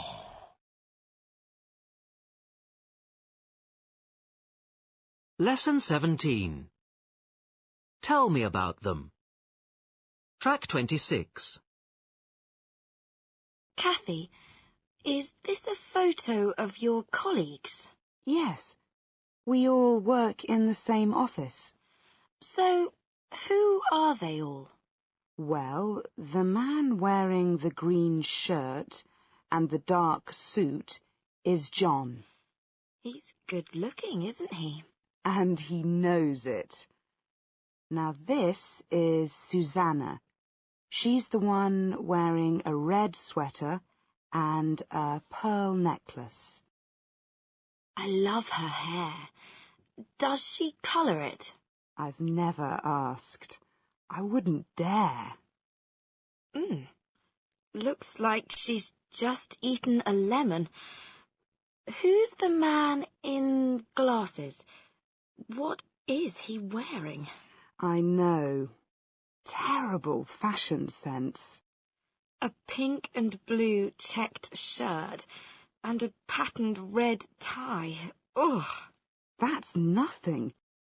You should see what he wears some days. I'd rather not, thank you. And this young man in the leather jacket? Oh, that's Brendan. He's really nice. He'd do anything to help you.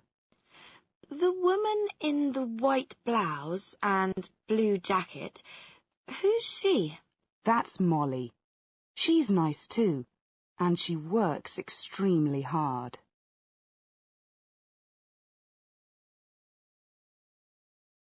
Track 27. So, what do they do, these people? Well, Susanna's the boss. To be honest, I'm a bit frightened of her. Frightened of her? Why? It's her whole manner, you know, the way she behaves. I mean, she's always satisfied with my work and everything, and we have a lot in common, but she's so serious about her job, and she's not very friendly. What about the others? Molly, for example. Molly is our personnel manager. She's responsible for taking on new employees, or getting rid of those who aren't doing a very good job.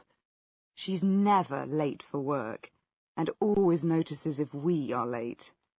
Now, John... The good-looking one? Yes, the good-looking one. He's our sales manager. He's good at his job, but he's often absent from the office because he travels a lot. And Brendan, isn't it? I must admit, I'm quite fond of Brendan. He's our office messenger. He doesn't earn much, so he's always short of cash. He's also famous for falling asleep at his desk after lunch. What about Thomas? Our accountant. He's okay, I suppose. Totally different from everyone else in his approach to work. Gets in at 7 o'clock, works for 14 hours. Sometimes even sleeps at the office. Sounds a bit sad. A bit mad, actually.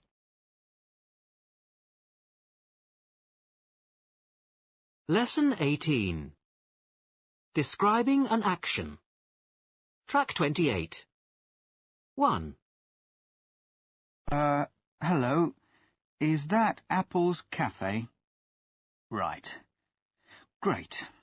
This is Martin from ABC Supplies. I'd like to order some sandwiches, please. That's right, to be delivered. I'd like 3 smoked salmon and cream cheese on rye, 4 chicken salads, 2 of those on white, 1 in a baguette and 1 wrap, 2 cheese and pickle. 2. Hello? Mr. Jenkins? Oh, hello. It's Sally Jeter from Barnard and Jackson. You called earlier, but I was out. Right. Well? 3. Well, Tony? I am so sorry, Mr. Miller. I've had a terrible morning. I overslept, then I couldn't start the car, and then I got caught in the most terrible traffic on the M25, and then, would you believe it, my car broke down and... I've heard enough excuses, Tony. Make sure you're on time tomorrow. That's all. 4.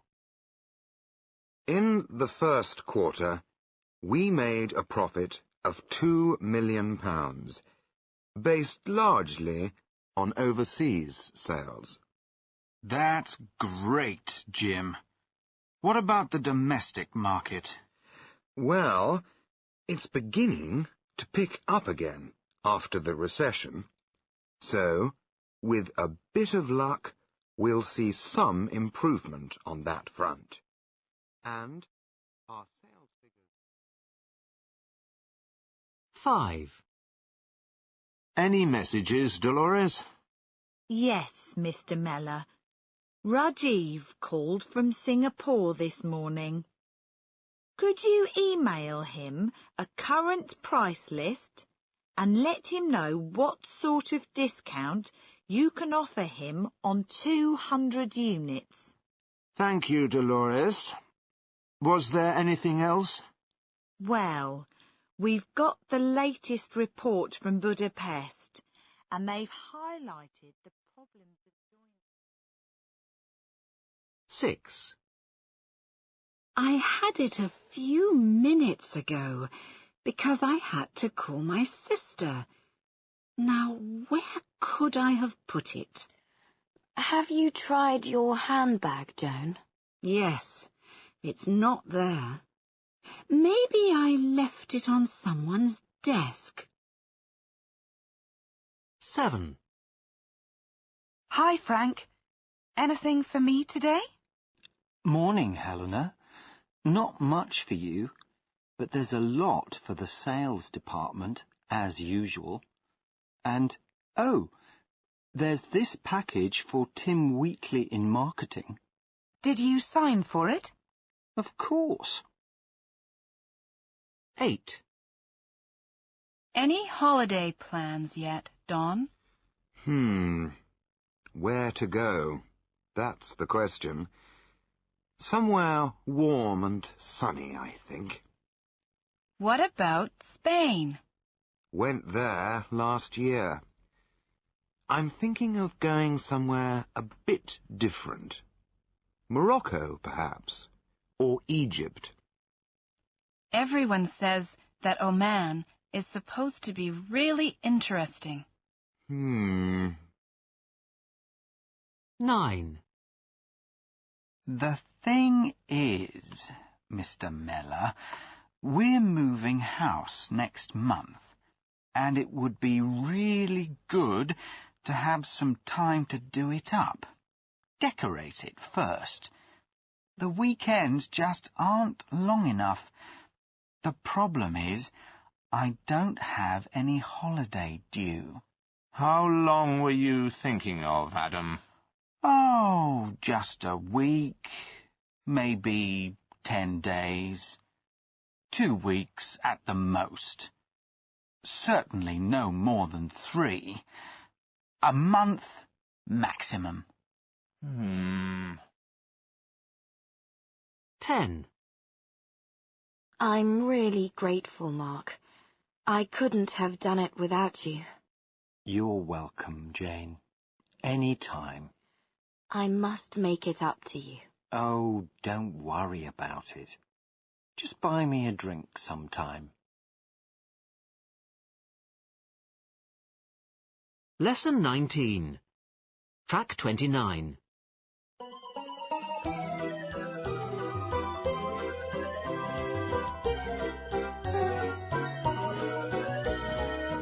Seaside Mystery. Part 10.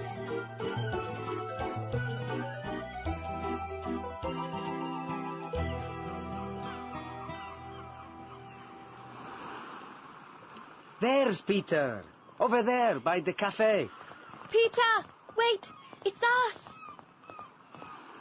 Did you see where they went? I think they went towards town. They were in that black car again. Yes, it was the same men as yesterday, I'm sure. I don't want to be there when they open that bag. What did you put in it? Newspapers and magazines. Oh, dear. They're going to be angry. I hope it doesn't make them angry with Mrs. King. Somehow, I don't think it will. How do you know? I don't for certain, but I don't think they know where Mrs. King is. I don't understand. Are you going to explain it to us? Not yet. You see, I'm not completely sure I know what is going on. But I think those men have something to do with Mrs. King's son Harry, not Mrs. King. But where is Mrs. King? I am so worried about her. I'm not quite sure, but I must go to her house again. I want to check a few things. You can go back to my place if you want, Yoshiko. No, I'm coming with you two. Fine. I think we'll be okay.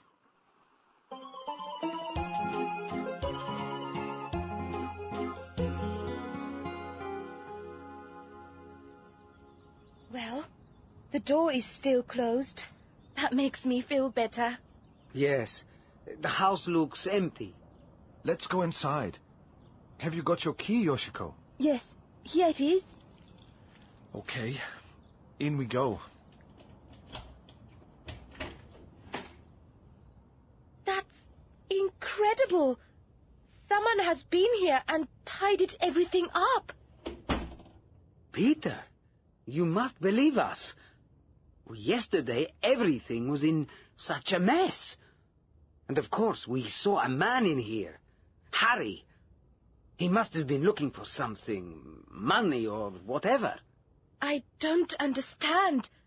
Who did this? What is going on? Mrs. King! Hello, my dear. I am so sorry. Are you all right? I'm fine. We are all fine. But you, are you well? I don't know what I thought. Mrs. King, you don't look very well. Do you want to sit down? Yes, I think I will. Do you know where your son is? No. I tried to help him, but I didn't know how much trouble he was in. I only know some of it. I still don't know all of it. Do you want to tell us? Perhaps we can help. You see, yesterday 2 men made Yoshiko give them some money. One of them said he could hurt you if we didn't. We thought you were with him. With a man? No, I was in London. I was trying to help my son. You see, Harry got into trouble in Australia. He needed to pay someone a lot of money. I only know this man's name, Carl Cray. Harry couldn't get the money. He decided to come back to England. Harry came here and I gave him all the money I had. I took your money too, Yoshiko. I am very sorry about that. But it wasn't enough. Then Harry did something very wrong. When he got to London, he met some men who wanted to rob a bank. Harry agreed to go with them. He then found they wanted to take guns with them, and he didn't want to do that. He told them he didn't want to rob the bank with them if they used guns. They were very angry with him. They are still angry with him. And the men who took the money from Yoshiko, are they the robbers? How did they know about us? And where to find us? A man phoned, and I was frightened. I told him Harry's friends were going to get the money for Carl Cray. That's why I asked you to come to the station. I didn't want to say anything about Harry. So, who came to your house and made all that mess? Harry, of course. He was looking for money. He thought I was not telling him the truth. He must be very frightened. He is not the only one. When those men open the bag, they are going to be very angry with me. What bag? It's a long story, but I think we must go to the police now. I think we are too late.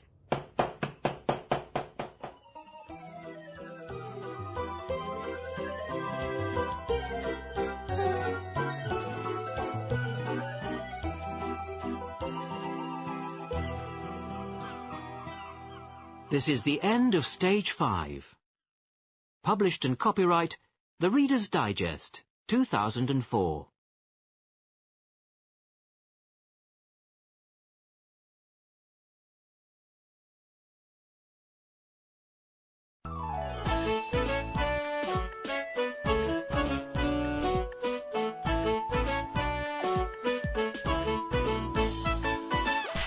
Welcome to English in 20 minutes a day. Stage 6. Tell me about it.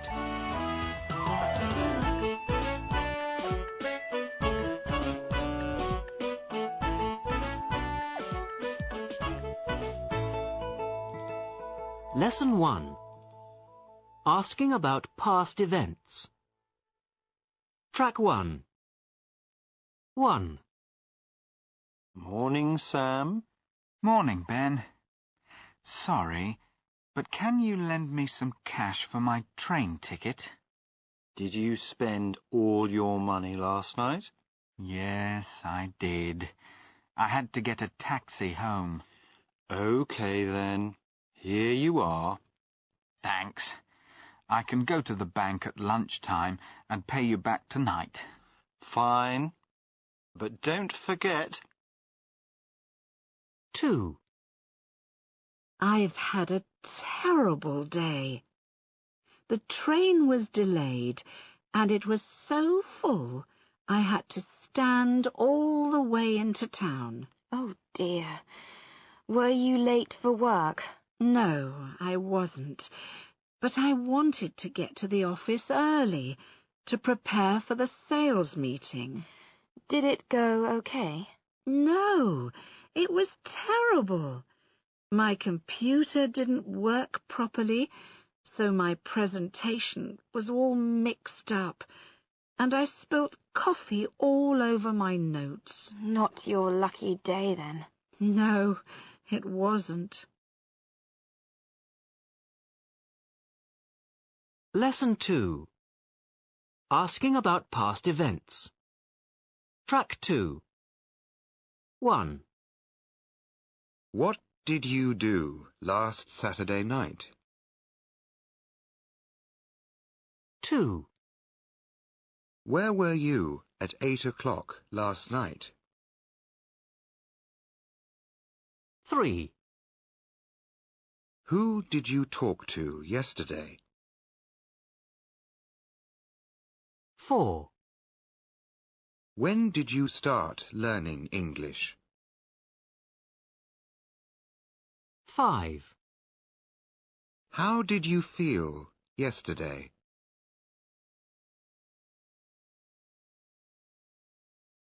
Lesson 3. What were they doing? Track 3. 1. I was relaxing and watching TV. 2. I was enjoying a meal out with my girlfriend. 3. I was working on some sales figures for the sales conference. 4. I was listening to some great music. The band was terrific. 5. I was playing tennis with my friend, Anna. 6. I was driving home and listening to the radio.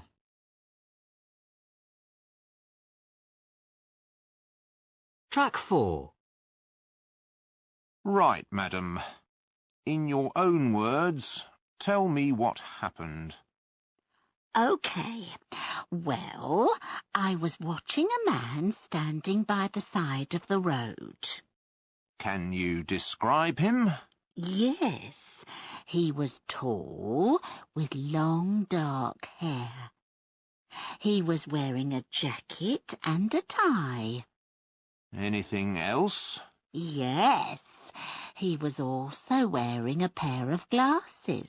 Sunglasses? No, ordinary glasses. Spectacles. And was he holding anything? Yes, he was holding a suitcase. Was he wearing a hat? No, he wasn't. Can you tell me anything else? He was looking at a map. What made you suspicious? Well, I thought it was a bit strange because he was...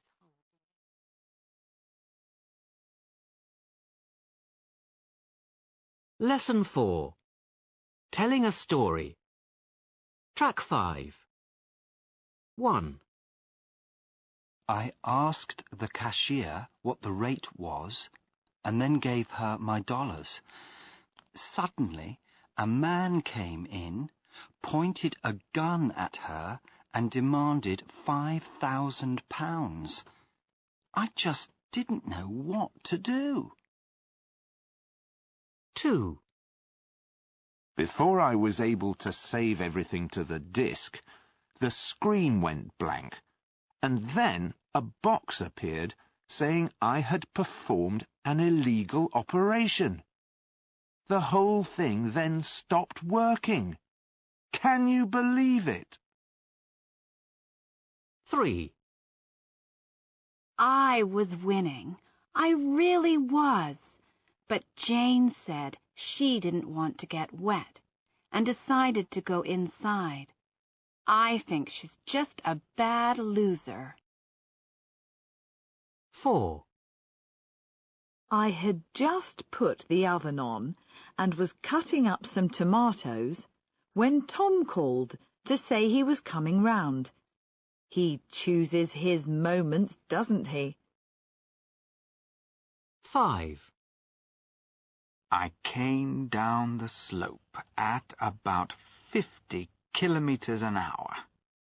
Then I lost my balance, lost control, and hit a tree.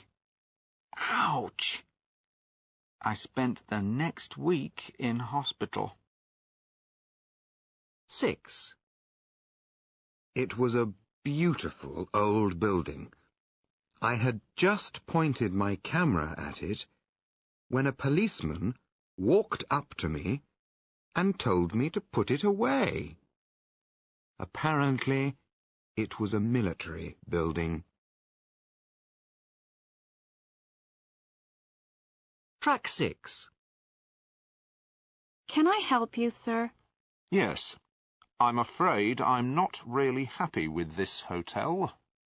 I'm sorry to hear that. Can I have your name and room number, please?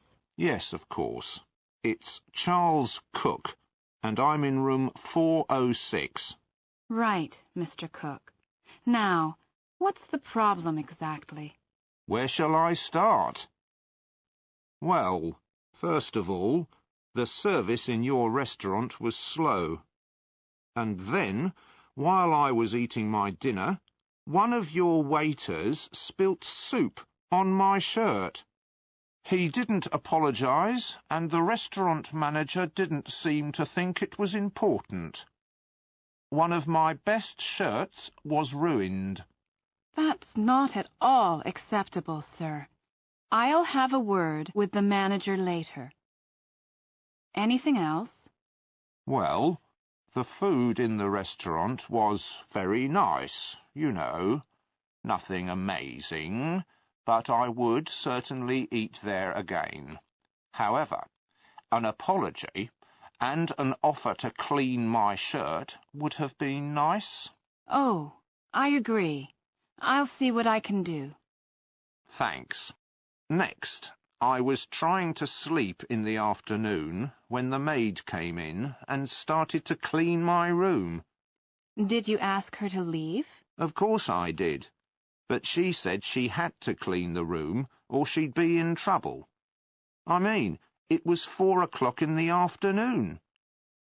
She also forgot to leave clean towels. That's not good enough. How is your room? Oh, wonderful. One of the nicest rooms I've been in. But I'm not here to compliment you on your rooms.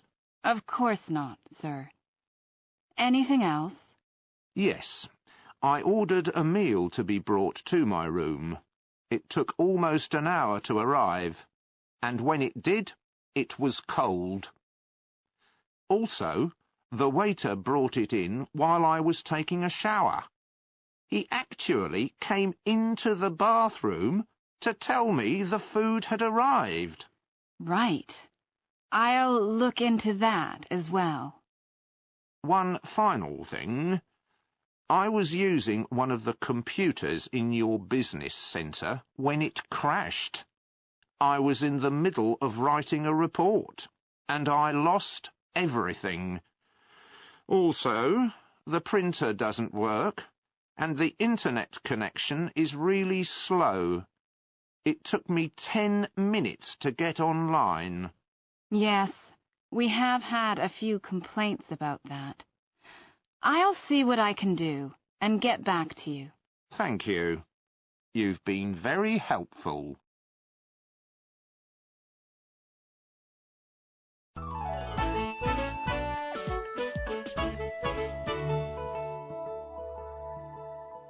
Breakthrough 11. Which museum? Track 7. 1. Why not take the children? There are lots of buttons to press. It's a great hands-on display. They can learn a lot and have fun at the same time. 2. It cost me a lot of money to get in. What a waste of time. 10 pictures, that was all. And there were so many people there you could hardly see them. I should have asked for my money back. 3. Well, I think it's an amazing collection. There are literally thousands of things to look at from all over the world. I could have spent hours in there. I'm going back again next week.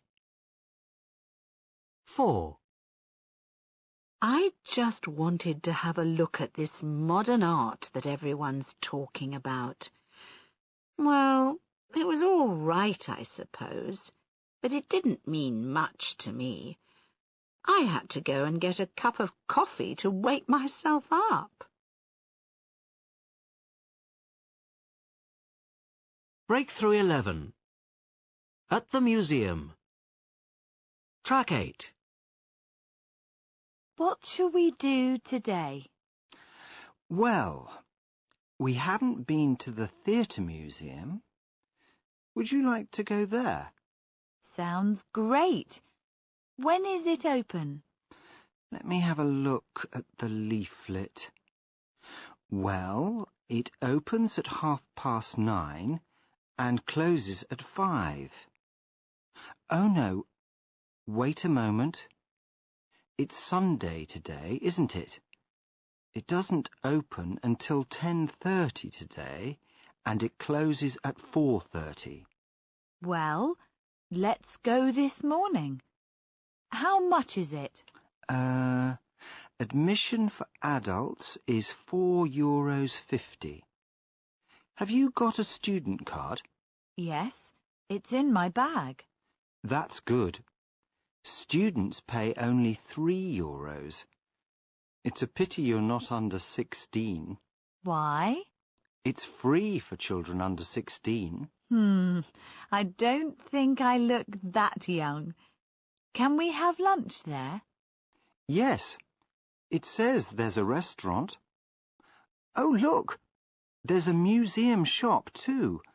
We can buy a birthday present for Sam while we're there. How do we get there? Do we have to take the car? No, we can take the number 31 bus or the train. It's only 5 minutes from the station. Lesson 5. What did you do next? Track 9. Yesterday, I had a really busy day. First of all, I walked to the supermarket to get some food. Then I went back home and phoned my friend, Bruce. After that, I had some lunch. Next, I drove to Bruce's house to pick him up. The traffic was bad, but we eventually got to the cinema. We saw the latest Matrix film, which was pretty good. Next, we went for a coffee and a chat. I finally got to bed at about midnight. Track 10. How was your first day in the new job? Oh, it was fine. So, what happened? Well, first of all, I met the theatre manager, Mr. Bryce. Was he nice? Yes, he seemed quite pleasant. We had a coffee and a chat, and then he told me what I had to do. You know, what my duties were, and he showed me how to use the office facilities, the computer system, the fax machine, and the photocopier. It all seemed fairly simple. Did you meet the other employees? Yes. After that, I met the others in the theatre. They seemed like a nice, friendly crowd. Next, we all went for lunch. Did you actually do any work? Yes. I eventually started work at about 2 o'clock. But I don't think I'll be able to do that every day.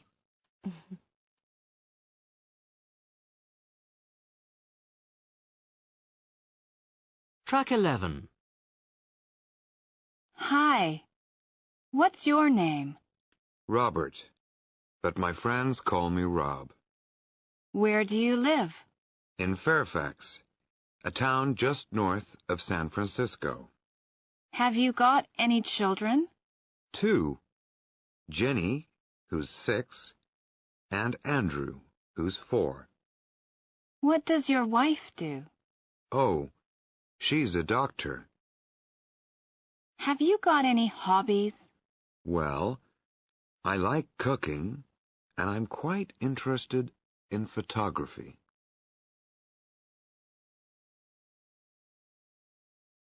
Lesson 6. When did it happen? Track 12. What have I been doing? Well, let me see. I went to the cinema last week, but the film was terrible. What else? I'm mad about shopping. The last time I went shopping was 2 days ago. And yesterday morning, I also did a bit of shopping on the internet. There are so many things to choose from.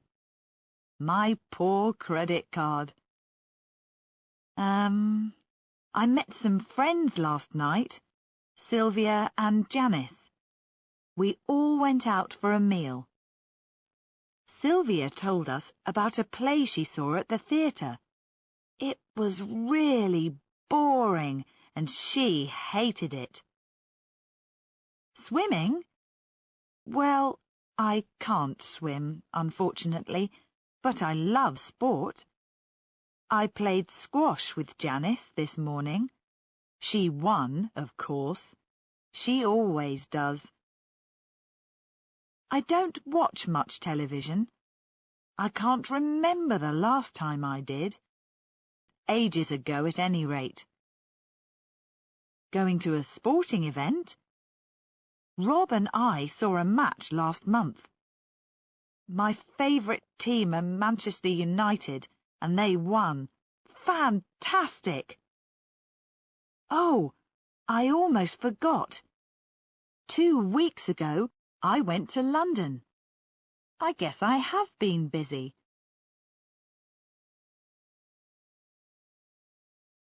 Lesson 7. Talking about obligation. Track 13. What's wrong, Jackie? Bob's angry with me at the moment.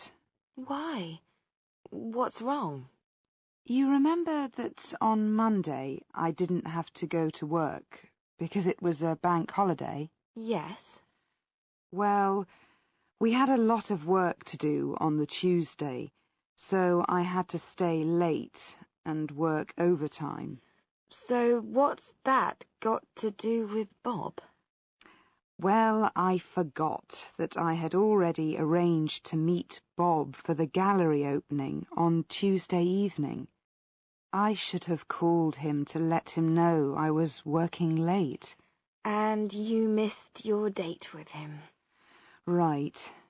He was waiting for me at the gallery. And, of course, I didn't show up.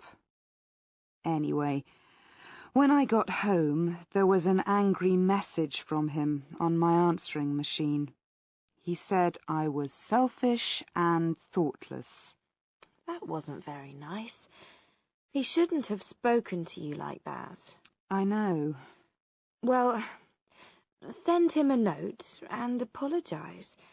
But make sure you tell him you're not happy with his attitude. I might just do that.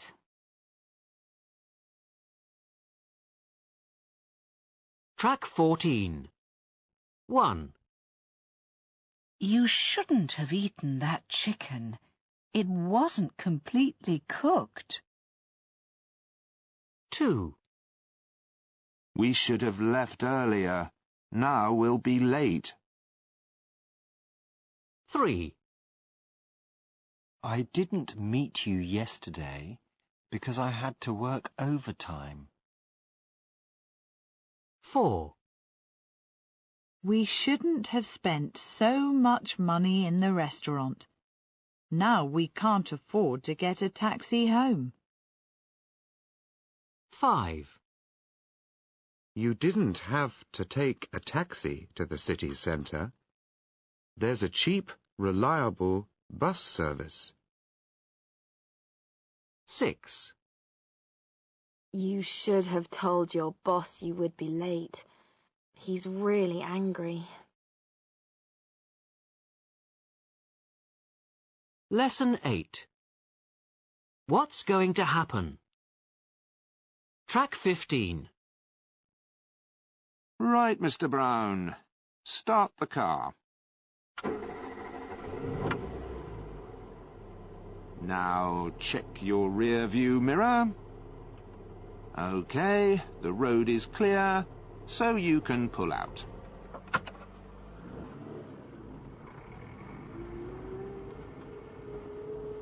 That was fine. Well done. Now, remember to keep your eye on the road ahead. Always watch out for traffic. See that car in front of you? He's indicating, so he's going to turn left, which means he's going to slow down. You must do the same. Mr. Brown, slow down. You're going to hit him. Oof, that was close. OK, now. There are some children ahead on the left. See them? They're going to cross the road and they're not looking out for cars, so slow right down. That's it. And there they go. Remember, always look out for children. Also, there's a car coming from the road on the right, and he's going to pull out in front of you, so keep going slowly. Perfect. Okay. Speed up a bit now. Check your rear-view mirror. See the car behind you? He's indicating, so it looks like he's going to overtake you. Keep to the left and give him room. Oh, it's all right. He's changed his mind.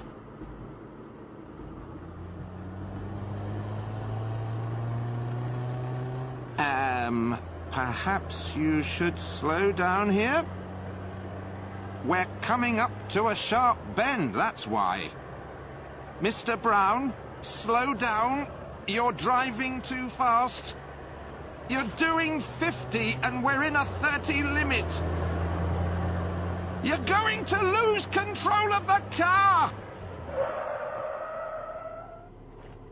Oh, that was very close.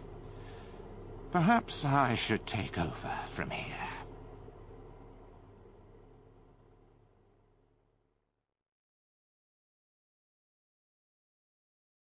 Track 16. 1. He's going to drop the books. 2. They're going to catch the bus. 3. She's going to make a phone call. 4. She's going to have a baby. 5. It's going to be a wet day. 6. They're going to eat dinner.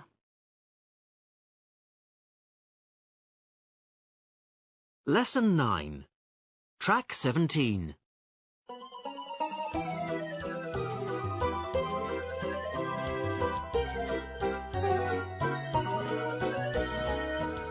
Seaside Mystery. Part 11.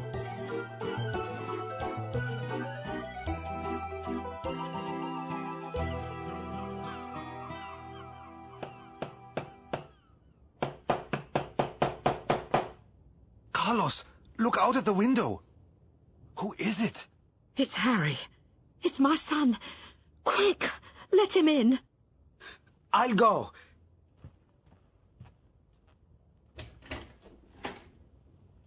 Peter, can you help me? Oh, goodness. Is he okay? I think we need a doctor. No, I'll be okay. I'll be okay. What happened to you? They got me. Let's put him on the sofa. I'll get you some water. Oh, Harry. Oh, what have they done to you? Oh, you are an idiot. Oh, my poor boy. I'm okay, Mum. I got away, but they're after me. Here's some water. Can you tell us what it's all about? Leave it, Peter. I think he needs to sleep. Okay, but I want to know how safe we are. Who are these men? Will they come here next? I don't think so. They don't know about this house. At least, I don't think they do. They may have followed you. I think we need to call the police. Please don't call the police.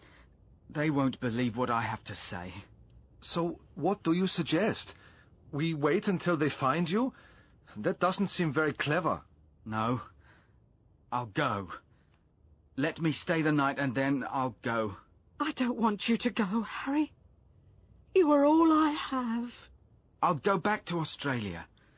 I'll sort everything out. Don't worry about me, Mum. I'll be fine. Carlos, Yoshiko, let's leave them alone. We need to talk. What are we going to do? I don't want to stay here. Do you? No, but what about Mrs. King? She's not safe if she stays here with Harry. We can't leave her with him in this house. If those men come, they will kill them both. Maybe, maybe not. I suggest that we try to stop them getting in. Make sure all the windows and doors are locked. Close the curtains, too. Perhaps they will think there is nobody here. I don't think that will help, but it's the best we can do. Come on, Carlos. You check the front, and I'll check the back. It's better to do something than just sit here waiting for something to happen. Ah! Quick! That's Yoshiko. She's at the back of the house.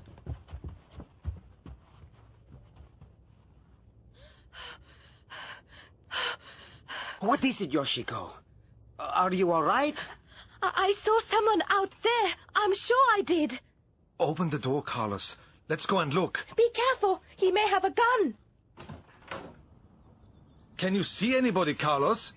No. Is there anybody there? Yes. I haven't got a gun. I just want to speak to Harry. I know he's here. I followed him. What do you want to speak to him about? Come over here, where we can see you. Carlos, help me. Get hold of his arms. I've got him. Get off me. I'm not going to run away. I saw some men run after Harry. I think they hurt him. But you're one of them. Yes. You're one of the men who took Yoshiko's money. I know. I can explain. Yes, I think you have a lot of explaining to do. I know. I just want to know if Harry is okay. He's hurt. Did you hurt him? No, of course I didn't. I need to speak to him about those men. Carlos, let's take him inside. Have you got his arms? It's okay. I'm not going to run anywhere. I just want to talk to Harry. Okay then, come inside. Harry says it's okay. He wants to speak to him too. All right then. You can come in, but we don't want any trouble. No trouble. I promise.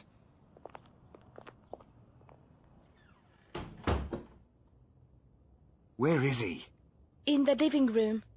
He's with his mother. His mother? Oh, no.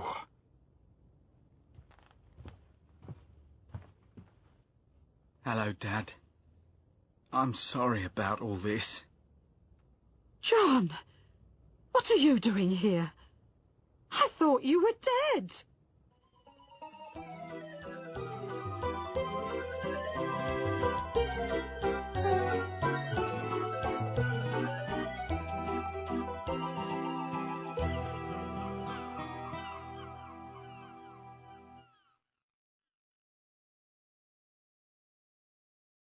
Lesson 11.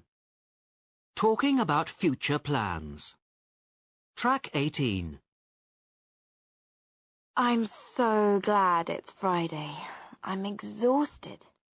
Me too. What are you going to do this weekend? Oh, not much. Tomorrow morning I'm going to do some shopping at the garden centre. Are you buying anything special? Not really. Just a few plants for the garden. Then I'm going to meet Jackie and Bernard, and we're going to see a film. Which one? We haven't decided yet. After that, we're going to go to Club 9.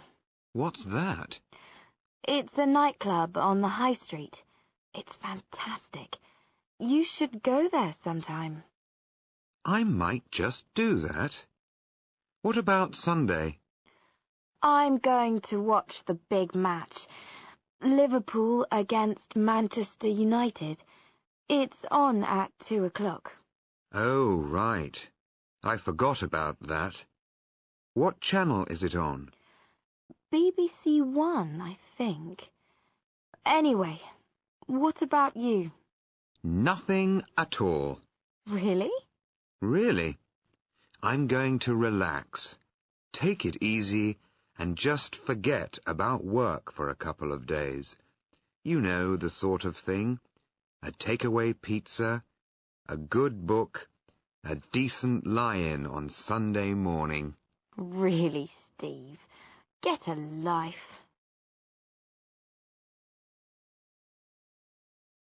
Track 19. What are you going to do on Saturday? Oh, there's a good film I want to see. Which one are you going to see? New York Detectives. It's a thriller. Why are you going to see it? Because I love films like that. Who are you going to see it with? My friend Penny. Where are you going to meet her? Outside the Odeon Cinema. When are you going to meet her? At 7:30. Are you going to invite me? Sorry, no. 2's company, 3's a crowd. Lesson 12. Saying when something is going to happen. Track 20. Maggie, I need to sort out my diary for the next few weeks. Right. Where are we today? It's Wednesday the 3rd. OK. Well, you're meeting Mr. Hamilton at 2 o'clock. I thought I was meeting him on the 5th. No, you're having a day off then, remember? It's your son James's birthday, and you're taking him out. Of course. Thanks for reminding me. I must get him a present. Did I have anything planned for tomorrow, the 4th? Yes. You're going to London to finalise the contract with Target Books. Then, on the 6th, you're flying to Athens. Oh no, sorry, you're flying to Athens on the 7th. All right, I've got my itinerary for that week. Oh, except for the 10th. Am I still making a presentation to Sophos Education then? Yes, the 10th at 3:30. And I'm flying back on the 11th of June. That's correct. There are no other major events until the 17th. What's happening then?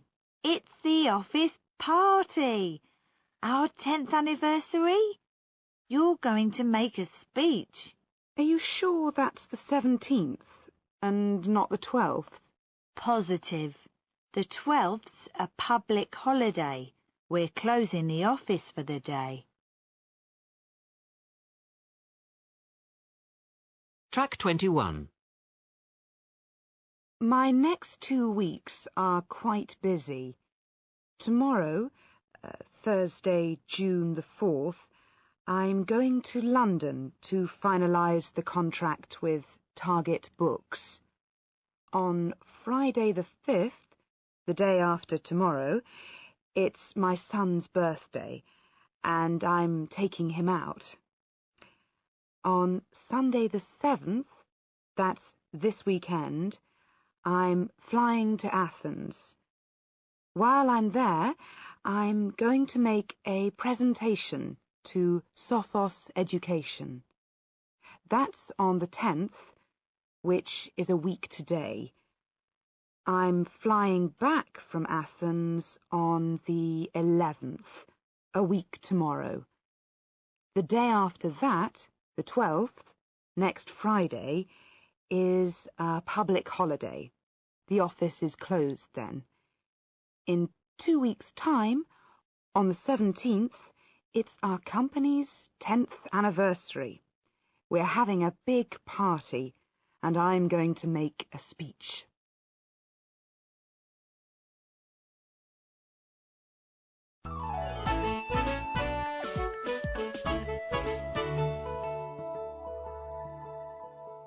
Breakthrough 12. That's entertainment. Track 22. 1. The actors were good, and the costumes were terrific, but it wasn't a great play. Too long, and at times quite boring. I nearly fell asleep halfway through. 2. It was a great night out. His jokes were very funny. I haven't laughed so much in years. Do go if you can. He's on until the end of the week. 3. I've never been to the ballet before, but I really loved it. The music was beautiful, and the dancing too. So romantic. 4.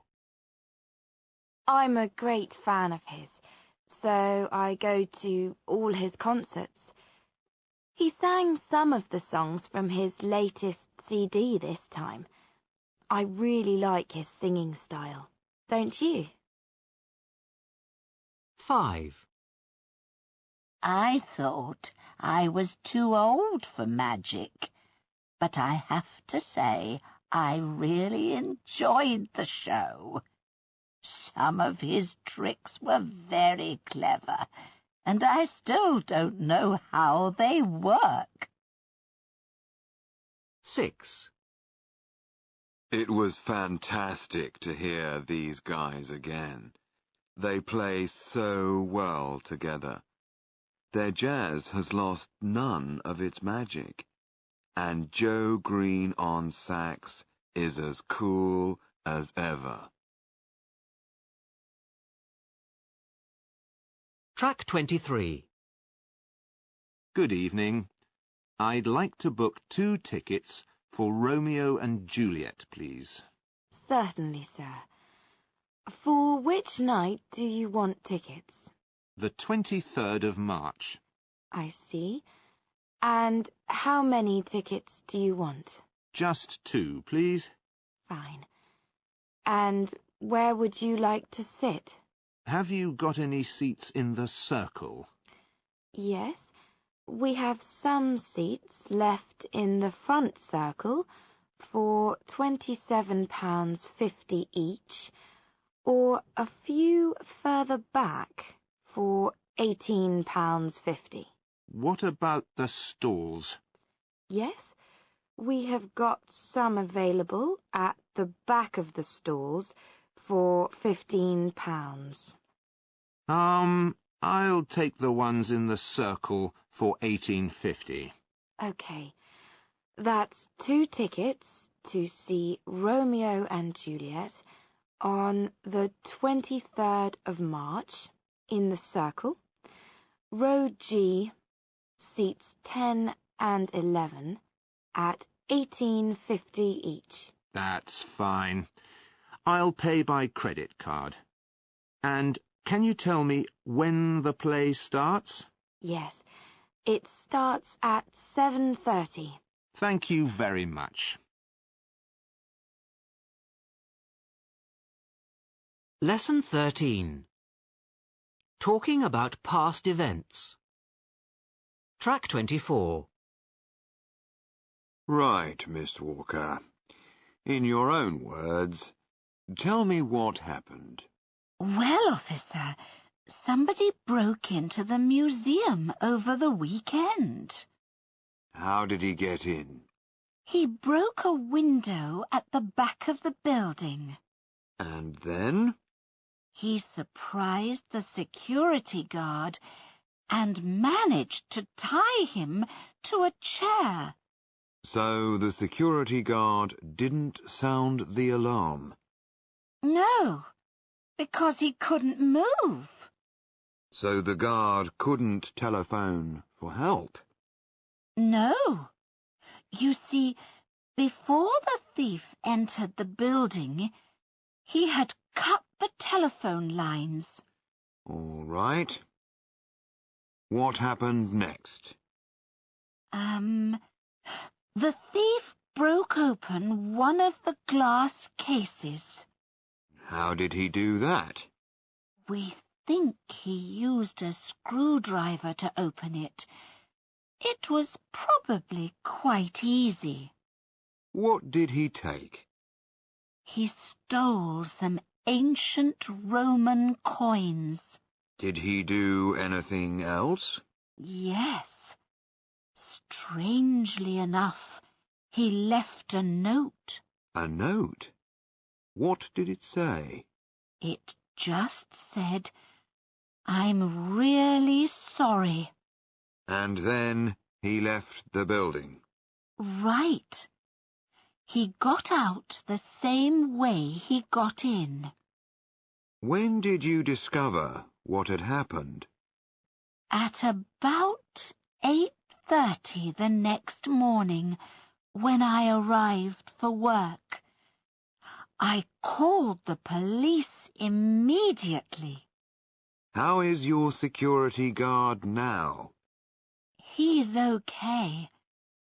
When I found him, still tied to the chair, I called an ambulance and the paramedics took him to hospital. He was a bit shaken up, but okay.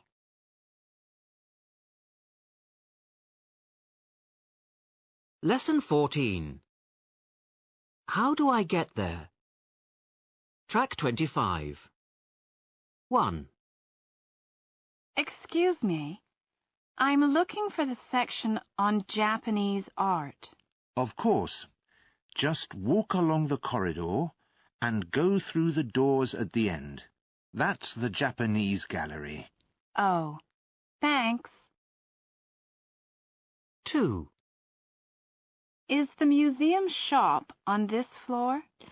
No, it's on the ground floor.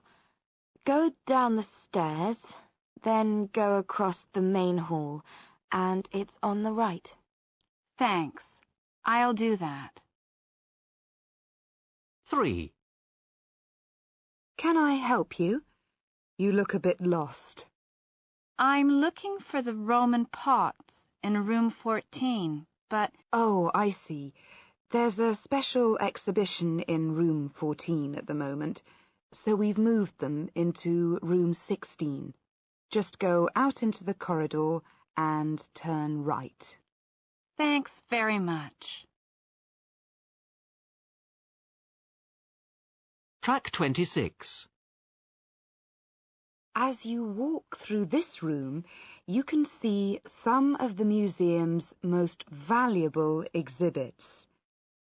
Look at the statues on your right. These come from the famous Romanov collection. Now let's go up these stairs to the next floor, where you can see 2 paintings by Titian. Notice the beautiful 17th century wall hangings as you walk along the upper gallery. Now, ladies and gentlemen, if you'd like to come into the red room, where we have the Titians,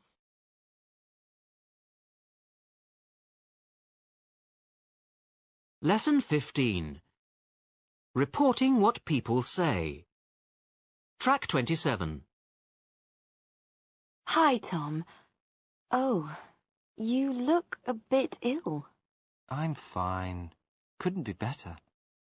But you're really pale. Is everything all right? Well, I'm working quite hard at the moment. To be honest, I need a holiday. How's the new job? Great. I'm getting on really well. What about you? Are you enjoying your new job? To tell you the truth, I hate it. Why? I'm arguing a lot with my boss. We don't agree on anything. Sorry to hear that. What are the others in the office like? Oh, they're really nice. Lesson 16. Famous Lives. Track 28. Charlie Chaplin was born as Charles Spencer Chaplin in London on the 16th of April, 1889. Before he became a star, Chaplin acted on the stage in London. He went to the USA with a traveling show and was discovered by the film producer Mack Sennett. In 1914, he began to direct his own films. During his time in Hollywood, Chaplin acted in many films.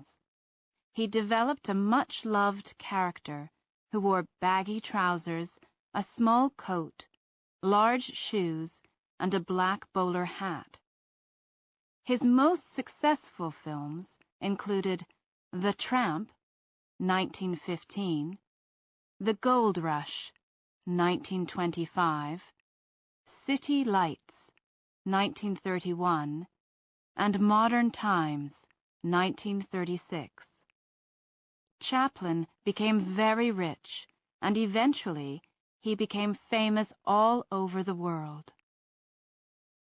After 40 years in the film business, Chaplin got into trouble with the U.S. government of the early 1950s. They did not like his political ideas. He went to London in 1952 and was not allowed to return to Hollywood. After this, Chaplin decided to live in Switzerland. He went back to the USA once only in 1972 to collect an Oscar at the Academy Awards ceremony. He finally died in 1977 in Switzerland.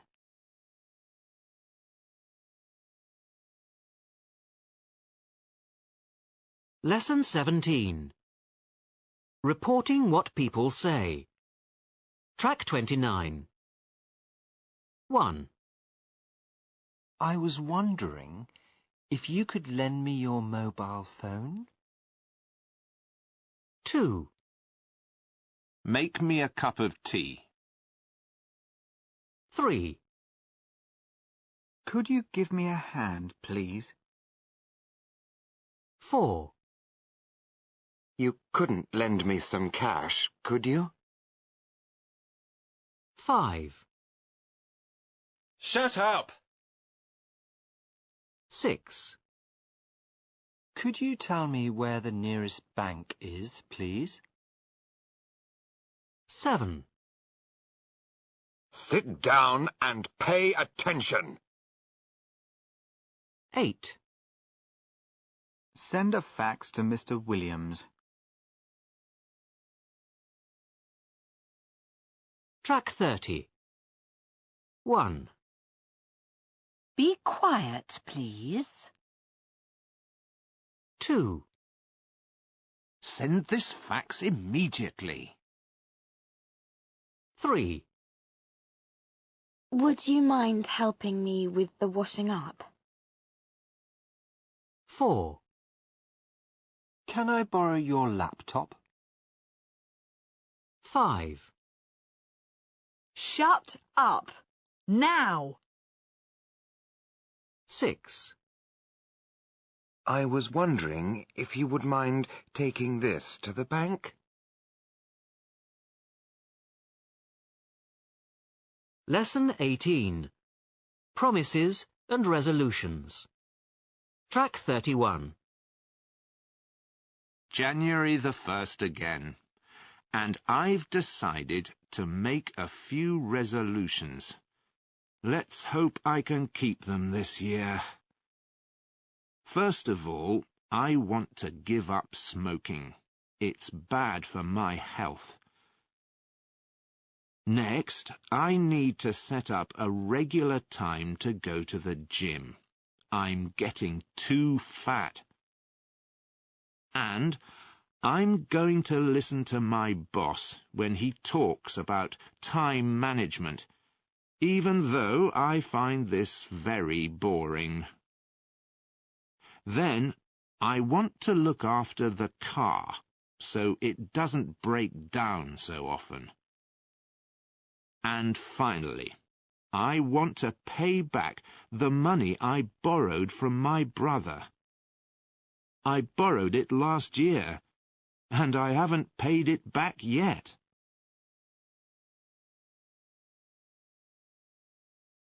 Lesson 19. Track 32.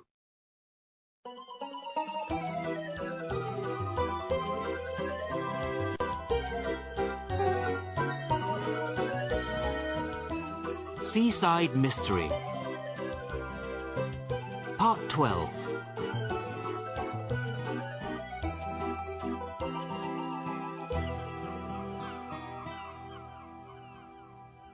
How could you do this to me, John? I'm your wife. Why didn't you tell me what was going on? Janet, I'm sorry, but I was in trouble. I had to leave England and go to Australia. It's a long story, but you had to think I was dead. I seem to have made a mess of everything. I'm so sorry. These friends of yours must think I'm terrible. There's a car outside, and some men are getting out. I think they are coming here. Turn off the lights and go out the back, quickly. It's too late. They are in. Well, well, well. I think we have got everything we need here. Right. I think we'll have you lot on the floor. Tie them up, Reg. No, not you, Harry, or you, John. You are coming with us. Where's the lady, then? There was a young lady with you, wasn't there? She's gone home. Oh, has she now? Well, perhaps we'd better have a look round the house first. Ron, go and have a look. Okay, boss. What do you want? You know we haven't got any money. Money?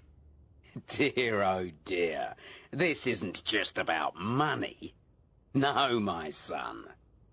This is much more serious. This is about people not doing as they are told. And when people don't do as they are told, they get into trouble with Mr. Cray, don't they? Look, Carl, why don't you just leave these people alone? They haven't done anything. I'll come with you. Yes, he's right. You can have me, too. Leave me alone! Leave her alone, you thug! I found her upstairs. I think she called the police. Then we must all go, ladies and gentlemen. Ron, bring those two. And yes, bring the girl as well. Stop! Police! Quick! Out the back way! Right, nobody move! You're under arrest, and anything you say will be taken down.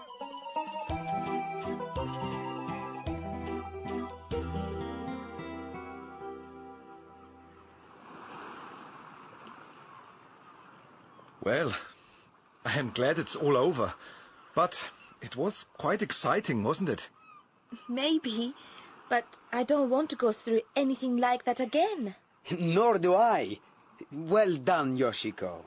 You saved us all. Thanks. But really, I think we all did well. I agree. But there are a few things I still don't understand.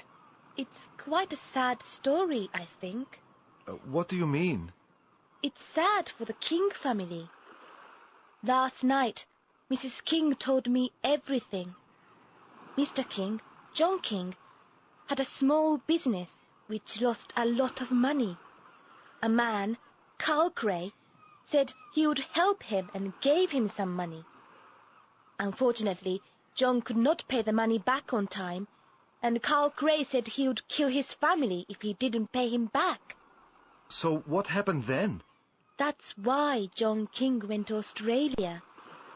He left a note for his wife to say he was going to kill himself. He wanted everyone to believe he was dead so that the men would leave his family alone. But Harry found out and went to visit his dad in Australia. Unfortunately, Carl Cray and his men found out too.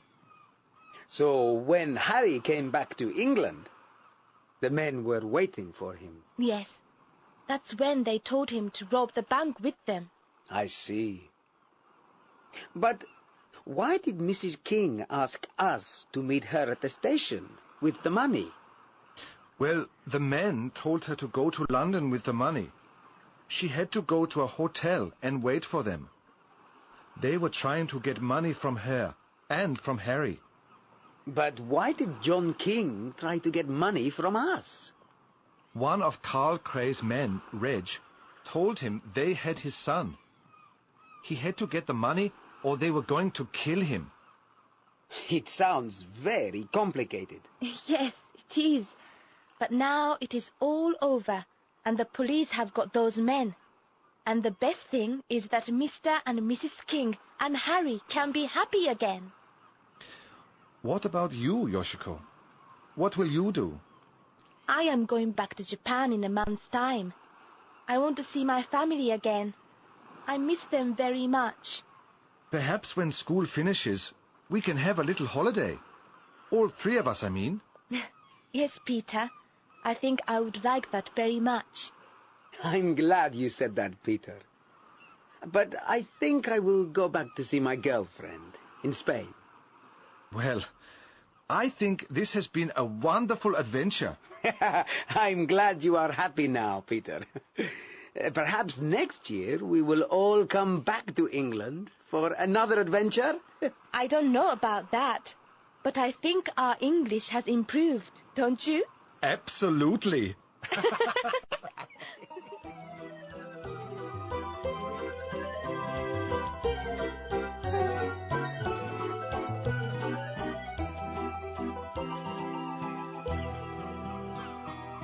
This is the end of Stage 6. Published and copyright The Reader's Digest, 2004.